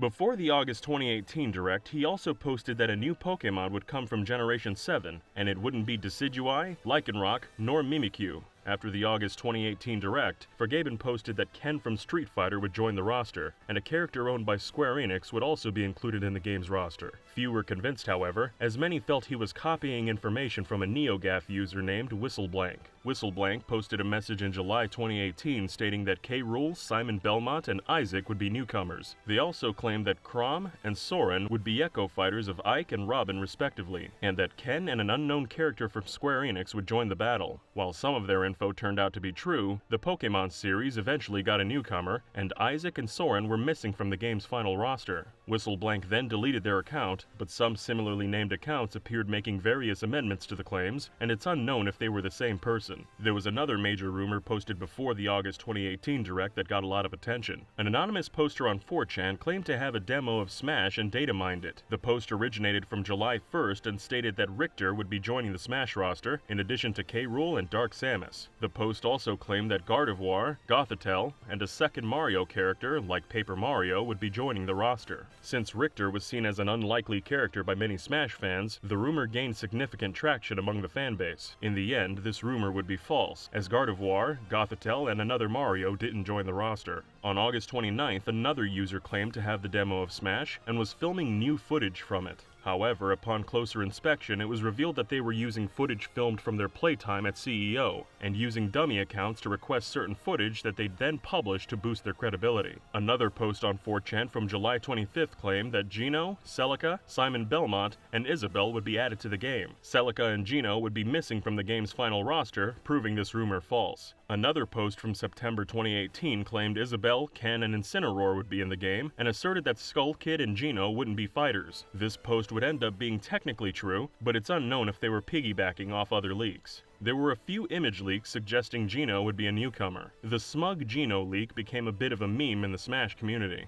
Upon closer inspection, the image was found to be just an edited image of Gino from Project M. Gino wasn't the only character that got a hoax during this time. Reddit user Cam Tunist made a fake PokeFloats 2 leak, also in September, featuring Skull Kid and Bandana D. The post fooled a few in the Smash community, but people like Push Dustin pointed out there were several lighting and size discrepancies, suggesting the photos had been altered. In fall 2018, many fans believed Karate Joe from Rhythm Heaven was coming to Smash as a fighter. This is because during King K. Rool's reveal trailer, Donkey Kong struck a pose resembling an image of Karate Joe. This was even covered by outlets such as GameXplain, bringing more awareness to the potential nod. This led to a number of Rhythm Heaven hoaxes, such as one that showed Karate Joe without a shadow. There was even a 4chan post that sought to recreate the setup for Memory Post, suggesting Rhythm Heaven would get a new character. However, as Push Dustin pointed out on Twitter, several aspects of the images showed it was fake, like different lighting, the emblem's poor design, and the dubious nature in which it was uploaded.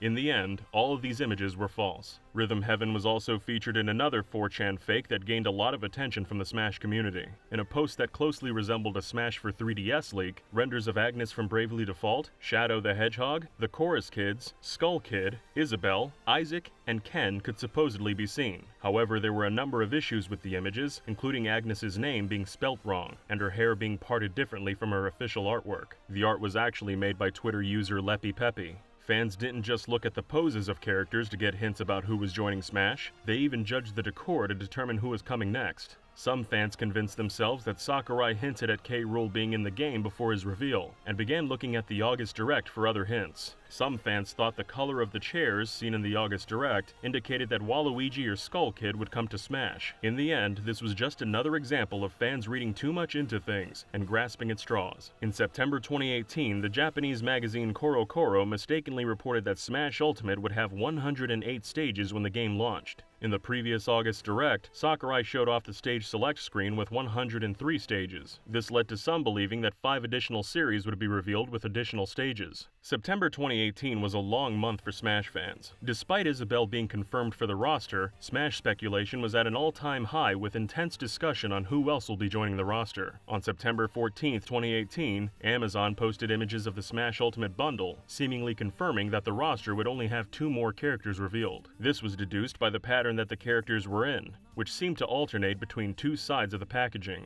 This led to an intense debate on what became known as box theory. Just a few days later, a more optimistic theory emerged. Duckmeat and Sabi proposed blog theory, which calculated the rate that characters were announced to predict just how many characters were left. By their estimates, there were 6 characters left. However, a major issue with this theory is that it assumed the rate of character announcements would stay consistent, which they never did in any of the Smash speculation periods before. Despite its obvious flaws, the box versus blog theory became a huge focal point in the community. On September 14, 2018, a Reddit user named NoahTesty leaked several details about Smash Ultimate. In their posts, they claimed to be a playtester for Ultimate. They stated that Ken and Incineroar would be the base roster's final 2 characters, and Spirits were similar to Brawl's stickers. They also claimed that Piranha Plant was going to be the game's first DLC character, and the plant wouldn't utilize a fireball in their moveset. They also claimed the internal name of Ultimate was Cross 2.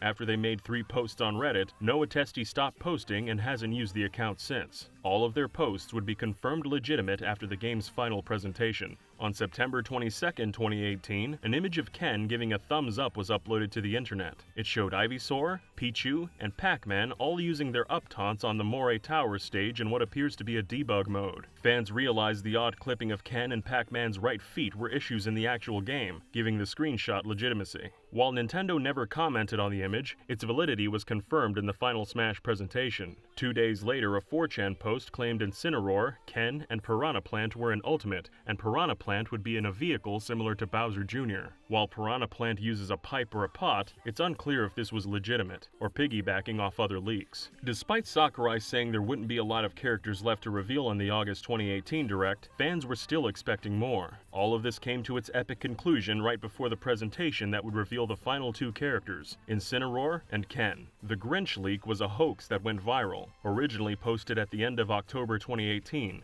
showcasing Banjo and Kazooie, Chorus Kids, Geno, Isaac, Ken, and Shadow as part of artwork that resembled the Smash Bros. Everyone is Here mural. The image was uploaded to Snapchat and then 4chan, where it quickly spread across the internet. The reason it's called the Grinch leak is because it featured artwork for merchandise relating to the Grinch movie, which is one of the reasons why so many people believed it. Internet detectives hypothesized that the image came from a French company, Marina PLV, which had worked with Bandai Namco in the past. All of these characters were believable to a certain degree. None of them at that point were shown as assist trophies, and some were characters Sakurai had considered at one point or another. Papa Gino's, a YouTuber who covers Smash leaks and rumors, was certain of Banjo's inclusion due to a source he had, so he backed the leak. Liam Robertson contacted the artist who was supposedly responsible for the image, which led to the artist denying any involvement. This led to a civil war in the Smash community, as some people claimed the images were legitimate, while others claimed they were false. However, the internet's collective dreams would be destroyed just 2 weeks later when the rest of the game's roster was officially announced, disproving the Grinch hoax once and for all. Forgaben came out against the Grinch hoax, stating that he'd heard Isaac was an assist trophy, not a playable character. He also stated that a new Square Enix character was coming, but said it was possible it was moved to DLC. Forgaben would also claim that Minecraft would see representation in the base game. After the game was released, he suggested that we could see Minecraft content for DLC, but ever since he made that post, no Minecraft content has appeared in Smash Ultimate. The Grinch hoax was probably based on an earlier rumor, nicknamed the Chad Ganondorf.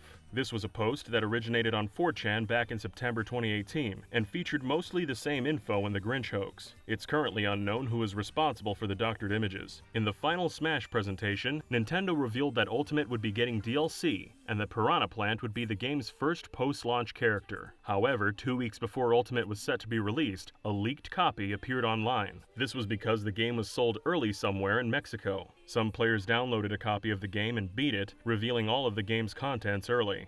Nintendo tried taking down videos showcasing the game's story and music through DMCA takedowns. However, information quickly spread across the internet, including the game's cutscenes. There's been many rumors about the DLC for Smash Ultimate. Hitagi, a contact of Forgaben, claimed the game would see a Grand Blue character, most likely Catalina. Hitagi also claimed that Steve would be coming to Ultimate, which Forgaben initially supported. The rumor was proven entirely false, as Grand Blue didn't receive any characters in Fighter Pass 1.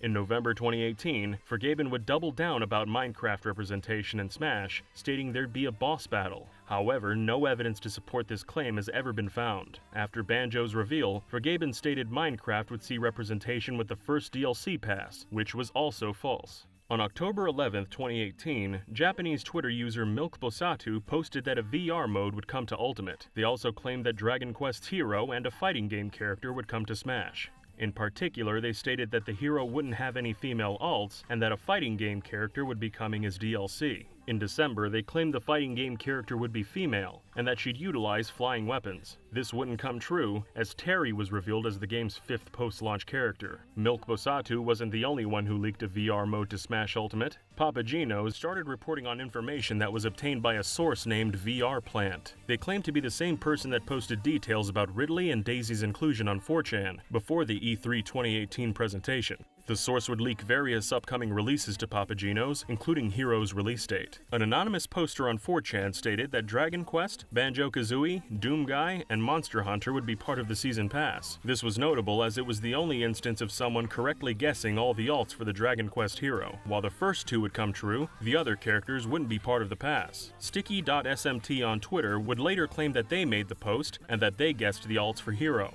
There was also a theory that the DLC characters were inadvertently leaked by Google AdWords. This was first proposed by Duckmeat and other users on Papagino's Discord server. Users found that by typing Banjo-Kazooie, Ryu Hayabusa, Doomslayer, and Artorias on Google, it would show an ad for the Smash Bros. Website. However, it was revealed that anyone could buy an ad on Google, and the theory was proven false with Hero's reveal. On December 10, 2018, an anonymous poster on 5channel, a Japanese equivalent to 4chan, posted that Joker would come to Smash. They stated that Mementos would be the stage, and that Jack Frost would appear in their moveset. They stated that Persona 5 R would be a deluxe version of Persona 5, and that Persona 5 U was a fighting game. While the poster correctly predicted the stage and character, the other info was mostly false. Another poster on 5channel claimed that Erdrick from Dragon Quest, Ryu Hayabusa from Ninja Gaiden, Steve from Minecraft, and the Doom Guy were the characters for the Smash Ultimate Fighter Pass 1. Before Terry's release, there was a 4chan post claiming Geese, Heihachi, Lloyd Irving, and Hollow Knight would come as Wii costumes with an online mode called Slipspace. They also claimed that Doomslayer was in the pass, and Geno and Frogger would be extra DLC characters. This turned out to be inaccurate. There's been several accurate leaks about the first Fighter Pass for Ultimate. Right before the game's release, Persona 5's Joker was announced at the Game Awards to the surprise of many. When the game was released, data miners were unable to uncover a couple of code names for upcoming characters.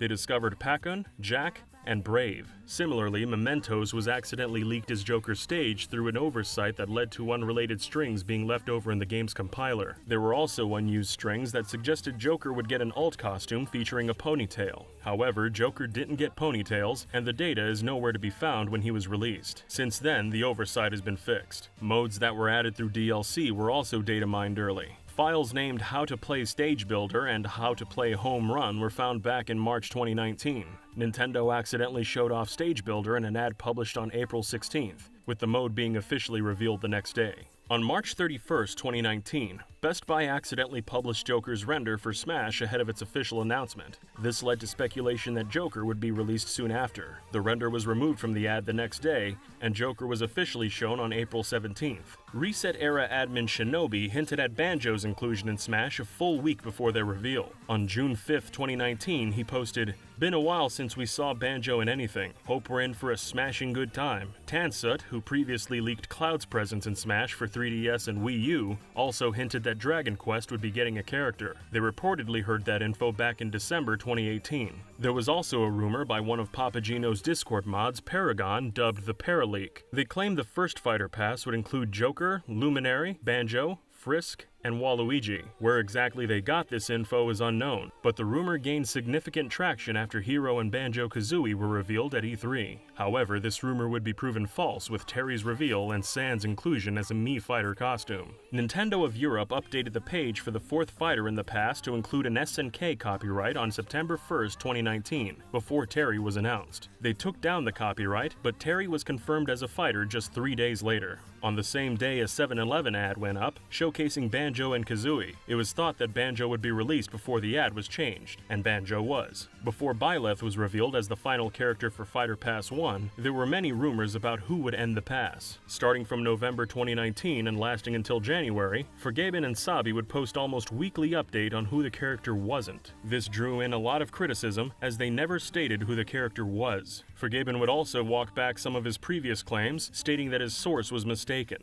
Before the presentation, Vergaben would post the Mii Fighter costumes, at least indicating he knew some information in advance. However, it's unclear if he or his sources knew the character as early as November 2019. As for Byleth's reveal, Sakurai announced that 6 more characters would be coming as DLC for Ultimate, meaning the speculation and rumors cycle will continue until December 2021. Although many rumors have been confirmed or disproven, one image has constantly stumped Smash fans. A video appeared online showing the Cacodemon from Doom and Mallow from Super Mario RPG as Mii costume heads. Initially, it was thought that it'd be impossible to mod new Mii costumes in the game, giving the potential video leak some credibility. However, it was found that Mii costumes could be modded, thus raising some suspicion if it was credible. What's more is that Ken's Shoryuken does 0.7% difference in damage, suggesting the balance was altered. As of this video, it's unknown if this was an elaborate hoax or if they were actual leaks. After Min Min's reveal, there was a fake 4chan post that spread across the Smash community.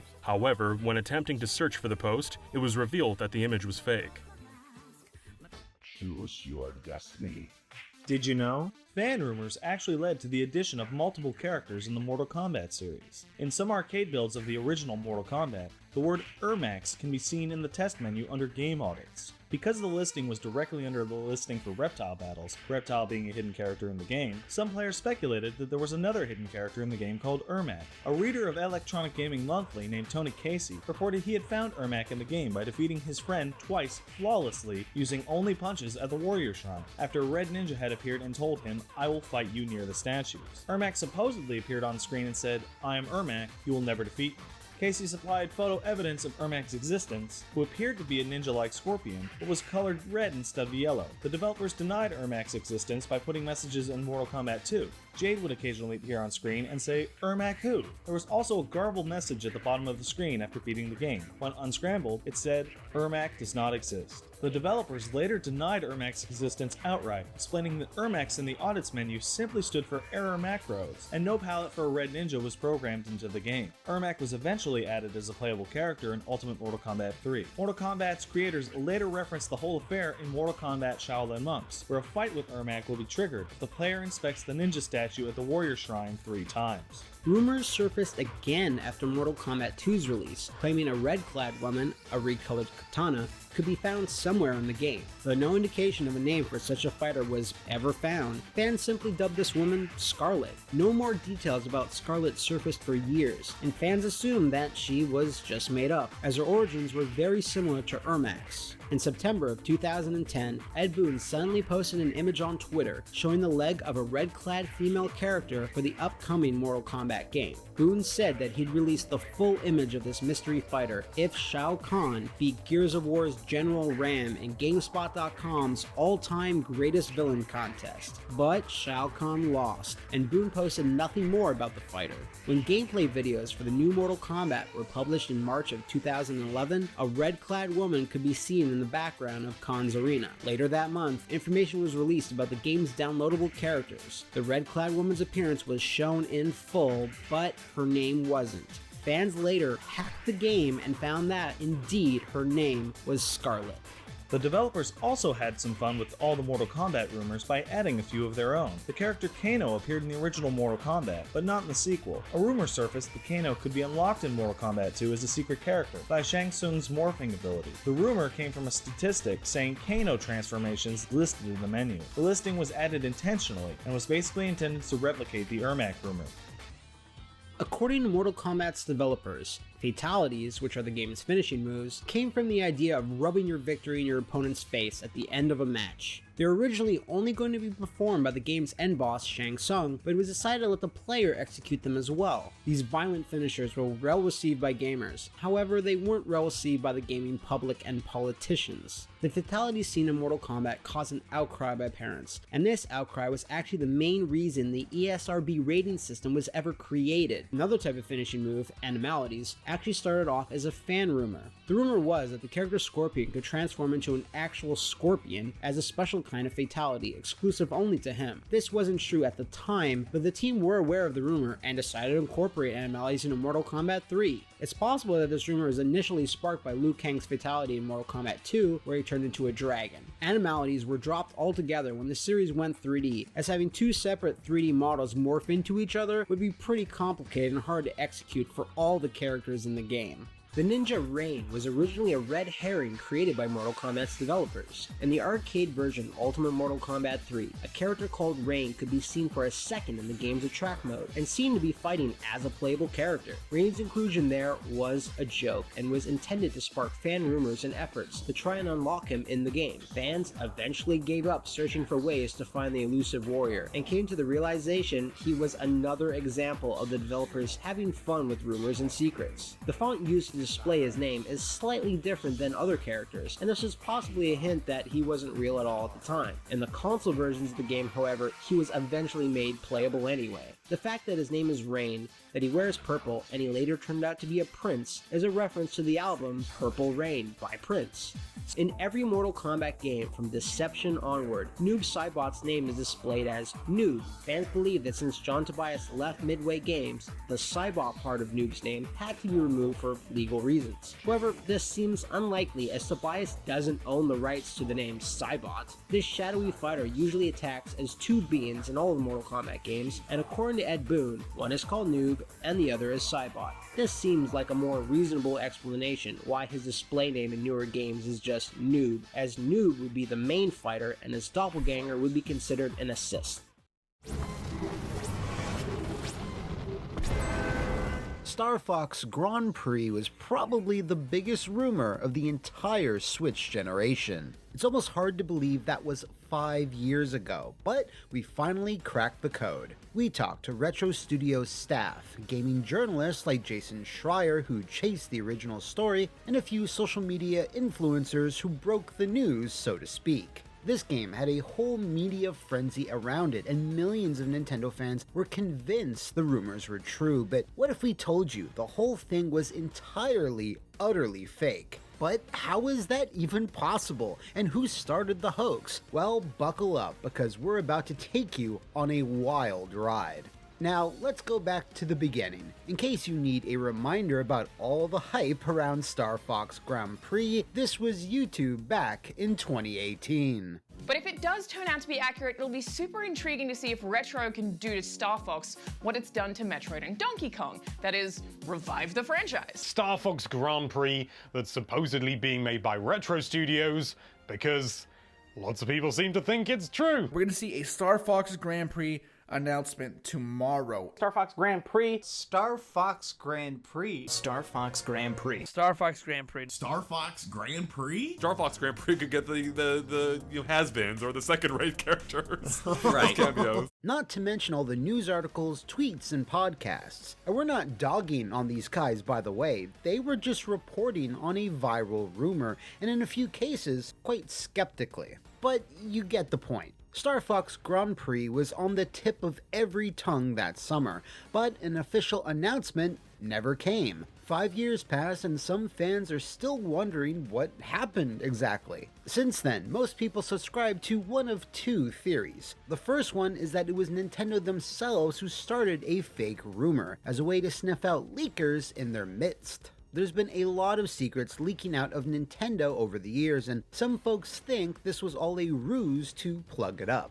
The other theory is that some gaming journalists got a sneak peek at Star Fox in Starlink Battle for Atlas and just got confused and thought it was a Star Fox racing game. We spent almost 2 years digging into this story and exploring these theories, so we'll walk you through our investigation. So, what about the popular theory that Nintendo started the rumor themselves? After all, that's what Google says happened. Initially, you might think making up fake games could negatively impact sales. For example, if everyone thought a Star Fox racing game was coming soon, maybe they'd save their money instead of buying something else. In that case, Nintendo would actually lose money, so we spoke to former Retro Studios senior producer Brian Walker. He's also worked for Activision, Embracer Group, and several other publishers. We asked Brian, do companies actually spread fake leaks about their own games? I have seen it happen at other publishers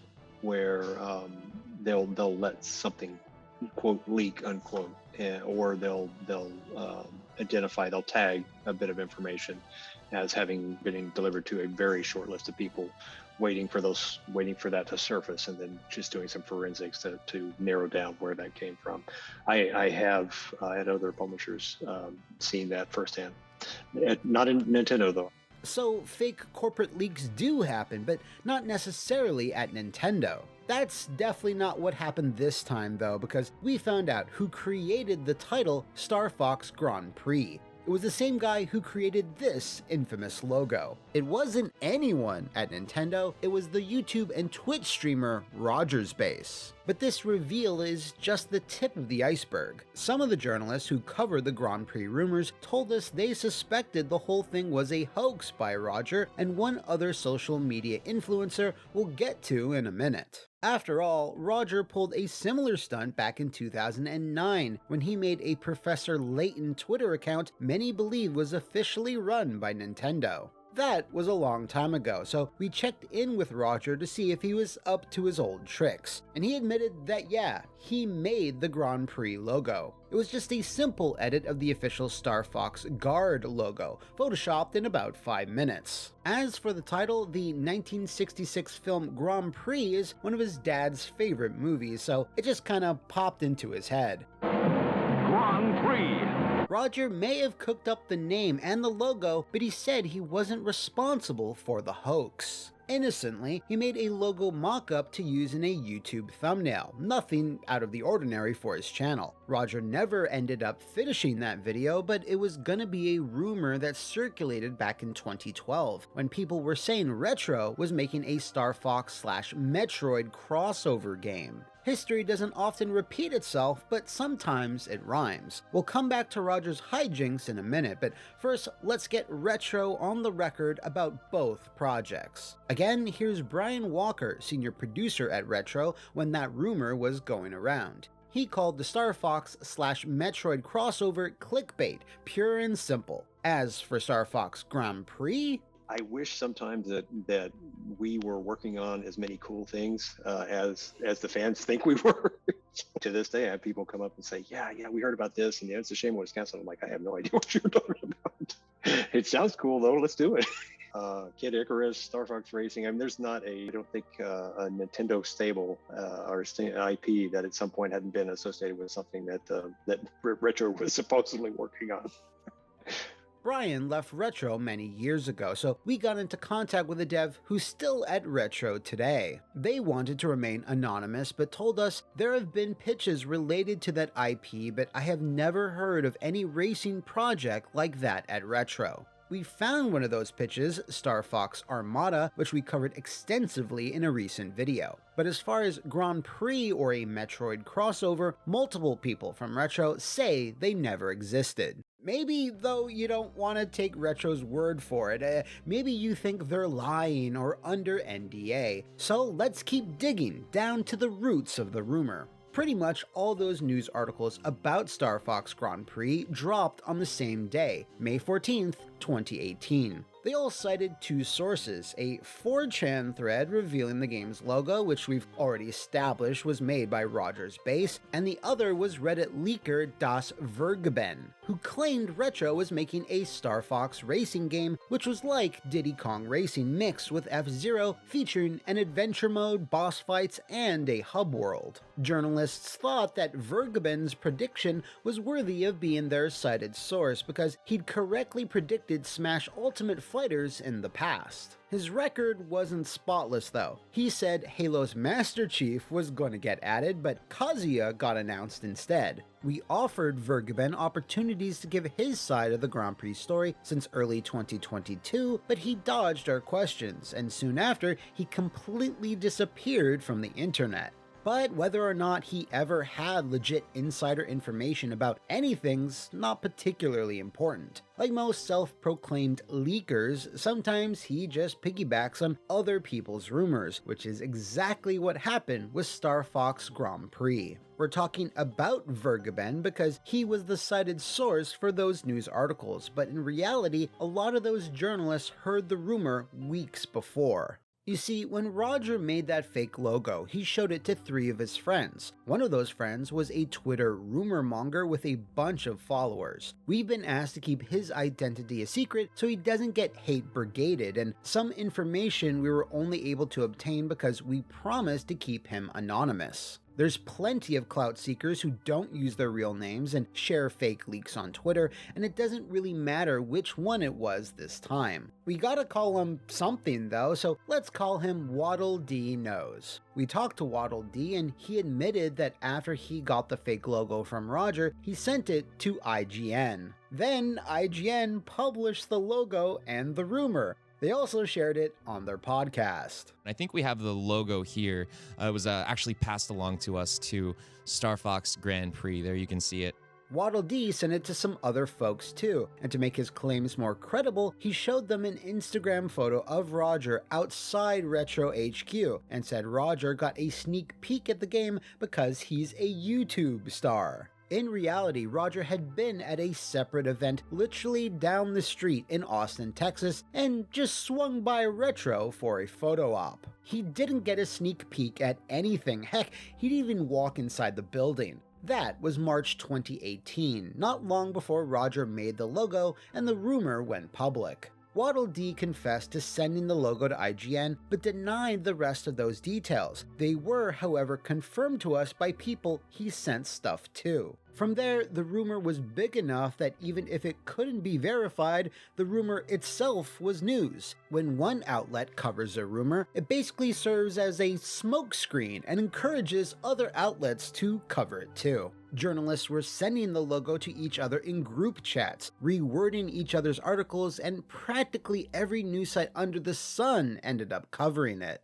So why would Waddle Dee Knows do this? When we talked to him, he said it was just a mistake, and he thought Retro really did give Roger a sneak peek at Star Fox Grand Prix. So he told people about it. His side of the story is basically that he was gullible and made some foolish decisions. The whole thing was just an accident caused by poor judgment. He wasn't entirely forthcoming though, and some of the things he said were probably untrue. Some of the folks he contacted believe it was all intentional and he did it for clout, wanting to establish himself as a known entity and a source, so he'd be the kind of guy IGN seeks out for information. Others told us he wanted to tweet about Star Fox Grand Prix, then have it show up in the news a few days later so he'd look like a legit leaker. He could then say he broke the story before the big news sites. It's impossible to say for certain what was going on in his head, especially since a lot of tweets got deleted. In fact, he was actively deleting tweets while we were talking to him. And without a full confession, we can't 100% confirm his motivations. Based on prior statements and actions though, the motive appears to be the pursuit of internet clout. Twitter followers, likes, retweets, and that warm, fuzzy feeling of being somebody important. All that said, this was 5 years ago, and he isn't a Twitter leaker anymore, so please don't go hate tweeting people you suspect might have been the real Waddle Dee. The purpose of this video is to find the truth behind the Switch generation's biggest rumor, not to punish one guy for just lying on the internet. As for Roger, he made the logo and the title, but we couldn't find any evidence he did anything dishonest. He said he never claimed to get a sneak peek at Grand Prix, and no one we talked to ever heard him make that claim, not even Waddle Dee. Roger was very forthcoming throughout our investigation and said there's no way he'd jeopardize his Nintendo ambassadorship to leak an upcoming game. It's worth noting though, Waddle Dee might not have been the only person deliberately hoaxing. The logo, posted on 4chan and published by several outlets, was slightly altered from what Roger made. The R-wing was cropped off, a TM was added, and the bottom font was different. Another change was the file name text underneath, and the fact that it was photographed. It's kind of a cliche at this point that leaks appear more believable when they're snapped with a phone camera, as if the leaker just barely had time when no one else was looking. Waddle Dee might have made those edits himself, or it might have been someone who got the logo downstream from him. Waddle Dee denied editing the logo, so maybe it was another rumor monger with similar motivations, or it was just 4chan trolls who did it for the lols. who exactly is responsible for the 4chan logo is a detail we couldn't quite nail down. It's not especially important, but we wanted to address it to leave no stone unturned. Regardless, it was definitely derived from the logo Waddle Dee got from Roger. The similarities, timing, and of course the title, Star Fox Grand Prix, are too much to be just a coincidence. However, as convenient as it'd be to lay all the blame on one man, some blame might need to be shared. We said there were two prevailing theories earlier. Nintendo staged the leak to sniff out leakers, which we already covered, and the others that confused journalists saw Star Fox in Starlink Battle for Atlas and thought it was Star Fox Grand Prix. The second theory arose because the timing made sense. The rumor went around in May 2018, and Star Fox in Starlink was publicly announced 1 month later in June. So maybe some journalists got an early sneak peek and got their wires crossed. We didn't initially believe it though, because how could someone get invited by Ubisoft for a sneak peek at Starlink and come out thinking Retro Studios showed them Grand Prix? It's not like they're scrounging for scoops spying through windows, so we initially figured a mix-up was unlikely. Especially since Starlink's Racing Mode DLC wasn't released till a year later. But apparently, that actually did happen. A senior journalist at one of the biggest outlets got a closed-doors preview of Starlink, but told other journalists that Retro showed him a Star Fox racing game, or at least that's what those other journos told us. When we questioned the senior writer about it, he said yeah, he saw Starlink, but never claimed he saw Grand Prix. We weren't sure if we could believe him though. Frankly, a lot of people we spoke to have lied to us. That's partly why this video took almost 2 years to make. One person would say a colleague did or said X, then when we went to corroborate, that colleague then denied it. Only one of them could be telling the truth. Some of the folks caught up in this story have every incentive to cover their tracks or downplay their involvement. We don't want to paint with too broad a brush though. Some journalists were very helpful and provided us with leads off the record. This video wouldn't have been possible without their insight, so we're definitely not saying all journos are bad or anything like that. As for media coverage, the situation was best described to us by investigative journalist Jason Schreier. He was one of the guys who covered the rumor the same day as every other outlet on May 14th. To his credit, he later provided a public update saying his one insider source later backpedaled on the game being real, and that a lot of Nintendo rumor mongers talk to each other, so sometimes what appears to journalists as multiple sources might actually be coming from a ring of people sharing information with each other. Based on our investigation, that seems to be exactly what happened here. Speaking to us more recently, Schreier said he suspects his one source heard the rumor from that same ring of gossipers who had all received the same photoshopped fake logo. Star Fox Grand Prix never existed. It was a rumor sparked by one guy on Twitter, proliferated by gaming journalists, YouTubers, and other piggybacking leakers, then gulped down by fans who wanted it to be true. If there's a lesson to be learned, it's that when you see a dozen gaming sites all covering the same story on the same day, they probably didn't have time to independently verify if any of it was actually true. Especially when their sources are Reddit leakers, 4chan threads, and other journalists. Some rumors do turn out to be true, but Star Fox Grand Prix was a hoax. Thankfully, we can finally lay the rumor to rest. As for what Retro was actually working on, that remains a mystery. We've talked to more than a dozen current and former Retro devs. We got design documents and alpha footage for projects that never saw the light of day, like Heroes of Hyrule, Metroid Tactics, Star Fox Armada, and some we haven't even talked about yet.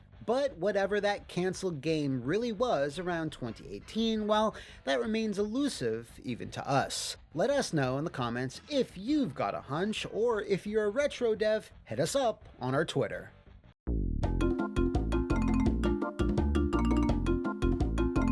Did Did you know? There's been dozens of unreleased games throughout history that have since been recovered and preserved online. There are thousands of unreleased games out there, and sometimes a nearly finished prototype emerges. Or if we're lucky, the actual source code of a game gets found on an old surviving disc. In this video, we'll be looking at several canned games, looking at why they were never released and how they got discovered and where they are now. Look out for some exclusive information in this video, as there will be plenty of it from our talks with game developers, collectors, and fellow historians. Another unreleased NES game uncovered by Lost Levels is Bioforce Ape. Bioforce Ape is, without a doubt, the most infamous title on today's list. The story of this game and how it got found is a story of mystery, hoaxes, and monkeys in diapers. It's so bonkers, we even briefly considered doing a video on just this story, so get comfy for this one. Bioforce Ape is believed to be developed by Sega, a Japanese arcade company known for shooter games like Twin Eagle, Meta Fox, and Arbalester. Sega was started by Jun Fujimoto in August 1982 as Sega Kikaku. It was reorganized as Sega Corporation in October 1985 and found its home in Tokyo, making titles for both the arcade and Famicom. A North American branch, Sega USA, was incorporated in Nevada in December 1989. In addition to doing video games, Sega also designed and produced gambling machines, medical equipment, and interactive television products. At its start, most of Sega's Famicom games took a safer route, in that they were ports of existing arcade titles like 1988's Thunder and Lightning. But as they became more comfortable with the console, their work got weirder with original games like the Twainian platformer The Adventures of Tom Sawyer and, of course, Bioforce Ape. Bioforce Ape made its North American debut at the Summer Consumer Electronics Show in June 1991 and starred a genetically altered superhuman monkey in a diaper, searching for his lost human family in massive warehouses and labyrinths. It was an action game made special by a super speed scrolling technique and buttery smooth character animations, two incredibly impressive things to see on a standard Nintendo Entertainment System. While researching this video, we got exclusive information about the game from the Game Developer Research Institute, a website focused on documenting the companies and people behind classic video games. In 2010, GDRI briefly spoke to Chuck Vowell, Director of Engineering and Product Development at Sega USA. Vowell was one of 6 members of Sega USA during Bioforce Ape's production and had this to say about the game. Bioforce Ape was a very interesting property. When we showed at the Summer CES in Chicago, our booth was packed with other developers trying to figure out how we produced those types of scroll rates without supporting hardware. In Japan, Sega played a key role in the overall function of the industry, developing the software and hardware used by most of the major players. Even the Nintendo software development system used and sold by Nintendo to other Japanese licensees was a Sega product. As I understand it, these were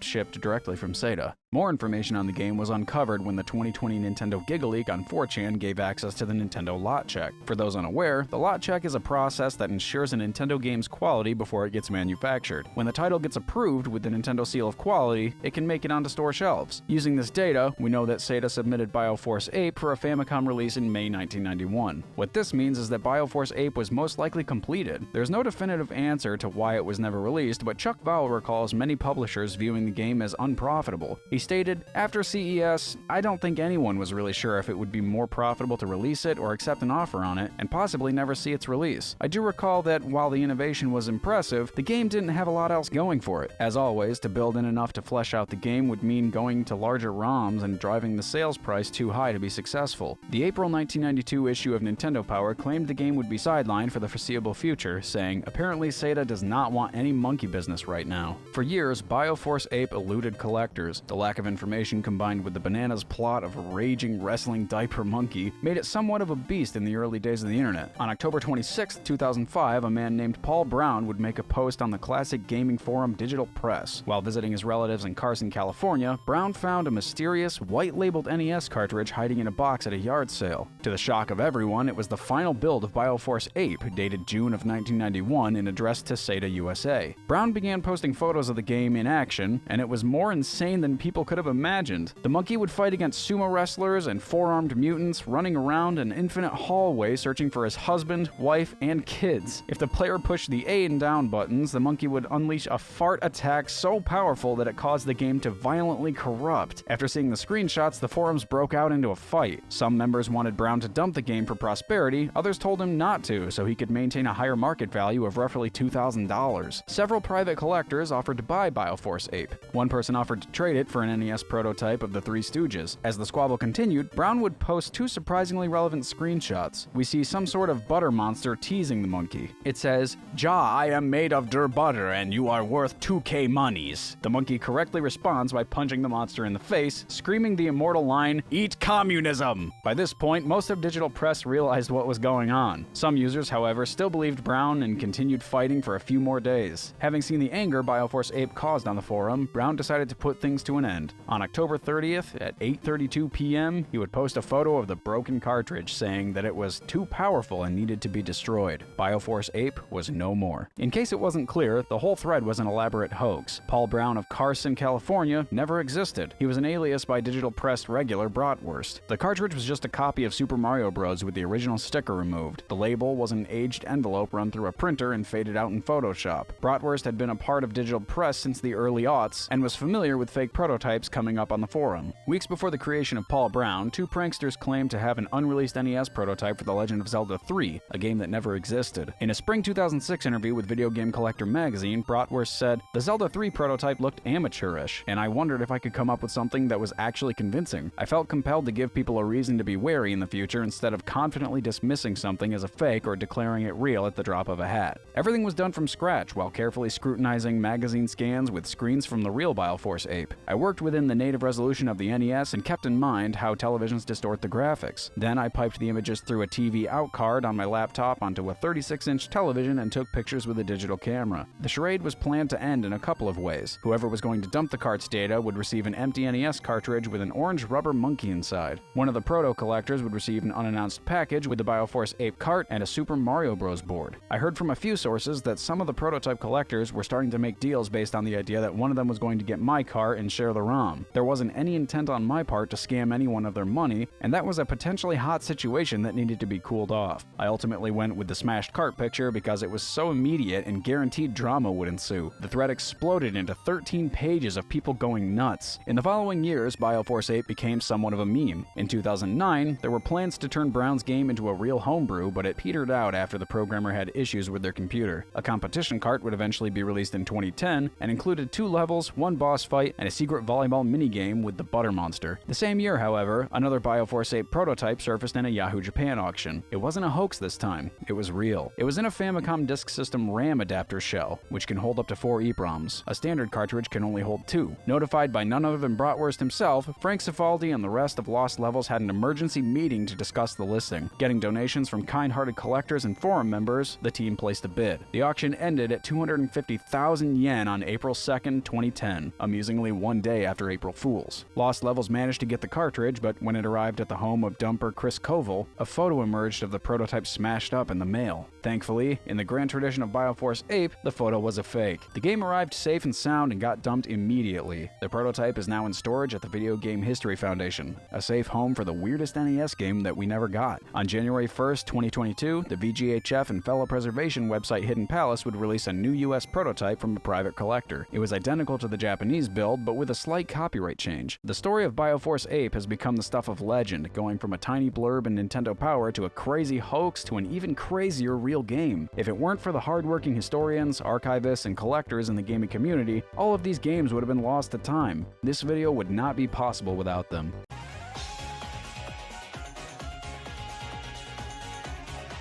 Did you know? The first rumor of a new Nintendo console came only a year after the Wii U's launch. On January 21st, 2014, Nintendo News reported Nintendo was preparing a follow-up to the Wii U due to the console's limited success. According to their anonymous source, the console was called the Nintendo Fusion and would combine Nintendo's handheld and home console lines. The rumor's credibility was boosted by a detailed list of technical specs. 2 versions of the console would be released, the handheld Fusion DS and the home console Fusion Terminal. The terminal was backwards compatible with Wii U software and came in 2 versions, one with a disk drive and one without. The console supposedly had an inductive charge surface, allowing players to charge both Wii Remote Plus controllers and the Fusion DS. The implication was that the Fusion would hybridize a home console and a handheld by being 2 separate consoles that connected. Complicating the story, Nintendo owned the domain name NintendoFusion.com. The site was created in 2003 to support the Nintendo Fusion Tour, a series of rock and video game-themed music festivals held from 2003 to 2006.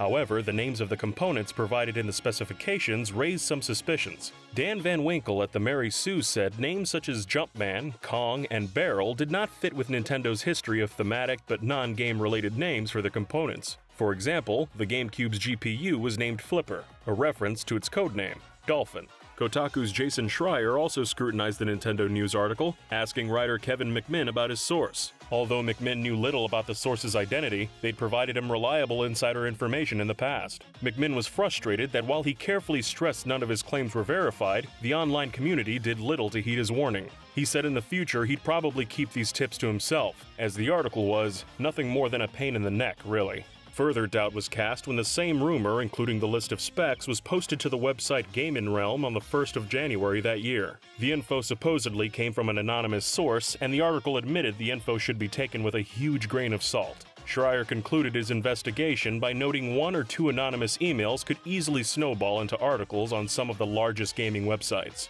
With the Wii U being just a year old, some dismissed any rumors, believing it was too soon for a new console. But late Nintendo president Satoru Iwata confirmed in a May 2014 investors meeting that Nintendo was already exploring new hardware ideas. The goal for the Switch had been decided. The company wanted to redefine video game platforms. Iwata estimated it would take around 2 years to accomplish this goal. In December 2014, an article was published in the Japan Times claiming the Sharp Corporation was entering a deal with Nintendo to supply the company free-form display LCDs that could fit any shape. Mass production of the screens would supposedly start in early 2016, and many assumed Nintendo would use Sharp screens in a new portable console. One of the Japan Times' sources even suggested Nintendo intended to use the screen's free-form capabilities to create a hole in the center of the display. The Switch, then named the NX, was first officially named on March 17, 2015 at a Nintendo investors meeting. Nintendo was mostly focused on their new partnership with DNA and their plans to bring Nintendo properties to mobile. To assure investors they were still dedicated to gaming systems, Iwata revealed the existence of a new dedicated game platform codenamed NX. He hoped Nintendo's foray into mobile gaming would get casual gamers to buy the NX through their new interest in Nintendo. Nintendo would also launch a service where players could log into a Nintendo account regardless of which system they played on.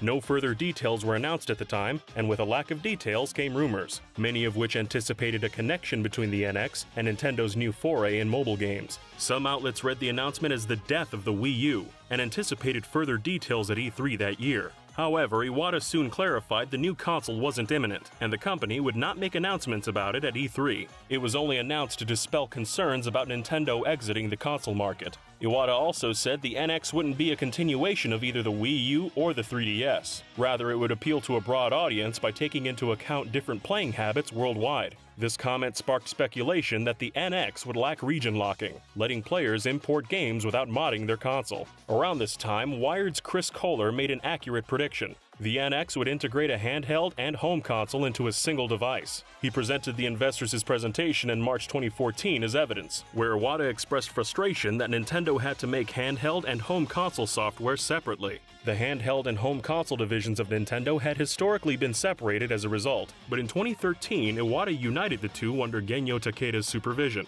Iwata claimed vast technical advances allowed Nintendo to achieve a fair degree of architectural integration. Taking advantage of this allowed Nintendo to easily port games between handhelds and home consoles, helping solve the problem of game shortages on their systems. However, Iwata said Nintendo would only truly be able to take advantage of this advance with their next system. He was doubtful Nintendo could completely integrate the hardware into a single device, and envisioned an architecture more like the iOS, a singular platform allowing Nintendo to upgrade hardware more frequently. Kohler concluded by predicting the NX was a suite of devices rather than a single one. It was around the time of this restructuring that Nintendo began taking pitches from third parties to develop hardware for their next console. AMD in particular was highlighted in rumors surrounding the NX. In July 2015, VentureBeat speculated Nintendo would collaborate with AMD due to their accelerated processing units, allowing for easier backwards compatibility. Nintendo previously used PowerPC processors alongside an AMD GPU in the Wii U, which, with its low power and extra screen, made developing for the console awkward for third-party developers.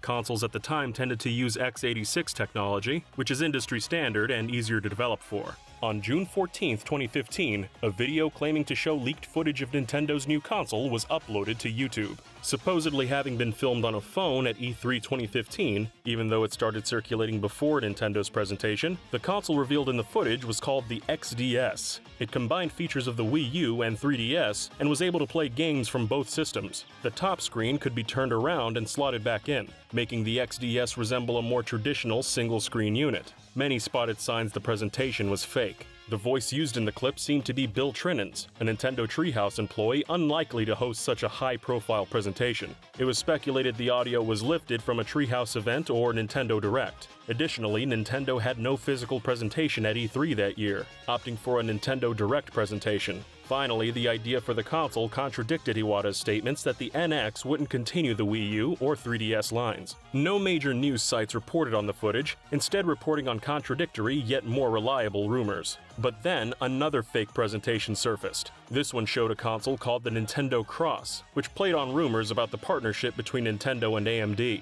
The console was supposedly able to stream Wii U and 3DS games to tablets, smartphones, or the Wii U gamepad. It also boasted an unrealistic launch lineup, including Mario, Metroid, and The Legend of Zelda. The controller shown as a part of the presentation was an edited image of a Wii U Pro controller, with obvious artifacting around the edges. As with the XDS, this obviously fake leak didn't get much traction. In July 2015, Taiwan-based news organization DigiTimes claimed Nintendo entered a contract with Foxconn Electronics and planned to begin pilot assembly on the NX by October. This information, which also claimed the NX had a projected July release, came from an inside source but couldn't be verified. Rumors began circulating that Nintendo's new console was a virtual reality/augmented reality machine. News outlet DigiCapital speculated Nintendo was entering the VR space to try and fill a market gap, as Miyamoto and Reggie Fils-Aimé both had talked about a lack of fun social games commercially viable in VR.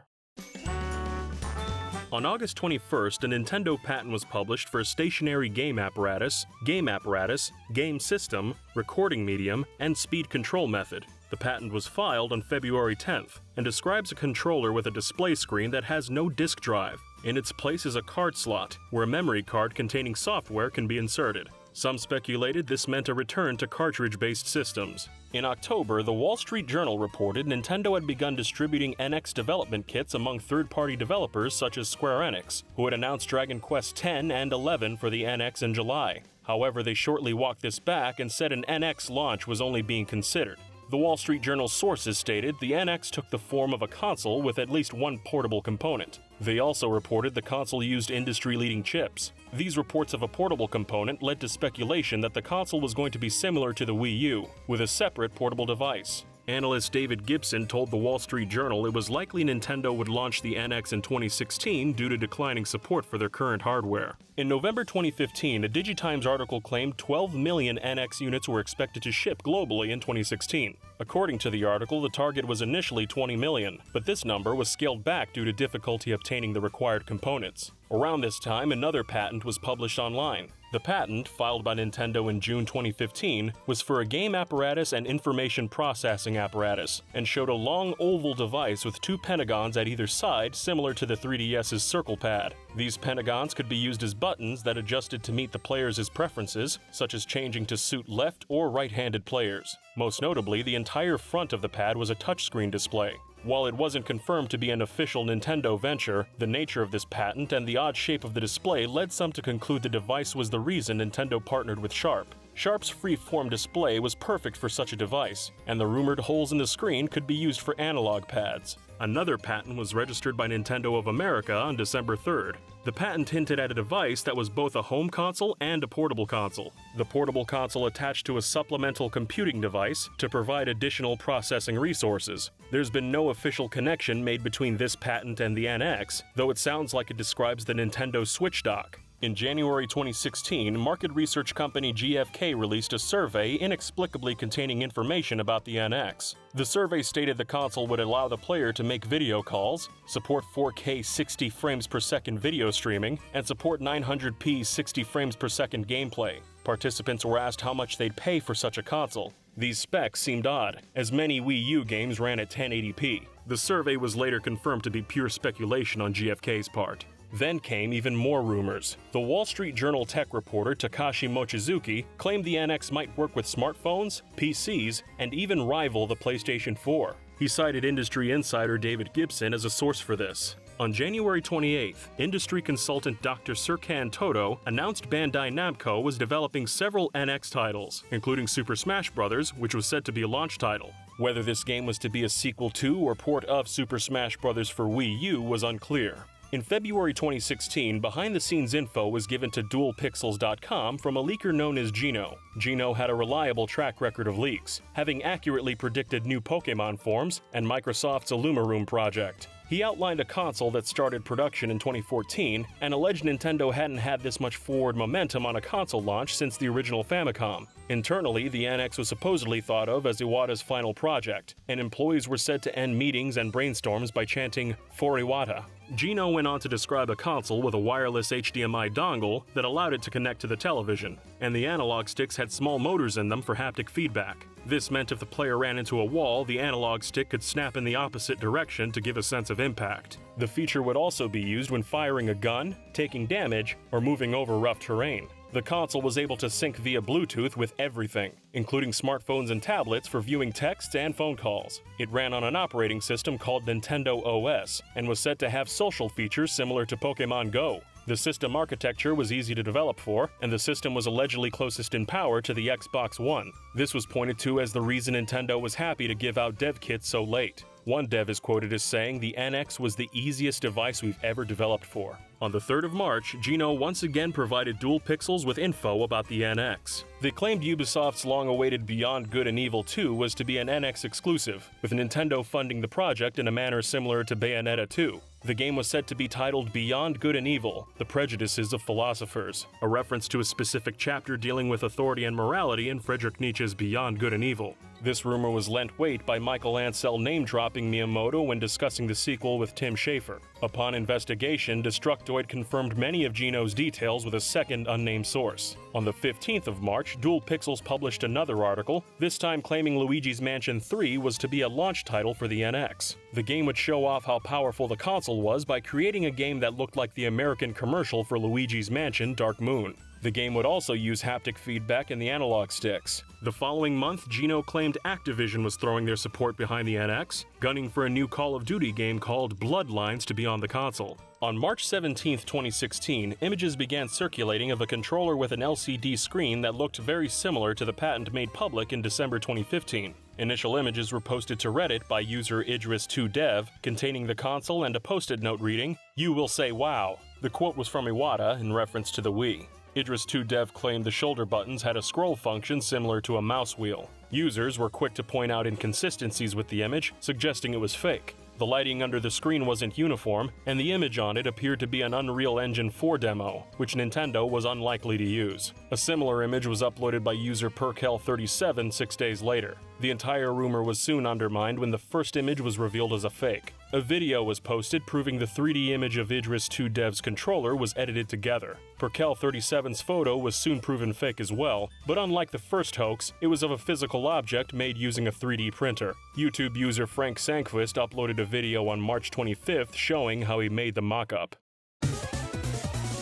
At a Nintendo investors meeting in March 2016, Iwata's successor Tatsumi Kimishima confirmed the NX would launch in March 2017 and would not be sold at a loss. More rumors emerged in April 2016. Reddit user Untyped Hero posted small tidbits of information. The NX ran on an x86 architecture, backed up data to a Nintendo server, could handle ports of current-gen games, interacted with smartphones and tablet apps, and could support an additional screen. The user was verified by the mod team as someone with connections to Wii U developers, lending weight to his claims. Then in came a large information dump from NeoGAF user 10K, describing yet another console Nintendo supposedly had in development. Said to be a successor to the Wii U's gamepad streaming technology, the console would have a screen controller with basic OS functions, but no processing power of its own. This controller was able to access the NX console from anywhere, though 10K did not explain the logistics of such a feature. They added that the console would have a custom Polaris-like GPU, referencing the Polaris series of AMD chips.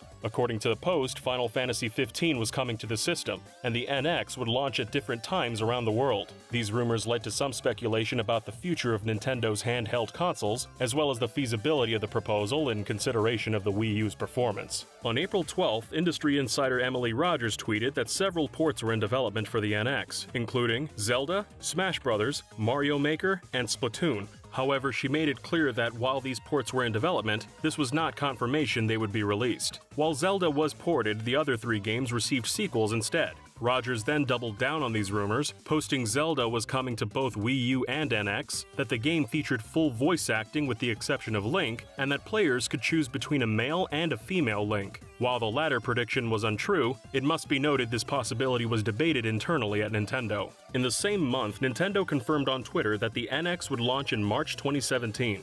This announcement came on the heels of the same info being presented in their consolidated financial statements for 2015 through 2016. Nintendo also announced Breath of the Wild would release on both Wii U and NX simultaneously, delaying its release until March 2017. Many assumed the console was going to finally be revealed at E3 that year, but Nintendo stated they were showing only the new Zelda at E3, and not the NX. In June, DigiTimes reported on this rumor, claiming Nintendo delayed mass production of the NX from mid-2016 to early 2017 in order to add VR features. As the only VR feature Nintendo has added takes the form of Nintendo Labo, this claim is doubtful. In May, rumors the NX was ditching optical discs for cartridges resurfaced. Macronix, the company historically responsible for supplying Nintendo with its ROM chips, stated they were expecting a large amount of growth around the launch of Nintendo's new console. On May 13th, Rogers posted on her blog, refuting claims the NX ran on x86 architecture. She said the console used custom-made industry-leading chips. She finished her post by noting the only console the NX beat in terms of power was the Wii U. Rogers' claims were corroborated by Reggie Fils-Aimé in June. After Microsoft's Xbox One X was announced at E3 2016 under the name Project Scorpio, discussions about the new system's revolutionary power opened up. When asked about the NX in an interview with Bloomberg West, Fils-Aimé said they were prioritizing content over power. On June 14th, a trademark was submitted for Breath of the Wild, which stated a game was downloadable, available on game disc, and available on a video game cartridge, confirming the cartridge rumor. Another Nintendo patent was made public on June 30th. Filed on December 3, 2015, the patent described a handheld game console with speakers, a touchscreen, and force feedback. The patent noted sound and vibration in conjunction gave the player a sense of depth and direction in three-dimensional space. This rumble patent is similar to the Switch Joy-Cons' HD rumble feature. On July 26, a major leak confirmed a number of details about the Switch. Tom Phillips of Eurogamer sourced info that said the NX was a handheld console with detachable controllers on each side. The mock-up Eurogamer presented is remarkably similar to the final product. Phillips also accurately claimed the portable console would connect to a TV using a dock, and the console used cartridges. According to Phillips's information, Nintendo considered making the NX digital download only, but eventually decided against it. The console wouldn't be backwards compatible, and the report claimed the final product ran on NVIDIA's Tegra processor rather than AMD as many assumed. The information was largely accurate. It was also backed up by an independent report from the Wall Street Journal, whose sources described a hybrid console. However, they added the erroneous detail that the device could play Nintendo's mobile games such as Pokémon Go. Metro reported similar details, but added some speculation of their own about the existence of the supplemental computing device Nintendo had patented the previous year. This speculation proved to be on the money. Over the following months, information came out supporting Eurogamer's report. NeoGAF user Disorientator found a patent from Nintendo detailing detachable controllers like in the report. Nintendo also patented a gesture control feature that hasn't been seen on their console. Laura Kate Dale, while conducting independent research into the NX for Let's Play video games, found the Eurogamer report was accurate and added the console allowed force feedback and Wii Remote functionality for multiplayer games. Dale later posted a new article detailing a handheld device with a striking resemblance to the Switch. While some of the details are inaccurate, the overall shape is unmistakably the Switch. The drawing even had segmented directional buttons rather than a D-pad. Dale reported the console did not have region locking. In August, an anonymous 4chan leak claimed the console was called the Nintendo Focus and was a hybrid console. So far so good, but the leaker also included a lineup of games that left many skeptical. The lineup included both a new Super Smash Bros. For Focus, as well as Super Smash Bros. Melee HD, ports of Pokemon Gold and Silver and Pokemon Sun and Moon, and a Retro Studios helmed new F-Zero. On September 16th, the Breath of the Wild amiibo range inadvertently revealed the NX's release date. They were posted with a launch date of March 4th, 2017, although this date was quickly changed to a vague March. The date ended up being one day out, with the Switch launching on March 3rd. On September 20th, Pokemon Company CEO Tsunekazu Ishihara stated in an interview with the Wall Street Journal that the NX was trying to change the concept of what it means to be a home console device or a handheld device. Many took his statement as definitive proof the NX was a hybrid console. Later that same month, what was believed to be a sketch from a Foxconn employee was posted to NeoGAF. The sketch detailed a machine that looked very similar to the final Switch console, including one stating the dock improved the power of the handheld. The accuracy of the sketch is surprising, as it was soon confirmed to be fake. The original image was sourced to a since-deleted Chinese forum thread where users posted their ideas for the NX. However, it must be noted the same forum had previously been used to leak the PlayStation 4 Slim and PlayStation 4 Pro designs. On October 14th, My Nintendo news writer SSF1991 revealed that the Macquarie Group, an investment banking firm, had predicted the NX would be revealed the following week.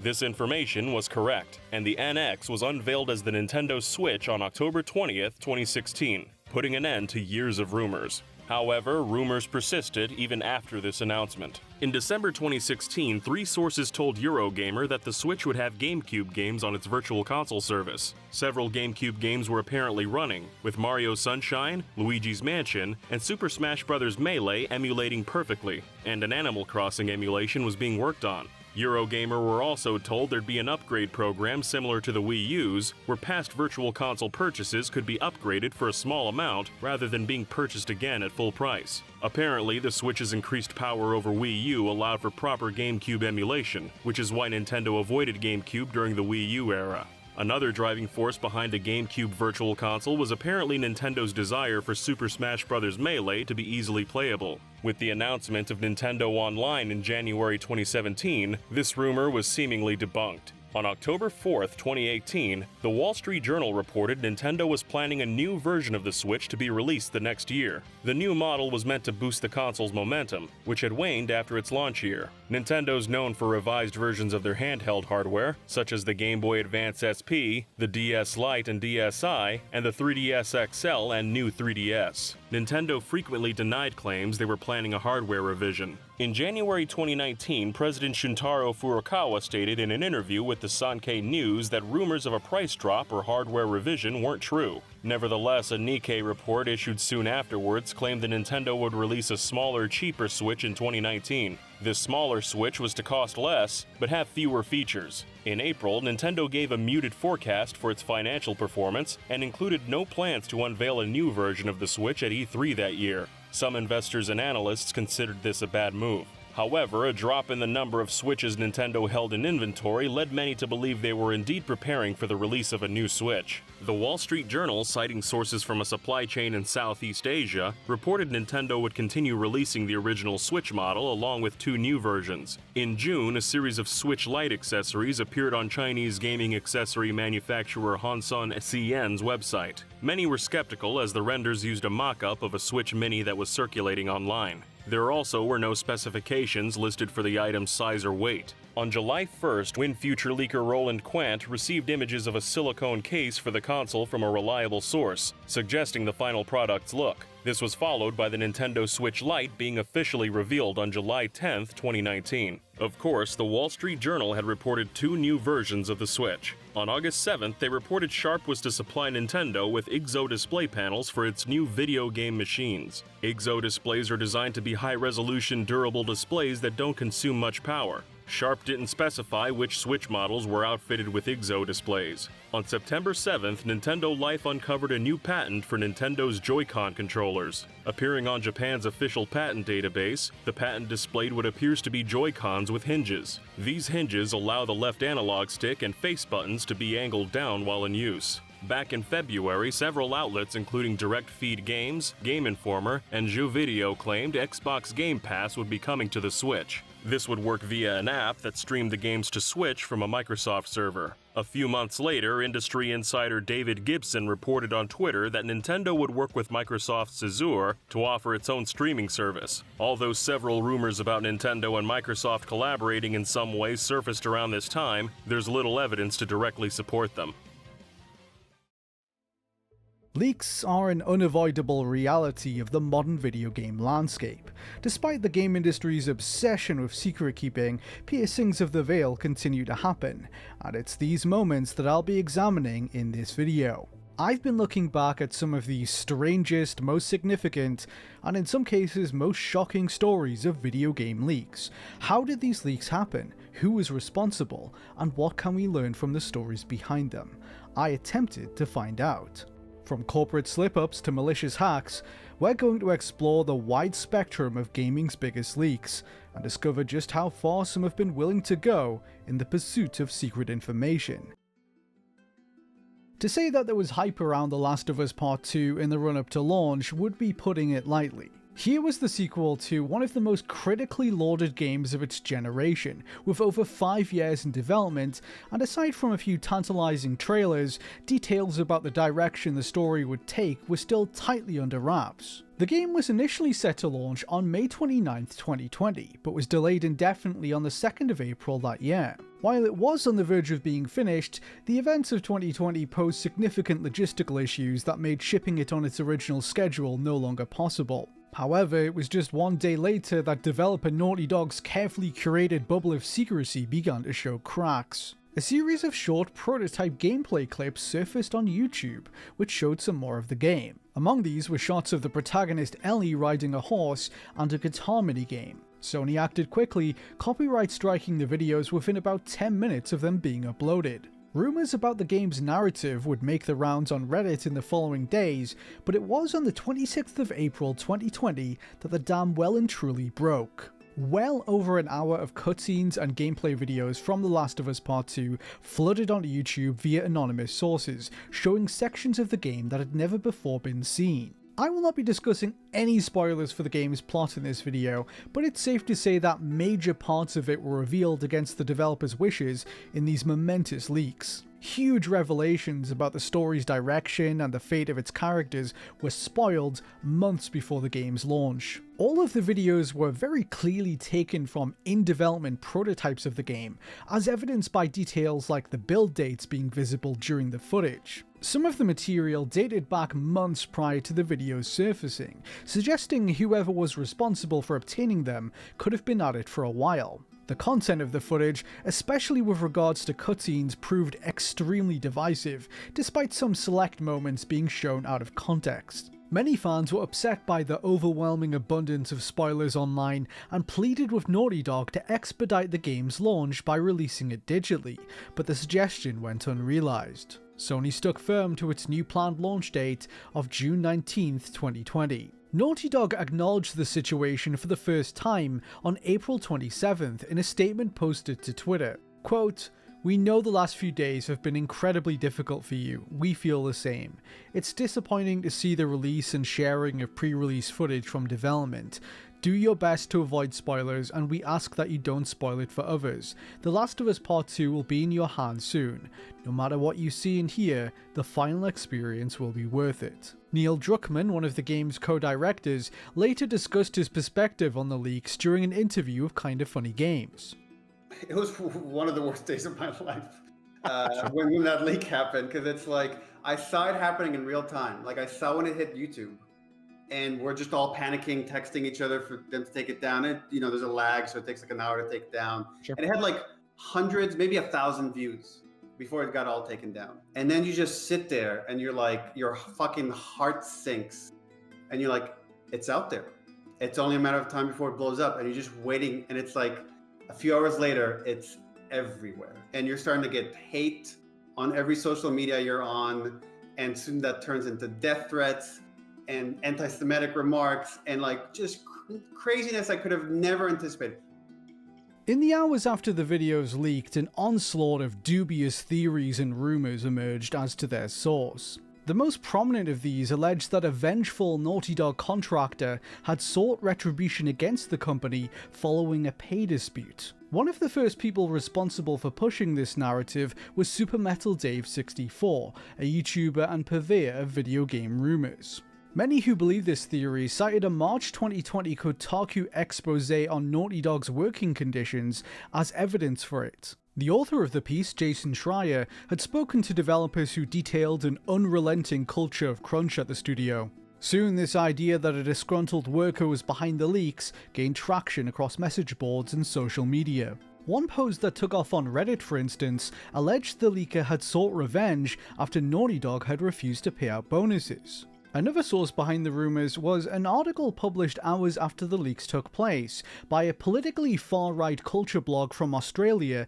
named Sausage Roll. In the weeks prior, false rumours about the plot of The Last of Us Part 2 were shared by Sausage Roll, claiming that the game featured anti-Christian rhetoric. Sausage Roll lifted a fabricated plot synopsis posted to 4chan, which alleged the story was about an anti-gay religious cult hunting down a same-sex couple. Extrapolating from this wholly invented 4chan post, Sausage Roll claimed that the leaks were perpetrated by a Christian Naughty Dog worker who didn't approve of the game's LGBT characters. The article's writer, Arena Rose, who lambasted the plot as politically divisive, even included quotes from a fake Naughty Dog source to add credence to their claims.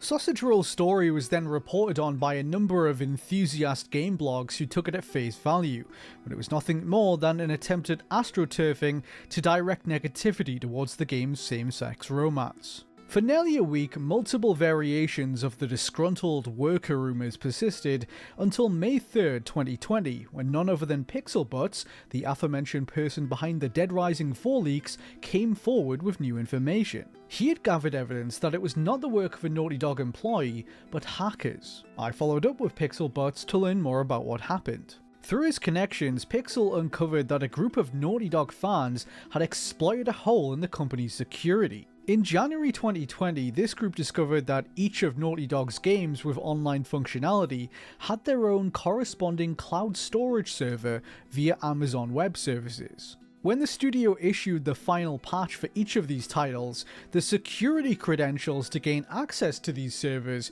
were added into the data for these games. Investigating deeper, the hackers found that the Amazon servers for each game contained some amount of data from their sequel.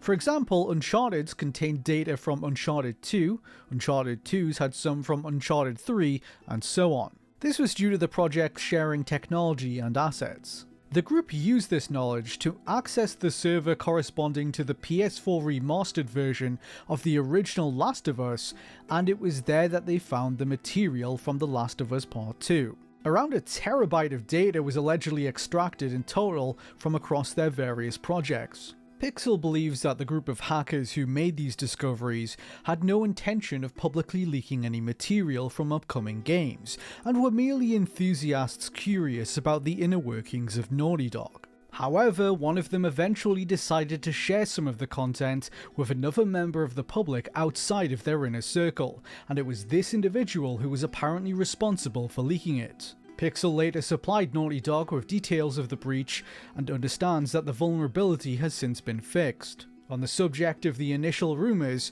he had this to say. When this happened, it was the perfect storm given the story of the game and the way things were playing out at the time. High turnover of employees, incredibly hard crunch, etc. It was the perfect lie for some free internet points. On the same day as Pixel's initial Twitter posts, game journalist Jason Schreier came forward to back up his account of events. Speaking to GameIndustry.biz in May 2020, Sony revealed that they had identified the primary individuals responsible for the leaks, and confirmed that they had no affiliation with either Naughty Dog or Sony. According to Pixel, the group responsible for the exploit was investigated by authorities and did have a series of PlayStation 4 dev kits seized and returned to Sony, but faced no other legal consequences. I spoke to sources linked to Sony and Naughty Dog who indicated the same was true for the leaker themselves. The Last of Us Part 2 leaks caused not only considerable difficulties for those at the companies affected, they created a schism between players who were divided over their content, and set the stage for untold levels of misinformation. They go down in history as some of the generation's biggest and most shocking outings of confidential info.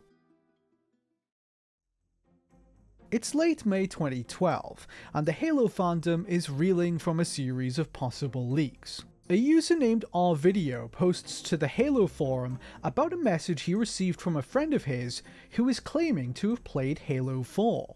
The game isn't set to be released until the end of the year. There is no public beta. There has hardly been any footage of the game released yet, but somehow this person, this friend of RVideo's, claims to have played it. RVideo's friend goes on to tell him all about the game, as well as the circumstances through which they apparently accessed it. They claim that they were invited over to a friend's house. This person, who we'll call Person X, tells him that he's in a private Halo 4 beta. Come over and check it out. RVideo's friend is skeptical. He searches Google for word of a Halo 4 beta and can't find any information on one. But then he remembers that the father of Person X works for Microsoft, so his doubts are assuaged. He takes a leap of faith and heads over there, only to find that, as promised, he really does have the Halo 4 demo before seemingly anyone else in the world. He isn't told how this is possible, but doesn't pry, and assumes that his dad's connections made this happen. RVideo's friend enjoys the game, they message RVideo about it, describing some of the new features, before finally adding that the icon for the game app on the Xbox was simply labelled Xbox Dashboard. At some point, you may have heard a tale like this before, maybe on a school playground or even on a message board just like this one. You couldn't be blamed for doubting a story as sensational as this. A friend of someone's friend has a dad who works for Microsoft, and he let them play the new Halo before everyone else. But what if this story is true? What if RVideo's friend really did play Halo before everyone else? Let's put a pin in this for now. While an early teaser was shown off at E3 2011, the months that followed brought little in the way of new info. Fans were eager to know what this new take on the series would look like, and the scarcity of gameplay footage left some seeking alternative means to satisfy their curiosity. Towards the start of May in 2012, a group of fans associated with the Xbox Underground group, many of whom were teenagers, used 360 dev kits to gain access to a Halo 4 prototype hidden on PartnerNet. Although Microsoft had concealed the demo and given it an extra layer of security over games available on the open PartnerNet library, the team of hackers bypassed this with ease. The de facto leader of the group, David Pecora, otherwise known as Xenomega, had previously created his own software that could fetch the IDs linked to private demos like this and granted them access. While the outside world had hardly seen anything from the game, this band of young hackers was quietly playing it 6 months out from launch. Only a small number of people were invited into the circle of trust, and the group initially agreed to keep their discovery quiet, but a find this big couldn't stay secret for long. A few weeks after they had started playing Halo 4, someone with access to the prototype anonymously posted some low-quality off-screen images of it to Reddit on the 26th of May 2012. Realizing that they were having their thunder stolen by an unknown individual, the group decided to stage an elaborate leak video showing the game in motion. It was initially posted to YouTube on the 27th of May 2012 by an account called 420xskidxblunts, aka Skid Kid, which was set up by Justin May one day earlier, aka MTW. The video takes place in a dimly lit area, and begins by displaying various online aliases belonging to different members of the Xbox Underground, written down on pieces of paper, including MTW, Justin May, and Xenomega, David Pecora. The cameraman can be seen approaching an old CRT television, and inserting a Star Trek Deep Space Nine videocassette inside it, which has been taped over. The individual then films footage of the Halo 4 multiplayer demo playing on the TV from the VHS. The video was a patchwork of nods to the Halo fandom and Xbox Underground in-jokes. For instance, it opens by playing a remix of Twisted Nerve, the whistle song from the Kill Bill soundtrack, which was once used during a 2007 leak of Halo 3 beta gameplay. The video also pays homage to Tom Morello, which was the alias adopted by a person responsible for leaking the first images of Halo Reach in 2009. No Tom Morello can be seen written on a piece of paper, and the Star Trek VHS was another tip of the hat towards this leaker, since their namesake Tom Morello, the guitarist from Rage Against the Machine, briefly appeared in an episode of Star Trek Voyager. Further amplifying the inexplicable nature of this video is the fact that hay can be seen on the ground in front of the screen, which led many people to believe it was being filmed inside a barn. It therefore became commonly known as the Halo 4 barn leak video. However, it wasn't filmed inside a barn at all. I know this because I tracked down the man behind the camera. His name is Gabriel Kirkpatrick. At the time, he was an 18-year-old hacker with ties to the Xbox Underground who had access to the Halo 4 multiplayer demo. The video was shot at night on the lawn outside his parents' house where he lived. In May 2012, Gabriel's parents had placed hay on the lawn around their property, a gardening technique sometimes employed to protect grass. Gabriel collected some of this hay and scattered it on the ground next to the TV to further add to the mystique. It was never his intention, he told me, for it to actually look like it was set inside a barn. Quote, "We figured we wanted to be the ones to leak it and do it in a funny way. We were just all in a voice call, bouncing ideas back and forth, and it ended up with me putting some of the gameplay I had recorded onto a VHS and then taking an old TV and VCR onto my lawn to record the video." Gabriel also expanded upon how their breach of Microsoft servers worked, and revealed that the hackers who were playing the Halo 4 demo weren't just playing it with each other. Quote, "We bypassed the allow list check so we could play it online. It was locked to specific accounts, but the checks were all client-side, so we just patched them out. Then we spent the next few weeks playing it online with Microsoft employees." Fans leapt on the video immediately, and a debate played out online over its authenticity. While many did recognise it as a legitimate leak from the get-go, a lot of people did not agree, with some suggesting that it was a mod of a previous Halo game. Another large camp of people, on the other hand, subscribed to the belief that it was part of an elaborate viral marketing campaign orchestrated by 343 Industries to raise interest in the new game. Some of the doubters would come around a couple of days later when Microsoft issued a takedown notice and had the video removed from YouTube, though it was much too late to curb the leak's footprint. Video game news sites, forums, and social media were set alight with speculation as to its origins, as few were aware of the Xbox Underground's existence at the time. While Gabriel and most other members of the crew kept their heads down and were generally coy about their involvement, Justin May was anything but. Under his handle MTW, he could commonly be seen boasting about his connection to the incident. In the subsequent days, he appeared on a now-deleted episode of the Original Gamer podcast, where he shed some light on the video. I'm looking at that there's this very obvious viral campaign video. It's not a viral campaign. I don't think, honestly, 343 isn't that clever. They've admitted themselves it's not a viral.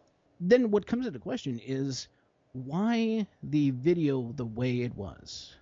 Because people, they don't deserve better. They don't deserve better? Yeah, if a video's going to be leaked, may as well do it in the most funny, entertaining way possible. The leak was big enough that Microsoft was forced to address it. They put out a statement admitting that internal Halo 4 multiplayer tests were taking place, but they had no plans for a public beta. Similar to how they responded to the Sonic 4 leak, Microsoft remotely bricked a number of dev kits that had accessed the demo without their approval, and banned any Xbox Live accounts that had been used on those IP addresses. It was about a day after the leak hit YouTube back in 2012 that our video's much shared thread on the Halo forum was started, and fans began to debate its veracity. With over 10 years of hindsight, I went back to re-examine the story he told, fact-checking it with sources who had been party to the Halo 4 prototype at the time, and I found that the details they provided were correct. The gameplay specifics reflected what was in the demo, and the icon for the prototype on the Xbox was Xbox Dashboard, as they said. There was only one question remaining. Who was the person who had a father working for Microsoft? Who was our Person X? Well, I believe I have the answer to this too. This is Armand, a former member of the Xbox Underground who goes by Armand the Cyber. He was a 16-year-old high school student at the time of the Halo 4 leak, and although he didn't have a father working at Microsoft, his mother was dating a Microsoft employee who worked at their headquarters in Redmond, Washington. I asked Armand, did he invite people over to play the secretive Halo 4 demo? I invited a lot of people from my high school to come over and play Halo 4, and we made it like a party, because Halo 4 is cool, but it's not cool by yourself. And so I had the idea to set up LAN parties months and months before the game was out. We would invite everybody from my high school and stack a full 16 lobby and just go crazy for, whole weekends at times. I can recall this happening like 5 different times. And everybody would be like, yo, let me get the game. It was always a thing. I'd be like, sorry, I can't do it. It doesn't work like that.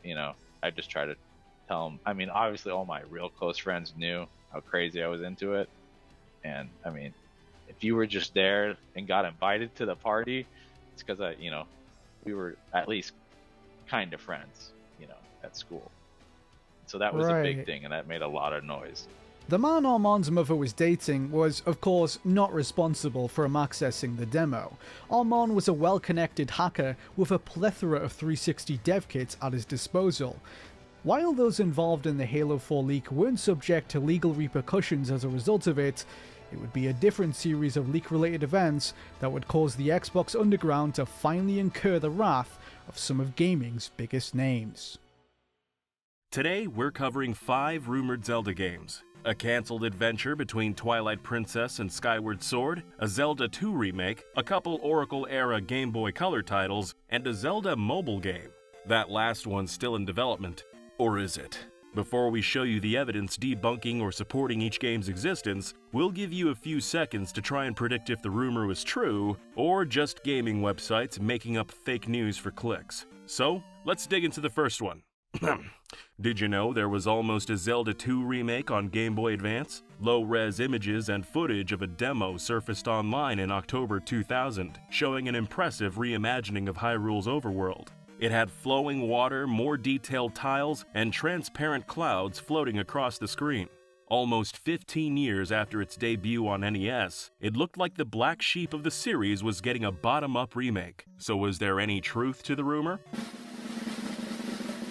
Well, no. But some news outlets at the time would have had you believe it was real, and some versions of the myth still survive on lost media websites like Unseen64 and YouTube videos chronicling cancelled games. Back in 2000, Nintendo World Report said there was, quote, a demo of Zelda 2 running on Game Boy Advance, and hoped it'd be part of a Zelda All-Stars collection on Nintendo's new handheld. Fan sites like Zelda Power and Zelda Legends carried the story as well, calling it a demo of an enhanced version of Zelda 2 running on GBA hardware. To be fair though, even though they were hyping it up as a possible remake, most sites were careful to say a remake wasn't officially confirmed. But some sites weren't so careful. More on that in a minute. Not much else was known about the mysterious Zelda demo until 2019, when it was suddenly discovered by accident. We recently spoke with Internet Archivist Jacob Leonard, who explained how he lucked into finding it. He was browsing eBay looking for prototypes and stumbled over a QA tester selling a development disc for SpongeBob SquarePants Super Sponge. The QA tester must have used them for playtesting 20 years ago and was now trying to clear out some space and make a few bucks. After Jacob won the auction for $100, he dug into the discs and found some SpongeBob prototype assets. Satisfied that he found what he was looking for, Jacob uploaded the contents of the disc to the Internet Archive and moved on with his life. But now that it was freely available to the public, another archivist group known as Forest of Illusion went digging even deeper into the disc's contents and found the long-lost Zelda 2 demo. Apparently, the devs used it to help make SpongeBob, and the ROM was still fully intact on the disc as part of a software development kit. So discovering the long-lost demo 20 years later was just a happy accident. But here's the thing. Once they got their hands on the demo, it was pretty clear it had absolutely nothing to do with Zelda 2. It only bears the slightest resemblance to the game's map and could have just as easily been any other game. Many 8-bit titles looked pretty similar. But there's nothing indicating a connection with any of them. It's just a tech demo showing off the GBA's capabilities, like scrolling, zooming, and transparency. So where'd all these websites get the idea that it was Hyrule? Most of them don't cite a source at all, but the ones who do say they got their information from the Nintendo Project, an old news site that doesn't exist anymore, but can still be found with the Wayback Machine. The Nintendo Project was run by a 15-year-old kid named Brian Stelter, who nowadays hosts a show on CNN called Reliable Sources. Or at least he did. Reliable Sources actually got taken off the air while this video was being written. Back in October 2000, Brian posted several articles about the so-called Zelda 2 demo, including this one with the headline, "Exclusive, Zelda GBA demo revealed," and goes on to make it sound like a full-on remake is in the works. And yes, we can confirm it is in fact the Brian Stelter, the CNN guy.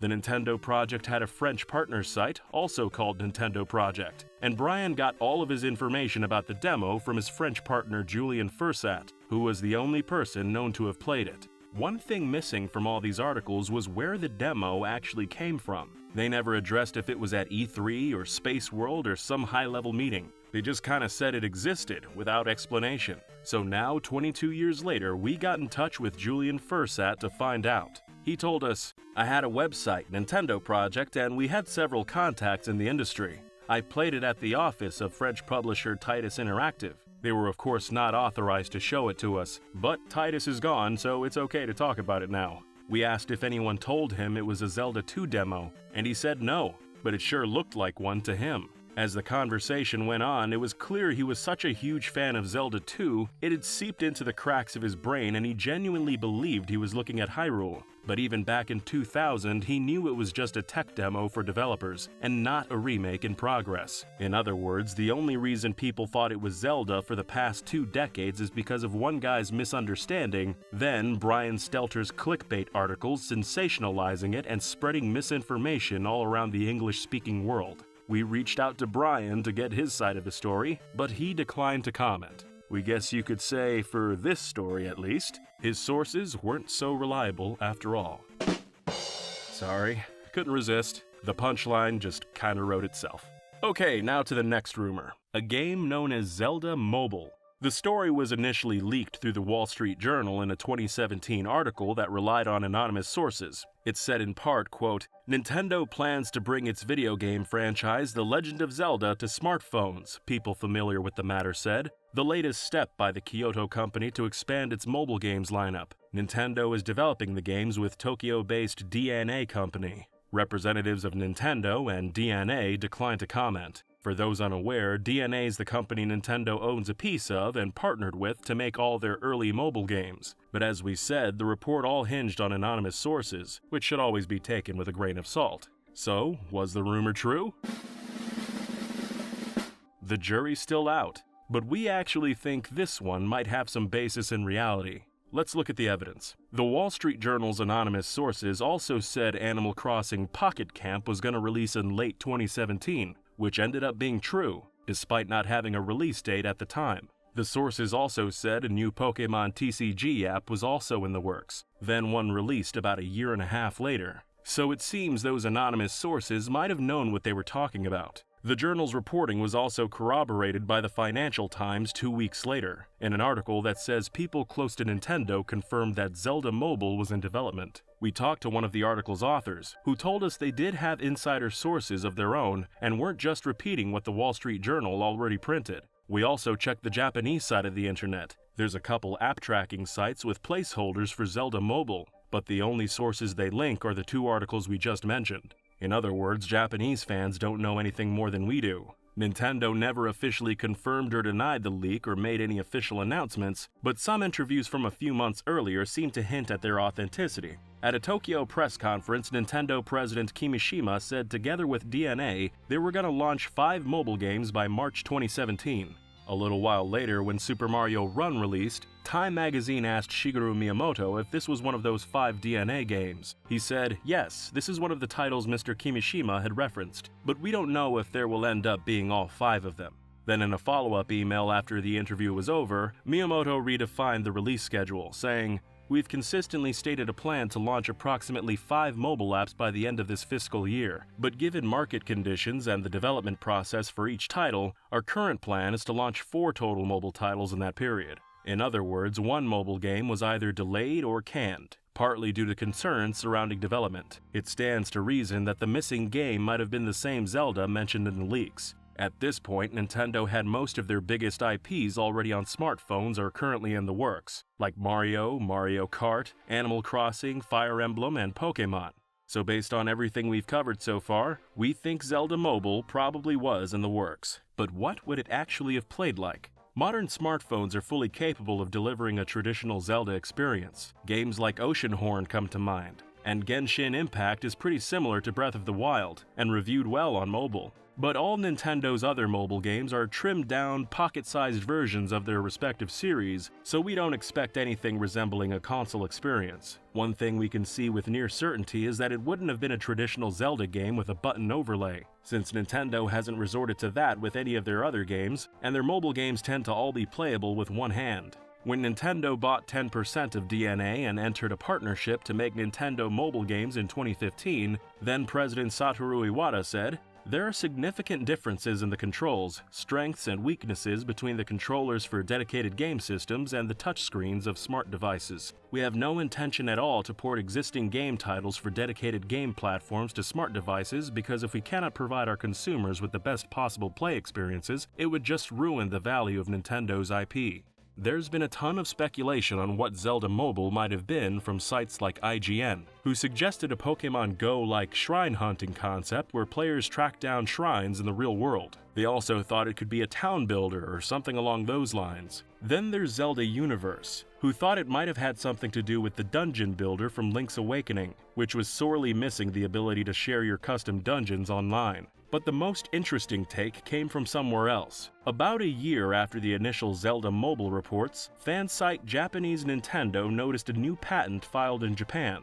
The paperwork was for Spirit Tracks and included the terms downloadable video game program and program for smartphone, suggesting Zelda Mobile was still in the works and might be headed in a new direction, drawing inspiration from Link's second outing on the Nintendo DS. To be clear, the patent might have meant nothing. Just Nintendo renewing old IP with the smartphone category tacked on as trademark protection. But Spirit Tracks does make some amount of sense, since it was controlled almost entirely with the touchscreen, and the long, thin nature of trains and railroad tracks would fit nicely on a phone's vertical display. The game's musical instrument, the Spirit Flute, was also played by blowing into the DS's microphone, which would have also translated well onto mobile. It's not hard to imagine a modernized Spirit Tracks sequel you can play with one hand, just like Nintendo's other mobile games. Here's Miyamoto showing Americans they can play Super Mario Run with one hand while eating a burger in the other. Now that's salesmanship! And that brings us to the one thing we do know about Zelda Mobile, and that's how Nintendo would probably monetize it. Super Mario Run was a pretty decent game when it was released in 2016, but financially, Nintendo considered it a failure. The problem was that they charged a $10 flat fee to buy the game outright, giving access to the complete experience. Mobile users balked at the price tag, and only 3% of the people who downloaded the free demo shelled out for the full game. So every Nintendo mobile game after that was free to play and stuffed with microtransactions and loot boxes, which apparently mobile gamers prefer, because those games were exponentially more successful. We don't want to bore you with too many numbers, but it's only going to take one example to get the point across. The average person who downloaded Fire Emblem Heroes spent $55 on microtransactions, while the average person who downloaded Mario Run only spent 28 cents, because most of them just played the free demo, then didn't want to pay the $10. Seems people would rather get nickel and dimed. There was some celebration last year when Mario Kart Tour removed most of its loot boxes, but it still got a store with $40 price tags and core content locked behind a $5 a month Gold Pass subscription. We played Mario Kart Tour, Animal Crossing Pocket Camp, and Fire Emblem Heroes while researching this video, and we think it's fair to say they're all designed to make you reach for your wallet as often as possible. If Zelda Mobile released back in 2017, maybe we could have gotten the Mario Run treatment and paid for the full game up front. But if Nintendo releases it someday in the future, which they probably will in one form or another, there's a good chance it'll be free to play and built around microtransactions. Fire Emblem players have spent billions, making them 196 times more profitable than Mario players. Zelda's a much bigger IP than Fire Emblem, virtually guaranteeing a bigger crowd and more money. As a publicly traded company, Nintendo's got a fiduciary responsibility to maximize profits for their shareholders. So in accordance with their current mobile strategy, they're almost certainly gonna loot box it up. For the record, you can play Nintendo's mobile games and have fun without spending a penny. Zelda Mobile would probably be the same. You could adventure all the way to the end for free, but the best swords, train parts, and castle upgrades or whatever are gonna cost $5 in the shop, or have a 1% drop rate in randomized loot boxes. But enough about mobile games. Let's move on to those Game Boy Color games. In 1999, Nintendo partnered with Capcom to make 6 new Zelda games, but they only ended up making 4: Oracle of Ages, Oracle of Seasons, 4 Swords, and the Minish Cap. So did we miss out on 2 Zelda games Nintendo and Capcom promised to make? No. Wikipedia, Fandom Wiki, and various other websites and YouTube videos all say Capcom agreed to make 6 Zeldas. That claim is double-sourced on Wikipedia, so at a glance you'd probably assume it's true. So let's dig into both sources, a 1999 issue of a German magazine and an IGN article from the same year. We originally went digging into this story to try and learn more about those 2 missing Zelda games in order to find out what they were, so we tracked down that German magazine and had it translated. It's an interview with Oracle producer Yoshiki Okamoto, but nowhere does he say anything even close to Capcom and Nintendo signing an agreement to make 6 Zelda games. We checked out the IGN page too, but it just says, IGN has learned that Nintendo's hard at work on 6 new Zelda titles for Game Boy Color. They never say how they learned that information. They did talk to Okamoto earlier that year, but not about Zelda specifically. We'd like to have checked with IGN's author to ask where he learned that information no one else had, especially since it flies in the face of everything we do know about the Oracle game's development. But the article doesn't even say who wrote it. We got in contact with Yoshiki Okamoto, but when we asked him about it, the idea of 6 Zelda games didn't ring any bells. And he was the guy at Capcom who struck the deal with Miyamoto in the first place. Now, it is true that Oracle of Seasons essentially began development as a Zelda 1 remake for Game Boy Color, and after that there were gonna be 3 Oracle games until Miyamoto canceled one of them, because Okamoto's team was having trouble making a full trilogy. But the deal for 6 Capcom Zeldas, and especially 6 for Game Boy Color specifically, just seems like it was kind of made up from thin air. It's an unsourced claim from IGN that made it onto Wikipedia, then got copy-pasted all over the internet. That kind of thing happens more than you might expect, actually. One time Wikipedia cited a particular page of a book, so we bought the book on Amazon, then we read it, and it wasn't even about the same topic. But we digress. We've pretty much exhausted everything we know about this false claim, so let's tackle the last and largest game in this video. The Legend of Zelda: Valley of the Flood, also known as Project Deluge. In the summer of 2008, it had almost been 2 years since Twilight Princess came out, with no word from Nintendo on what was coming next. That's when a leaked interview surfaced online, which wasn't supposed to be published until E3 a few weeks later. In the interview, Zelda director Eiji Aonuma offered some details on what the next Zelda was going to look like. Simply put, it was a Wind Waker prequel, but much darker and wouldn't have Link as the main character. So was it true? Was this the cancelled Zelda game between Twilight Princess and Skyward Sword? Of course not. In retrospect, it's an obvious fake leak, and that anyone believed it at all seems laughable. But some people actually did believe it. Fans were talking about it all over the internet, from message boards to actual website articles, and even Wikipedia moderators didn't know if Project Deluge should be added to the main Zelda page. Like most fake leaks, Valley of the Flood's been mostly forgotten about nowadays, but it's one of the most far-reaching Zelda rumors of all time, and pretty hilarious to look back on. So let's get into it. In the quote-unquote leaked interview, Aonuma says, "There are various critical aspects of Deluge that I want to address. The first is a greater sense of psychological peril. Miyamoto and I have disagreed a great deal on the importance of storytelling in games. He argues for simplicity and straightforwardness, and I have long believed that stories in games can be as powerful as in books if done well. So I want to assert that the game will have a much more complicated story in the sense that our hero is no longer mute. In Wind Waker's opening cutscene, it recounts a time when Ganon returned, but the hero never came to slay him, so the gods flooded Hyrule. Aonuma says before that flood is when this game will take place, with Hyrule crumbling and the races in chaos. The land needs a hero, so one boy deludes himself into thinking he is that hero, and even starts wearing Link's iconic green tunic. He's insane, basically, and believes it's his destiny to defeat Ganon and save Hyrule. Ganon's more of a lunatic too, and occasional cutscenes show his madness overpower him throughout the game.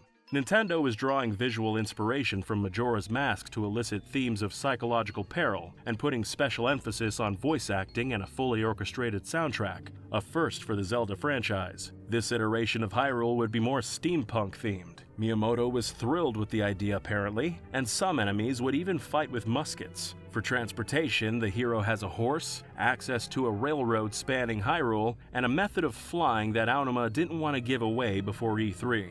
However, world traversal would get a lot more difficult towards the end of the game, when the flooding starts and huge swaths of Hyrule are completely underwater. Nowadays, fake leaks are a dime a dozen, but back in 2008, folks were a bit more naive.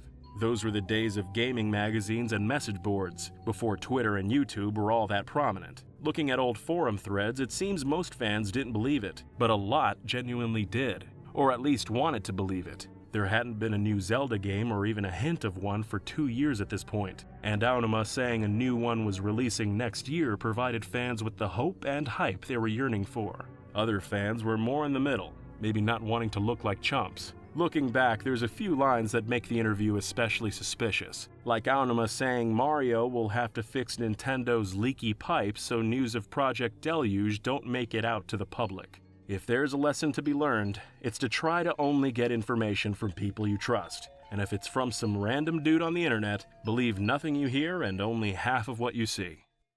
For every iconic Nintendo game like Super Mario 64, Super Metroid, or Pokémon Red and Blue, there's a horde of rumored Nintendo games that never actually existed. And while many of these rumored games can be boiled down to someone telling a lie on a message board, some of them have more interesting backstories. In this video, we'll be talking about a few of the more interesting and eccentric rumored Nintendo games. Some that were completely made up, some that were half-truths, and some that may have actually existed but can't be proven. And since Metroid Dread recently released on the Switch, we thought we'd start this video off right with a few rumored Metroid games. At E3 2017, Nintendo dropped a bit of a bombshell during their presentation. Metroid Prime, a sub-series that many thought had come to a close, was suddenly revived with a tease of Metroid Prime 4 for the Nintendo Switch. And if that wasn't enough, a few hours later Nintendo revealed that Metroid 2 was being remade for the 3DS by Mercury Steam. Fans knew that a Prime 4 release was still years off, and that Samus Returns was coming later that year. This drummed up a lot of speculation about what Nintendo might do to fill the gap between the two games, if at all. It seemed like a no-brainer that Nintendo would port the Metroid Prime trilogy to the Switch, and this was understandably a recurring rumor following the Prime 4 announcement. However, some leakers and rumor mongers went a step further than this, believing Nintendo had another remake in the works. In November 2019, a group of leakers named Leaky Pandy, who has previously been called Vandal Leaks, tweeted, "Nintendo is planning 2 new Metroid titles that will release in the next 2 fiscal years respectively. One is a re-release of Metroid Prime Trilogy HD, the second one is a Super Metroid remake that mimics Samus Returns in style and scope." While many were excited for a potential Super Metroid remake on Switch, others were more skeptical. A remake of Samus Returns on 3DS made a lot of sense. Metroid 2 would probably age the worst out of all the Metroid titles, and would benefit from a remake. Super Metroid, however, is still beloved and played by millions regularly to this day, and clearly wouldn't benefit as much from a remake. Some also pointed at the spotty history of Leaky Pandy's rumors. Although the group had correctly predicted a date for an August 2018 Nintendo Direct, and that gameplay for Travis Strikes Again would feature single Joy-Con co-op gameplay, many of their other predictions didn't come true, like Mario Odyssey getting a new Luigi's Mansion-based kingdom with a new 43 stars, and as the old saying goes, a broken clock is right twice a day. A new 2D Metroid was announced nearly a year and a half later as Metroid Dread, but the likelihood of the rumor and Dread being connected seems low. And this isn't the only rumored Metroid game we're talking about today.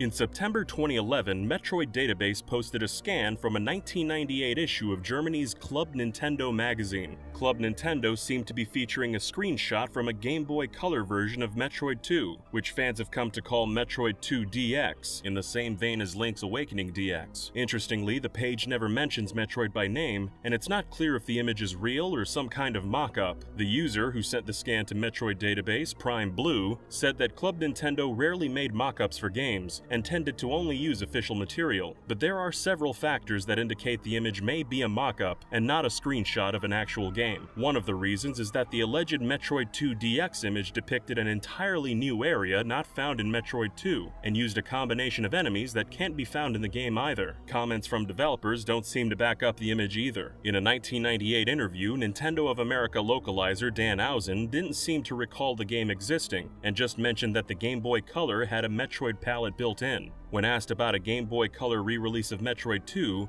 Ausen said, "Since R&D 1 was involved in the development of Game Boy Color, I think they were able to put a special Metroid palette in the GBC hardware. This makes Metroid 2 look really nice on Game Boy Color." The game was also never listed as in development by Nintendo Power. Series developer Yoshio Sakamoto also stated that no Metroid titles were developed for the Game Boy Color because the system's limitations were closer to the original Nintendo. Any handheld Metroid game would have been technically very inferior to Super Metroid, and therefore would be compared to it unfavorably. Our next rumored Nintendo game is a little more recent, and will leave you thinking about what could have been. In June 2015, gaming historian and Did You Know Gaming collaborator Liam Robertson posted a video on his YouTube channel talking about a potential F-Zero title on the Wii U. Liam had been tipped off that Criterion Games was asked by Nintendo of Europe if the studio had any interest in working on the F-Zero IP. Criterion are responsible for the Burnout series, as well as several well-received entries in the Need for Speed franchise. Given the studio's familiarity with high-octane racers, it's understandable why Nintendo might approach them with an offer to work on F-Zero.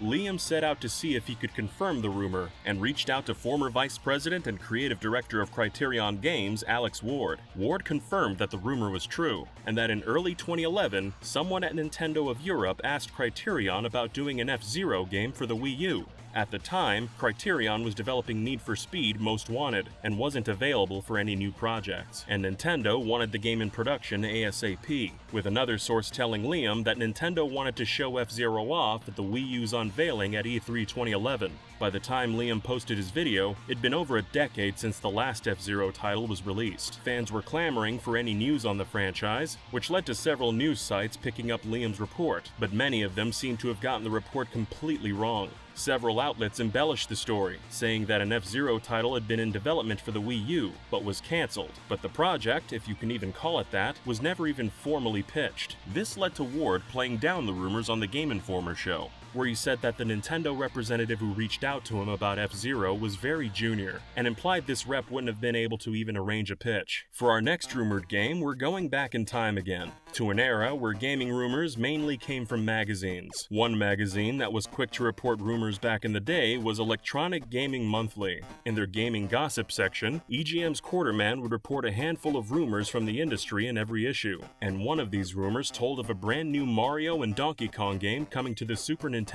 They went on to talk about how the game was a 16-bit remake of the arcade version of Donkey Kong with new scenes and better graphics. Although we've mentioned this rumor in a previous episode, what we didn't mention was EGM's follow-up over a year later. According to the outlet's June 1993 issue, the Mario and Donkey Kong title got further into development, but was, quote, placed on the Philips CDI and Super Famicom CD platforms. EGM also said the title was slated to come out sometime in the following year, which is notably optimistic for a game that was never released. That said, some part of this rumor may be true.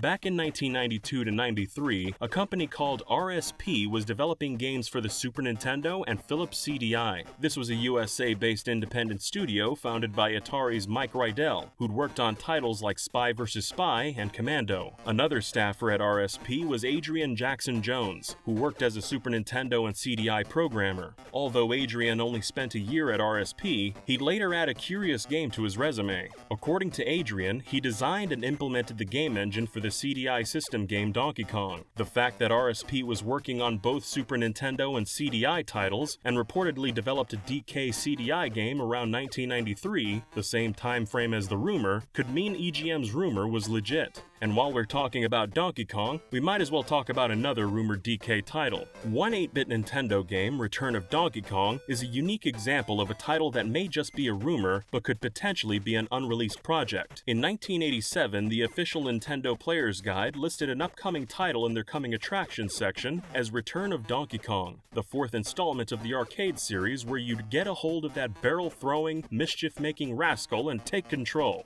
Months later in the March 1988 issue of Nintendo Fun Club, Nintendo's official newsletter from the 80s, a similar preview was made, hinting at the idea of Donkey Kong becoming a playable character. Despite being name-dropped in print on multiple occasions, there's no proof of whether the game existed or not. Several Nintendo employees, such as spokesperson Howard Phillips and executive VP Don James, have no memory of the game when asked about it. In addition to this, no screenshots of the game in action have yet to surface. A 1997 issue of the British N64 magazine claimed that Return of Donkey Kong was completed, but gave no sources to back it up, so take that with a grain of salt.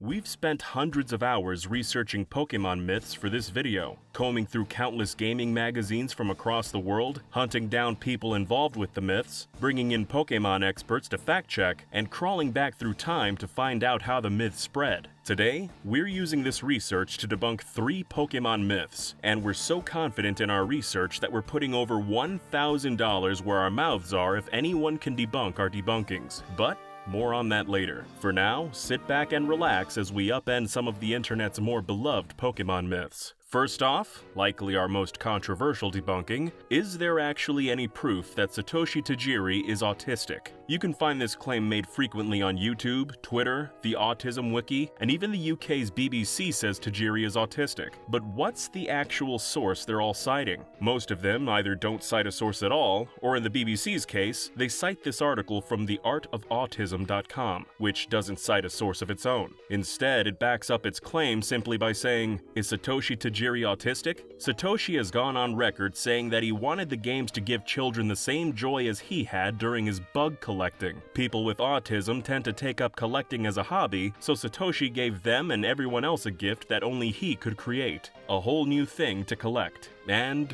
that's pretty much it. But apparently it was good enough for the BBC to use as their source and spread the rumor further. However, there's no record of Satoshi Tajiri ever saying he's autistic, or that any of his friends or co-workers at Game Freak said it either. In fact, one website which repeated the rumor was sent an email by Game Freak's information coordinator Yuri Sakurai, who told them Satoshi Tajiri doesn't have autism or Asperger's, and asked them to delete the claim from their website. At the time, Tajiri's Wikipedia page said he was autistic, and used this site as its source. The site in turn said the British outlet The Independent was their source. In fact, tons of websites say Tajiri's autistic. But where did the rumor actually begin? Working backwards from the websites that do cite their sources, it seems many of them read it in the 2009 biographical book Satoshi Tajiri, Pokemon Creator, which we bought on Amazon and read cover to cover. The whole book's riddled with countless errors, even on the very first page, like listing Diamond and Pearl's release as 2004 instead of 2006. The book makes 2 references to Tajiri's alleged autism.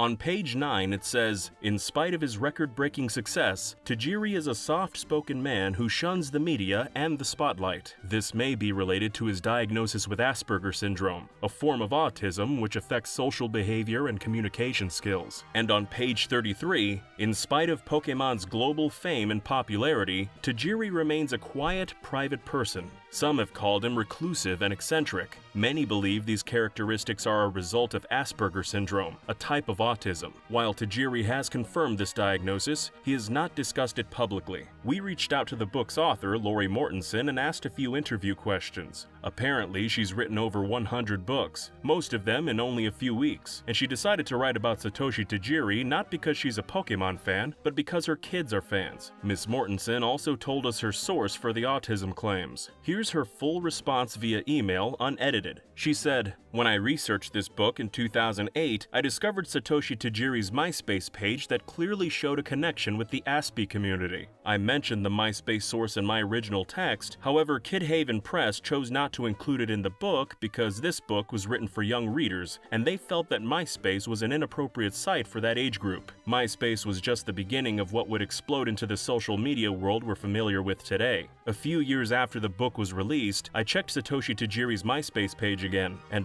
discovered it had changed a lot and no longer mentioned Asperger's. I wish I would have had the print screen option on my keyboard back then. Since the age of online innocence is past, looking back, it could also be argued that someone else created the Satoshi Tajiri page pretending to be him. At the time, the MySpace page felt authentic. If I was writing the book today, I would handle the research and documentation differently. That MySpace page doesn't exist anymore, but bits and pieces of it can still be found on the internet's Wayback Machine. We'll admit we can't prove it's fake, but we can't prove there's no teapot orbiting Mars either. Just the idea that Satoshi Tajiri had an English language MySpace page in 2008 is pretty laughable, and what's left of it is pretty ridiculous as well. For example, Tajiri's bio said, "I love movies, but my favorite kind are of course the Pokemon ones, my own creation because I'm cool like that." And for favorite TV shows it said, "Pokemon, Pokemon, Pokemon, Pokemon, Pokemon. Gotta catch 'em all." So yeah, we're confident in saying this MySpace page didn't belong to the real Satoshi Tajiri. Some of the other websites saying Tajiri's autistic cite Wikipedia as their source. Tajiri's Wikipedia page first had the autism claim added in 2005 by wiki editor NP Chilla without a source, and 15 years later when other wiki editors eventually asked where he got that information, he never responded.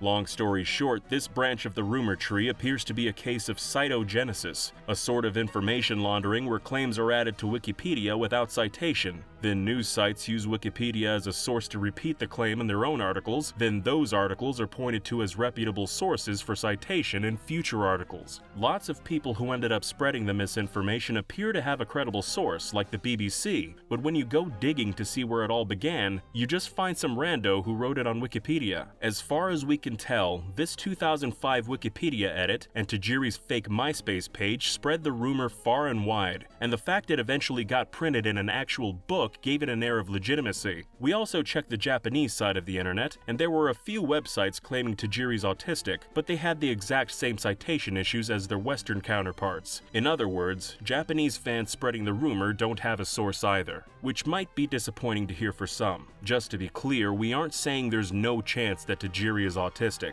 We're just pointing out that there's never been any confirmation, and that every statement about Satoshi's alleged autism goes back to the same dubious sources. There's no direct evidence to support any of those claims, and no primary source to back them up. So for all intents and purposes, we're classifying this rumor about Tajiri being autistic as false. Another popular fan theory is that Ditto was a failed attempt at cloning Mew, or put another way, scientists screwed up trying to make Mewtwo, and that's how Ditto was born. You might have seen it promoted on websites like Game Rant, Screen Rant, Games Radar, and a bunch of fan wikis. This theory's also been propped up by quite a few YouTube videos that pulled in millions of views, like this one.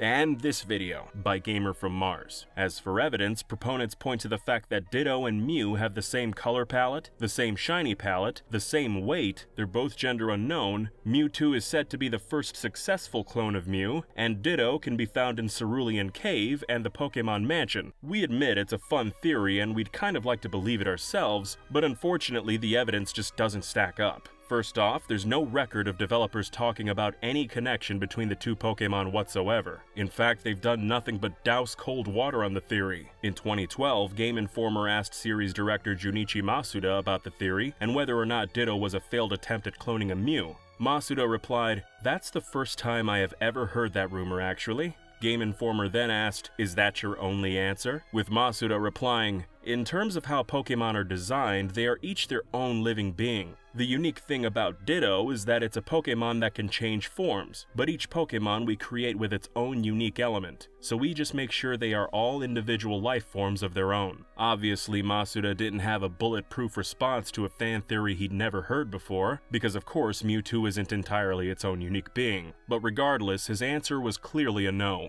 We posted this quote on Twitter last year, but a huge amount of fans refused to acknowledge Masuda as a legit source. Some dismissed it, as Gen 1's credits only list him as a programmer and composer, not a Pokemon designer. But Masuda's been at Game Freak since before the company started developing Pokemon. In fact, he knew Tajiri even earlier from their days attending the same technical college. Tajiri, Masuda, and 7 other core developers spent 6 years making Red and Green in close quarters, and they all worked together to decide which designs made it in, and help do each other's jobs. In a 2018 interview with Japanese newspaper Yomiuri, Red and Green's planner Koji Nishino said, We didn't have enough people, so job categories were all jumbled, and we really would do whatever. I would make resources within the game, and programmers would make designs as well. So it's not like Masuda was just composing music in a different department for 6 years. Together with Tajiri and Sugimori, he was one of the 3 main devs, and worked with the team throughout his entire career as series director. Some theorists say they'll only accept a direct quote from Ditto's creator, but it seems Ditto is one of the many Pokemon Game Freak came up with as a team effort. According to Ken Sugimori in that same interview,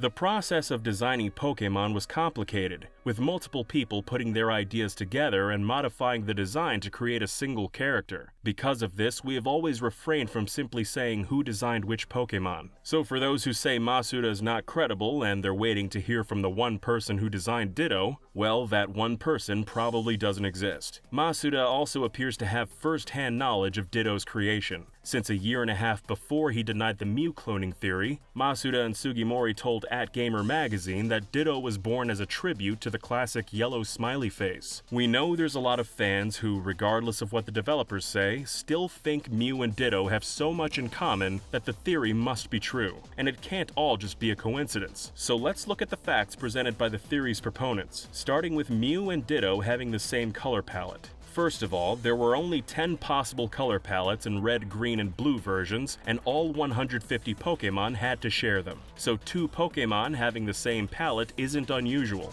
But more importantly, Mew and Ditto's palettes aren't even the same. Here's a side-by-side comparison with each other's hex code. Mew only shares the same palette with 2 other Pokemon, Mewtwo and Jinx, while Ditto shares its palette with 23 other Pokemon. Mew and Ditto's palettes don't match in future generations either. Even the Pokédex's color classification system added in Gen 3 calls Mew pink and Ditto purple. Their shiny palettes are different as well. They might look the same to a casual observer, but a closer inspection reveals the differences, and the hex codes remove all doubt. Yes, they're both various shades of blue, but so were about 50 other shinies in Gen 2.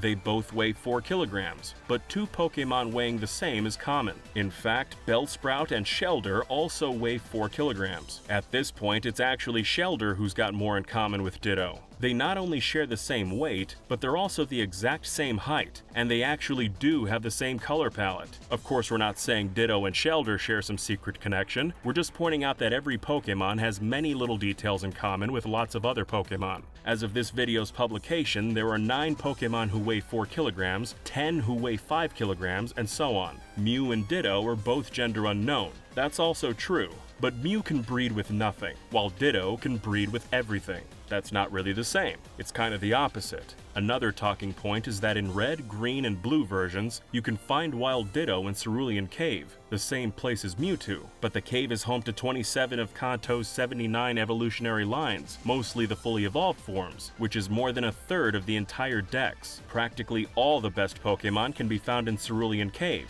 and what exactly would this imply? That when Mewtwo fled to the cave it wanted to be nice, so it brought Ditto along for the ride? Ditto can also be found on routes 13, 14, 15, and 23, and in Japanese Blue's Rock Tunnel, which definitely weakens the connection since it's all over Kanto and not just Cerulean Cave. In Pokemon Yellow and the remakes, Ditto can also be found in the Pokemon Mansion, which we admit is interesting, but the Mansion scientists could have been studying Ditto for any number of reasons. After all, the 1996 Pokédex book says Ditto is, quote, one of the most enigmatic Pokemon ever, so it's not surprising Kanto's scientists want to put it under a microscope. If you're interested in environmental storytelling, one could argue that half the Pokemon in the mansion wandered in from Cinnabar's natural habitat, like Vulpix, Growlithe, and Ponyta, and the other half were brought to the mansion by scientists who wanted to study them, like Grimer, Coughing, and Rattata, which if you wanted to infer purpose, might have been used as lab rats. Proponents also highlight that Mew and Ditto can both learn Transform by leveling up, but it's not unique, as Mew also learns Metronome by leveling up, which otherwise in Gen 1 can only be learned by Clefairy and Clefable. Another similarity the theorists point to is that Mew and Ditto both have base stats that are even across the board, but Mewtwo actually is a clone of Mew, and its stats aren't even across the board. Speaking of which, Mewtwo weighs 122 kilograms, not 4, which also means there's no reason a clone should weigh the same as the original.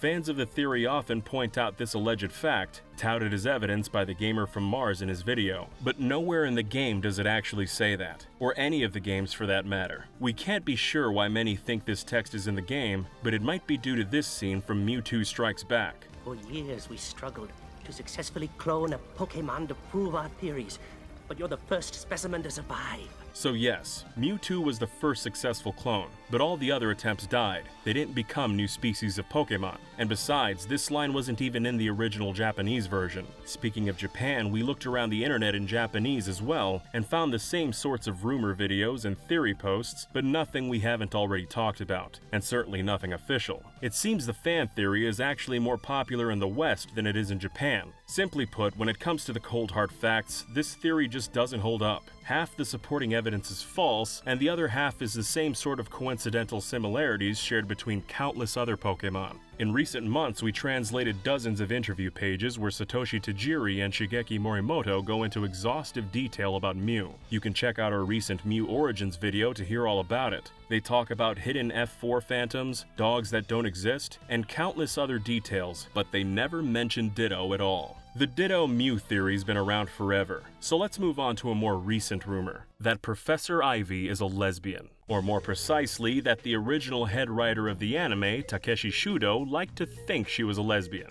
This idea has existed on message boards for years as fan speculation, but it wasn't until 2020 that it gained mainstream attention after Twitter user Crimson made a viral tweet presenting it as a fact. Over the next few days, this fact got picked up and promoted by websites like GameRant, Flipboard, Pink News, Pride.com, Comicbook.com, and countless Reddit and Twitter threads. Just to give you an idea how these websites legitimize the rumor, here's what Comicbook.com wrote. The information surfaced in Pocket Monsters, the Animation, a book that Takeshi Shudo penned before his death. The man worked as the writer for Pokemon's original anime, as well as its first two films. In the past, the writer has shared his surprising headcanons and desires for Pokemon, and it seems another has come to life. And what might that be? Well, it turns out Shudo believed Professor Ivy was a lesbian, and that is why Brock was devastated after leaving her. We interviewed Crimson, the Twitter user who made the story go viral, and he said he encountered the rumor presented as fact in this message board thread on bulbagarden.net. He told us, "I heard this claim pretty often in the Ane-Poke community, so I'm like, huh,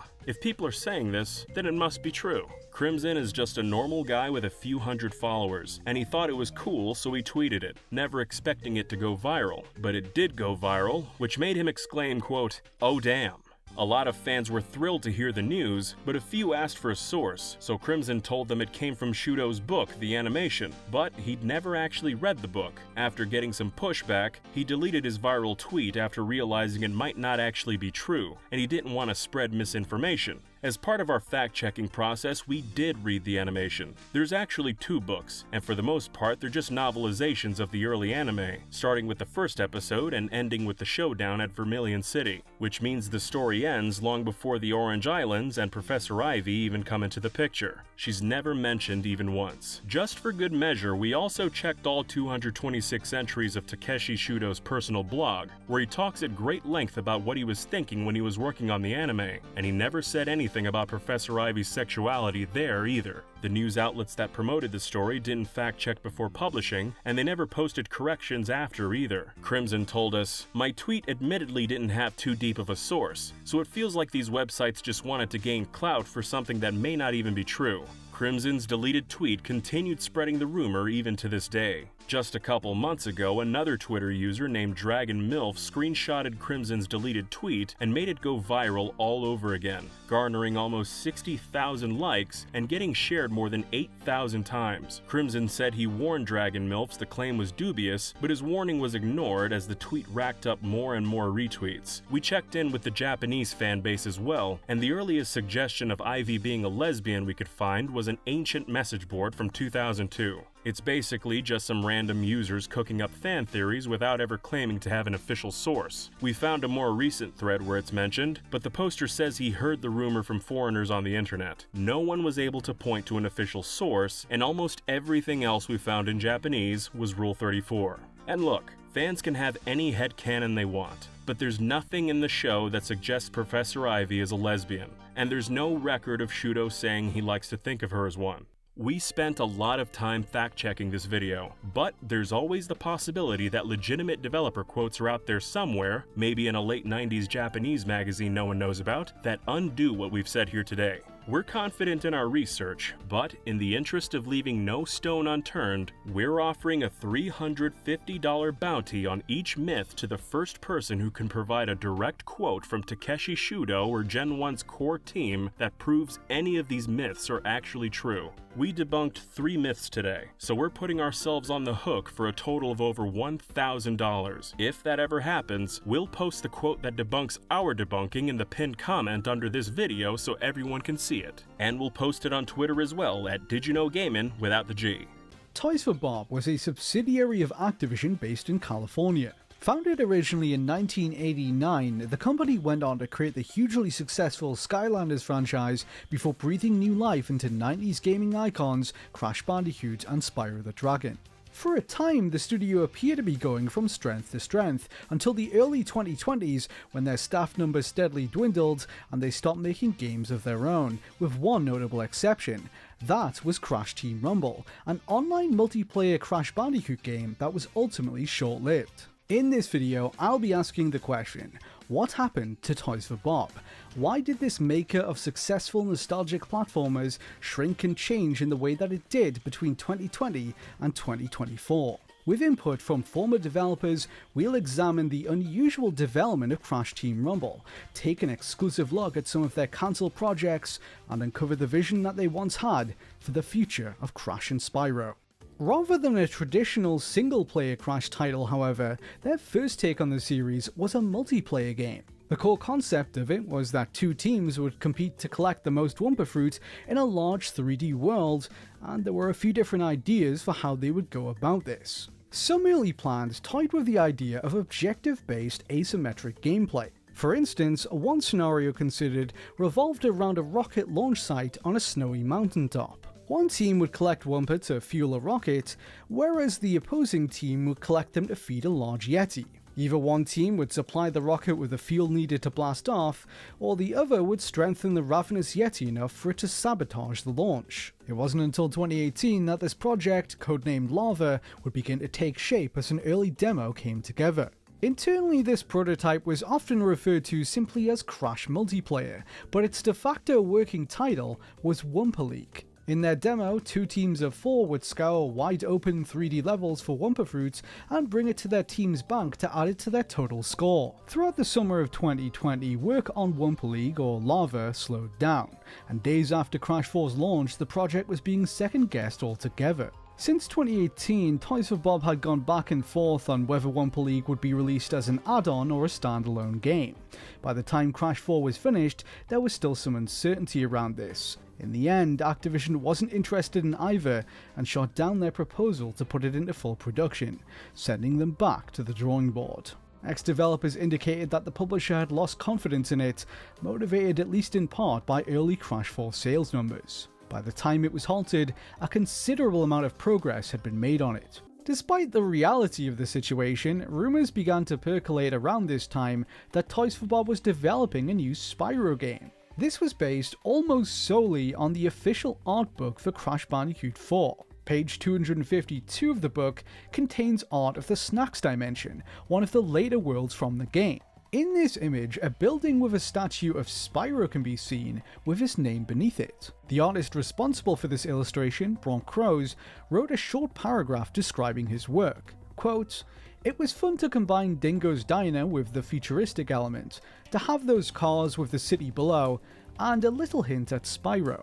Many fans took this to mean that Toys for Bob was teasing a new Spyro title, leading to a number of news outlets picking up the story. One site, GameReactor.eu, even went as far as using the headline "Spyro 4 all but confirmed." Regardless of all this hype, Toys for Bob was not working on Spyro 4 at the time, nor was this image teasing anything. I confirmed this after contacting Bronk Crows, the artist behind the piece, who told me that it wasn't a hint at a new game at all. He was a freelancer who worked on the project via an external outsourcing studio for art and was not directed by Toys for Bob or Activision to add Spyro. It was entirely his decision.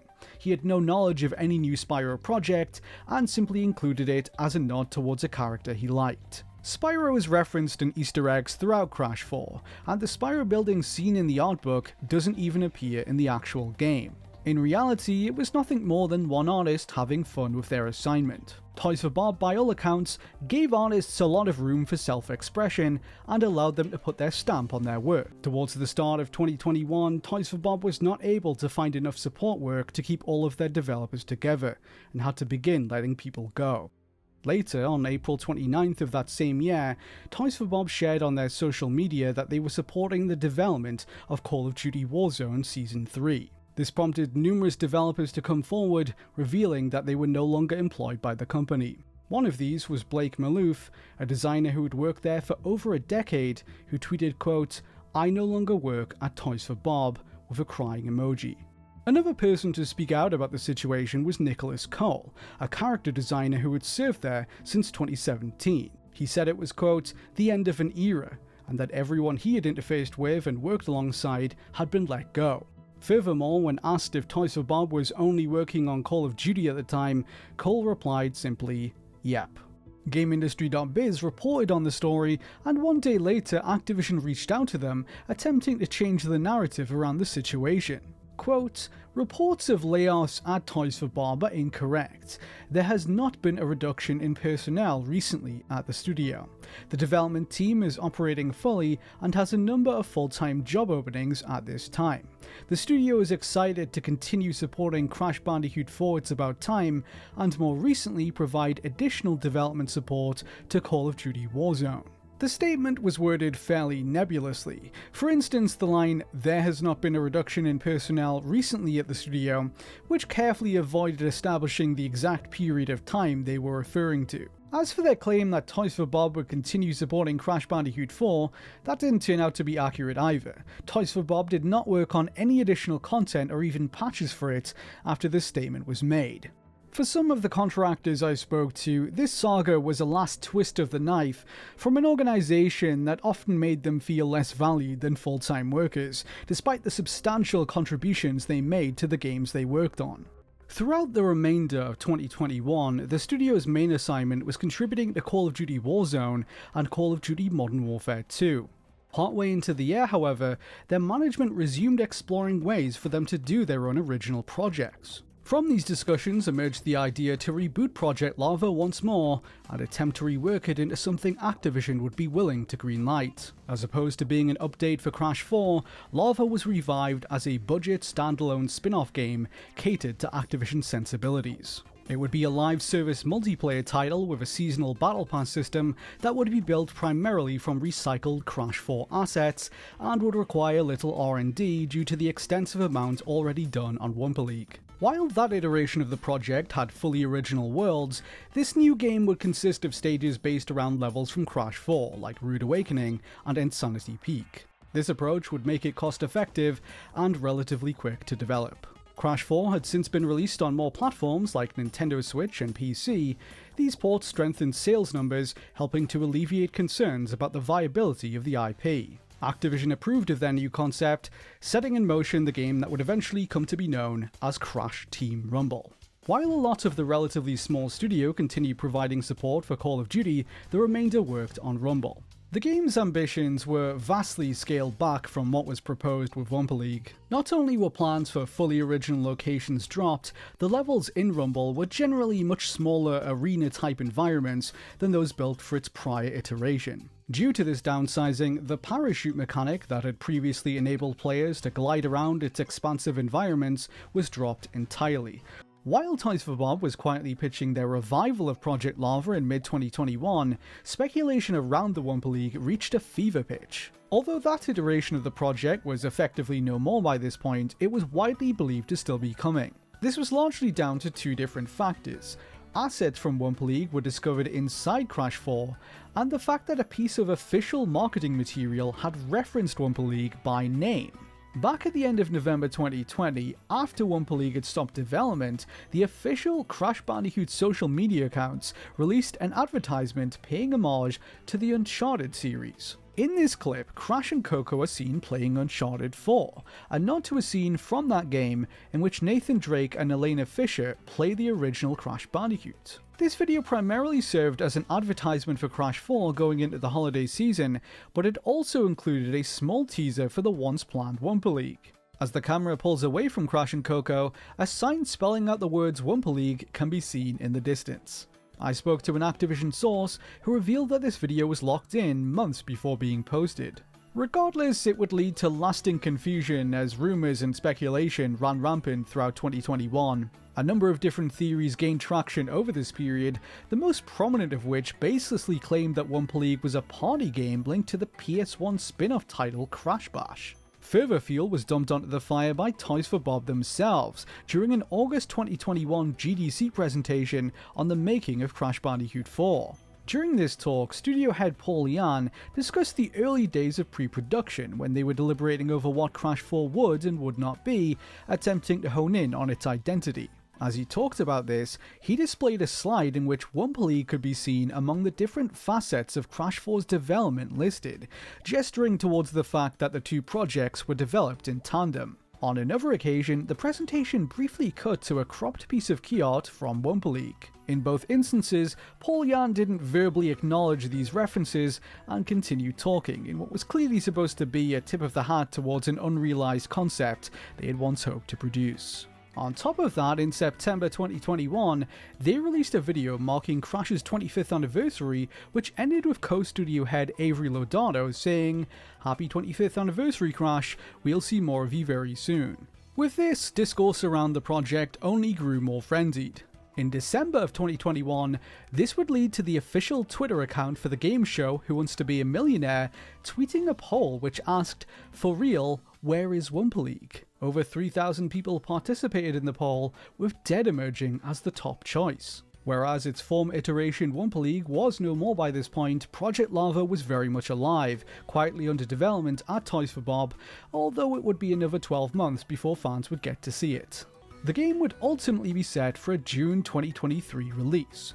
In the meantime, fans would endure a year of false theories and hoaxes, suggesting it would appear at Summer Games Fest, Gamescom, and other events. It was eventually announced in December 2022 at the Game Awards, wherein a Crash Bandicoot mascot rappelled down onto the stage to present its debut trailer. The unveiling brought to a close 2 solid years of speculation following the initial Wumpa League teasers in late 2020. It was set for release on PS4, PS5, Xbox One, and Xbox Series consoles.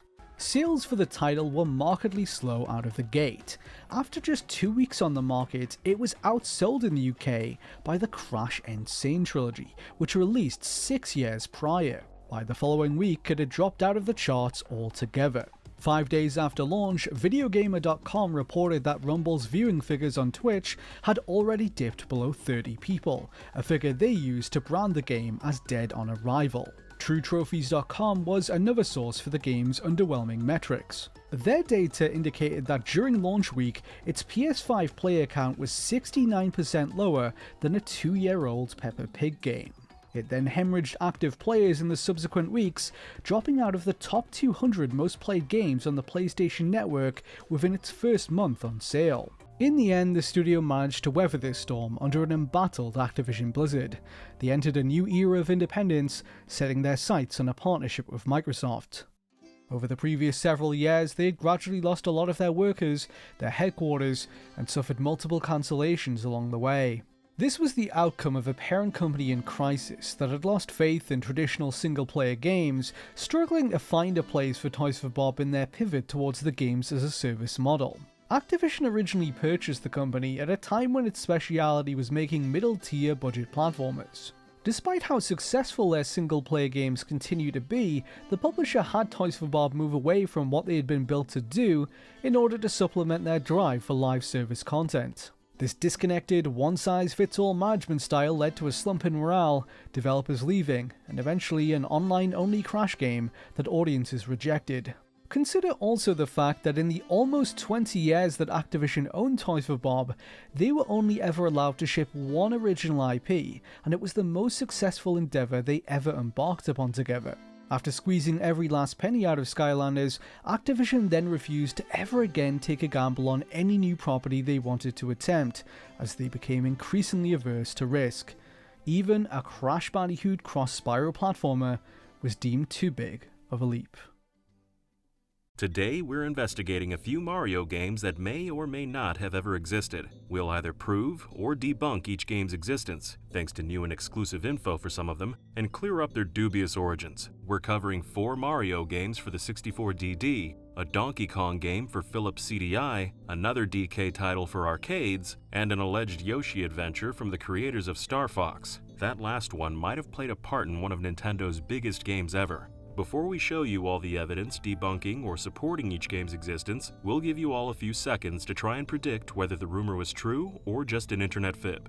So without further ado, let's dive into proving/debunking our first rumor, the 4 canceled 64DD Mario games. Fans of Nintendo history are no doubt familiar with the 64DD, the Japanese exclusive expansion for the N64. Although first unveiled in 1995, the add-on didn't hit store shelves until December '99, mainly due to long delays attributed to the N64's poor sales. This led to many 64DD games being cancelled or transitioning to the standard N64 cartridge format. Among these were several titles in the Mario Artist series. As the story goes, 7 Mario Artist games were announced, but 4 were cancelled due to the 64DD being branded a failure. These were Mario Artist Game Maker, Graphical Message Maker, Sound Maker, and Video Jockey Maker. So are the rumors true? Are we missing not 1 but 4 Mario games for the 64DD? Nope. Wikipedia, Mario Wiki, and other sites say Nintendo announced 8 Mario Artist titles. We've even messed up and said it ourselves in the past. Thankfully, Wikipedia has some very reliable sourcing.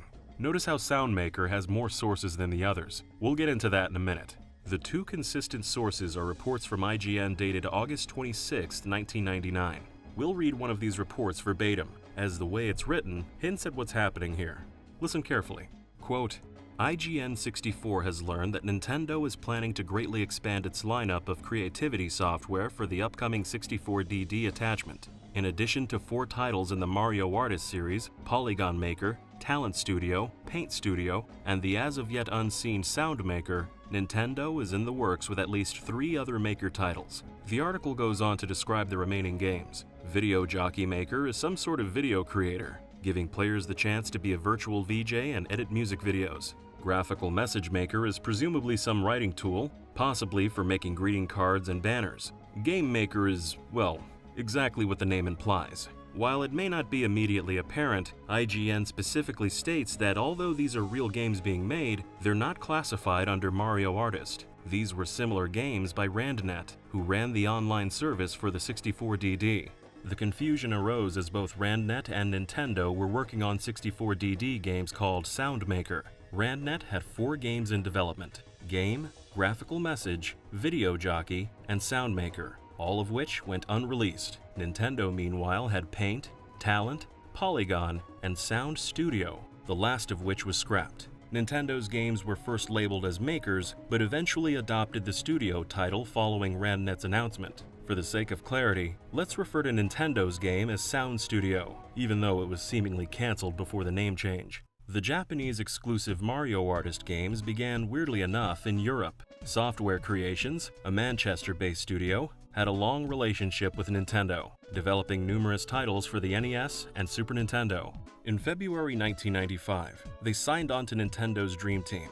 This was a short list of non-Japanese developers who'd all pledged to make Nintendo 64 games. Among their projects was an all-in-one music and graphics studio for the N64. One of Software Creations' lead designers, John Pickford, was assigned lead. Pickford pitched a concept nicknamed Creator, where users could mess around with creatures in a 3D world, editing the model's textures and modifying the parameters of entities. A dinosaur, for example, could be recolored pink, or edited to move as fast as a cheetah.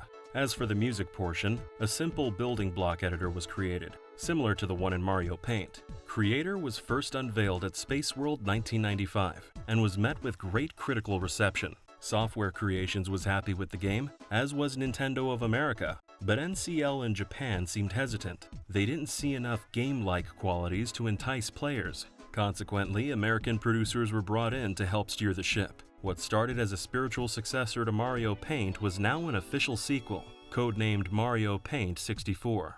Pickford had left the team by this point, and the game was slowly transitioning from the base N64 to the 64DD. Many aspects of the game were cut, including minigames, and even worse, the sound editor. Were it to remain in the game, Mario Artist 64 would be released as two separate games, Mario Artist Paint Studio and Sound Studio. Much to Creation's chagrin, Sound Studio was scrapped, and only Paint Studio made it to store shelves. 2 more Mario Artists would be released in the following months, all with no involvement from the original team. Very little is known about RandNet's Soundmaker or the other 3 games they were making. We don't know how far they got in development, or why they were even scrapped in the first place. What we do know, however, is that they had no connection to the Mario Artist games. Just a coincidence of names is all. But enough about the N64 for now. Let's move on to the console with the best Nintendo games, the Philips CDI. As many of you may know, Nintendo partnered with Philips after a falling out with Sony over the ill-fated SNES CD-ROM. As part of its alliance, the Dutch hardware company got a deal to license several classic Nintendo characters, leading to mixed results. Trade ads from the time showed the biggest names in entertainment exiting a limousine. Mario with Hotel Mario, Link with the Faces of Evil, Princess Zelda with the Wand of Gamelon and Zelda's Adventure, and Donkey Kong with, nothing. Look at him wave. So naive. But this raised the question, was there supposed to be a DK game for the CDI? Did we actually miss out on a Donkey Kong game from the producers of Hotel Mario? Apparently yes. For years, the only information we had about Donkey Kong on the CDI came from one source, not a magazine or an interview, but a resume.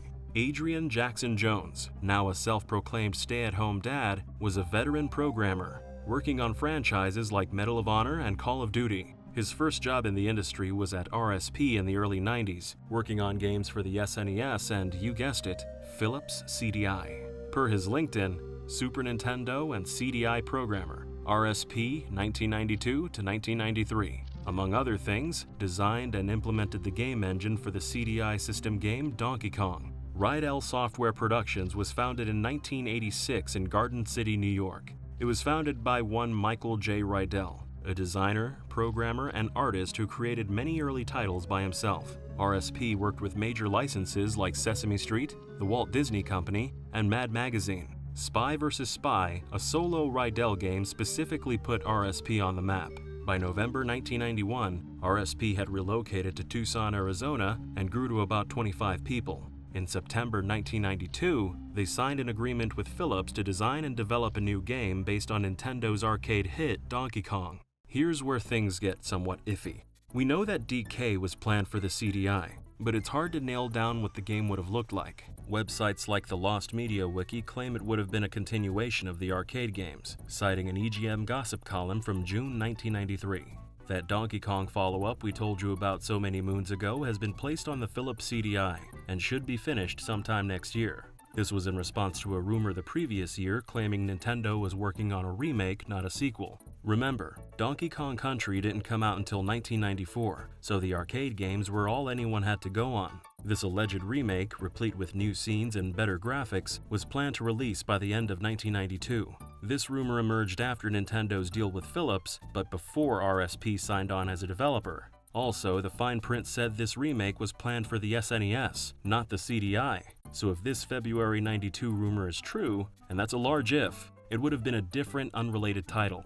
The sequel rumor from June 93, however, still stands. Jackson Jones' resume implies that at most, a rudimentary game engine was made. Following an investigation by writer John Chapaniak, neither Jackson Jones nor Rydell could recall much beyond what was already shared. Factors like the passage of time, RSP's poor preservation habits, and in Jackson Jones's case memory problems turned the game into somewhat of a fuzz. Although not explicitly mentioned, the lack of remembrance within RSP could also indicate a brief development. We contacted several ex-RSP employees to learn more about Donkey Kong's production. Those who replied had little if any memory of the game. However, one person did manage to give a slither of new info. This person, who will remain anonymous, worked in the art department at RSP, essentially acting as lead animator on Donkey Kong for the CDI. In their words, "We had a small team. The game was a branching side-scroller in the vein of Donkey Kong Country. We didn't get out of the storyboarding phase before the CDI team went away. Philips was a mess of a publisher, populated by many people who had never made games. The limitation of the tech made a branching game kind of impractical. The controller wasn't great either. Any assets and demos we put together are long gone. Jackson Jones corroborates these claims, recalling that the biggest difficulty during development was the CDI's memory, which was circumvented by only loading assets visible on screen, thus making a branching platform virtually impossible. This, however, proves it was more of a predecessor to Donkey Kong Country than a sequel to the arcade game. EGM's claim that it would be ready by '94 is also false, as it had died in pre-production before June 1993. So in short, yes, there was a Donkey Kong game in development for the CDI, but it never got very far. At least we can rest easy knowing no goofy cutscenes were lost to time. On the subject of Donkey Kong and the CDI, let's move on to the next rumor. This is a strange one. In 2016, Game Informer published an interview with Steven Radosh, executive producer of Hotel Mario and the Zelda CDI games. Radosh himself is a fascinating figure, having previously worked for Atari and Sega, as well as a brief detour in television. Before his time at Philips, Radosh had a run-in with Nintendo, amusingly while at Sega in the early 80s. To quote Radosh in Game Informer, "Somehow Sega had gotten the rights to Donkey Kong. Apparently he developed an arcade game for Sega where players controlled DK as a parking attendant. You were dodging cars that were pulling in and out of the lot, and you had to get X number of cars parked in spaces." Okay, there's a lot to unpack here. First and foremost, Donkey Kong as a parking attendant? It sounds outlandish, but then again, the original trilogy featured construction workers, zookeepers, and florists, so in a way it kinda makes sense. But why Sega? Is it true that for a brief period in the early 80s, Nintendo's future competitor owned the rights to, or had a license to, their Smash arcade hit? Of course not. Sega's rivalry with Nintendo wasn't as fierce as it would be a decade later, but still, no company would hand away the development rights to their best-selling franchise so haphazardly. Radosh did work at Sega in the early 80s, and upon research did work on a parking attendant game, but it had nothing to do with Donkey Kong. Bear with us for a second as we step back and look at the history. In 1970, Sega, freshly entering the US arcade market, was sold to the American conglomerate Gulf and Western. 4 years prior, G&W had purchased Paramount Pictures. As an attempt at cross-media, Sega developed a few games based on Paramount's properties throughout the 70s and 80s. Some games, like the vector title Star Trek, were produced by their subsidiaries Sega/Gremlin, eventually renamed Sega Electronics. In early 1983, Sega established an advanced R&D group, trying to find out what tech to invest in for the future. It was based out of the Paramount lot in Los Angeles. This group, which included some former Sega Electronics staff, was where a young Steven Radosh worked. Despite pitching several arcade games to Bally, the group at Paramount never had a released title. A leaked prototype of the 1985 game Turbo Tag is currently all we have. However, looking at interviews with former employees, we can get an idea of what else they had planned. According to a 2008 interview with programmer Tom Sloper, Sega Electronics was in the process of developing a sequel to Congo Bongo. For those unaware, Congo Bongo was basically Sega's answer to Donkey Kong. You play as a hunter fighting against an ape called Bongo. Your goal is to climb up the stage, avoiding obstacles thrown by Bongo, and make it to the top. It's still very much its own thing, but the similarities are apparent. So what would the sequel to Congo Bongo be? In the words of Sloper, "I was assigned to write a design for Congo Bongo 2, but Jeff Rockless didn't like it. He wanted the game to take place on amusement park rides, and I wanted it to take place in a lost jungle where prehistoric creatures still lived." Sloper's treatment, dubbed The Revenge of Congo Bongo, was rejected by CEO Jeff Rockless. Rockless, a former Disney Imagineer, envisioned a game set within a theme park. Designer Sam Palahniuk subsequently wrote a new treatment, and development was underway before the industry crash of 1983 forced its cancellation. This scrapped sequel is likely what Radosh referred to in his Game Informer interview. It wasn't a Donkey Kong parking game. It was a Congo Bongo theme park game. Radosh was a designer on Turbo Tag alongside Palahniuk, so it wouldn't be surprising if he had input here as well. Whatever the case is, rest assured that Donkey Kong was not involved whatsoever. And now for the big one. Did you know that apparently Argonaut Software, the British developers behind Star Fox, tried pitching a Yoshi game to Nintendo? There's a good chance you do, as it's without a doubt one of the most infamous rumors we've ever covered. As the story goes, in 1994, Argonaut pitched a 3D platform/racing game for Super Nintendo.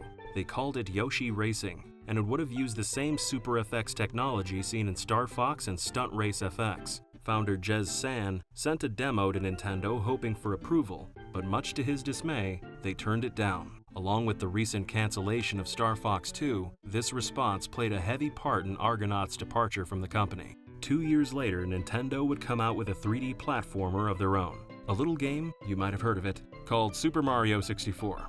In a 2014 interview with Eurogamer, San alleged that Nintendo stole the concept from Argonaut, claiming that Shigeru Miyamoto later thanked him for the idea at a trade show.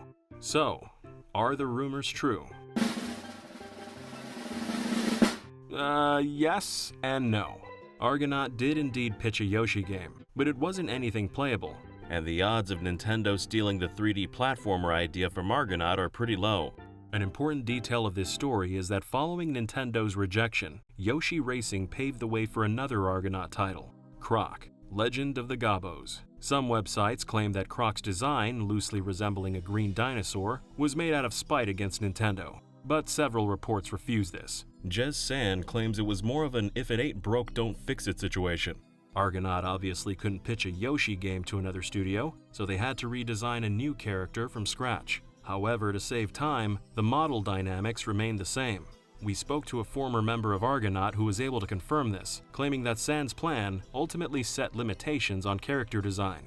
Junior artists were put in charge, with Simon Keating, formerly a member of Argonaut's IT department, submitting the final draft. By the way, according to one developer, who we decided to keep anonymous, the pitch was called Yoshi Racers, not Yoshi Racing as San often calls it in interviews. We'll refer to it as Yoshi Racers for the remainder of this video. In an interview for the book The Minds Behind Adventure Games, Croc's lead designer, Nick Cusworth, goes more in depth on his side of the story. In 1994, as the studio was finishing up work on a game called Creature Shock, an animator at Argonaut created 2 test animations of different colored Yoshis racing through an obstacle course. It wasn't anything playable, nor was it running on an actual SNES. It was merely some looping animations on a PC. Nevertheless, it was stunning. No one had even begun to tackle what a 3D animated platform game would look like. We had a bunch of discussions about it and using the Super FX chip and how it would even be possible. The polygon camera on those chips was so limited that it would be next to impossible. But for someone to imagine what a 3D platform game and a 3D Mario game would look like, it was pretty amazing. Cusworth is unsure what happened next, as Jez San went to Nintendo alone to pitch the idea. Now then, is it true that Nintendo stole the idea? Let's go back to that Eurogamer interview. San claims that Yoshi Racers was essentially the world's first 3D platform game, and a big risk for Argonaut, as Nintendo had never let an outside company use their IP before. We can sit here debating the historical inaccuracies of that statement all day, but we won't. What we're here for is what he says right after. Miyamoto-san went on to make Mario 64, which had the look and feel of our Yoshi game, but with the Mario character, of course. He came up to me at a show afterwards and apologized for not doing the Yoshi game with us, and thanked us for the idea to do a 3D platform game. He also said that we would make enough royalties from our existing deal to make up for it. That felt hollow to me. There are several reasons to question the validity of this claim. In other interviews, minor details change. Sometimes Miyamoto talks to San at a trade show, other times it's at a train station. Interestingly, looking at articles from the time of Croc's development, San tells almost the exact opposite story. In the October 1997 issue of Sega Saturn magazine, he states that Nintendo liked Argonaut's pitch, but turned it down because they had something similar in development. He said, "A year and a half later, they launched Mario 64. It's possible that the visuals we showed them gave them some ideas about how it might look, but on the other hand, it could have been a total coincidence." A common theme throughout today's video is that memory isn't always the best resource. It can be fickle depending on the person, their position, and the amount of time that's passed. We'll never truly know if San's interaction with Miyamoto was true, but looking at the evidence, it's clear there is at least some bias attached, likely from the bitter split-off between Argonaut and Nintendo. We know from the Nintendo Giga leak that the earliest versions of Mario 64 were done in September 1994. Using the information from Sega Saturn magazine, we can place Yoshi Racers around late that year. On the subject of the Giga leak, when news of the breach started making its way online, one of the most viral finds was this: a colorless model of Yoshi buried next to a few other models from Super FX games. The internet quickly put 2 and 2 together, declaring this the first known asset from a previously lost Yoshi racers. In reality, however, it was completely unrelated. Again, what existed of Yoshi racers never existed on the SNES. Looking at the file path and the surrounding models, this is likely a test done by Yoshiaki Koizumi, who worked on a 3D modeler on several Super FX projects. That should probably answer everything. Yoshi Racing was real, but it didn't inspire Nintendo to make a 3D platformer, and the models from the Giga leak have nothing to do with Argonaut. However, one question still stands: who made the demo? Unfortunately, as of the writing of this video, that's still a mystery. In interviews, both San and Cusworth remember the creator to be a man named Marcus Morgan. Looking at his Moby games, Morgan only has a few credits, one of which being a special thanks on Croc. It took a little bit of internet sleuthing, but we managed to track down Morgan and shoot him a message. He replied days later saying he remembered the demo but was not the artist who made it, and unfortunately he couldn't recall who the actual creator was. We asked several ex-Argonaut staff around the same time, but those who responded didn't know either. The case is still open, but we have our hopes up. We'll find the culprit sooner or later. When we do, you'll be the first to hear about it.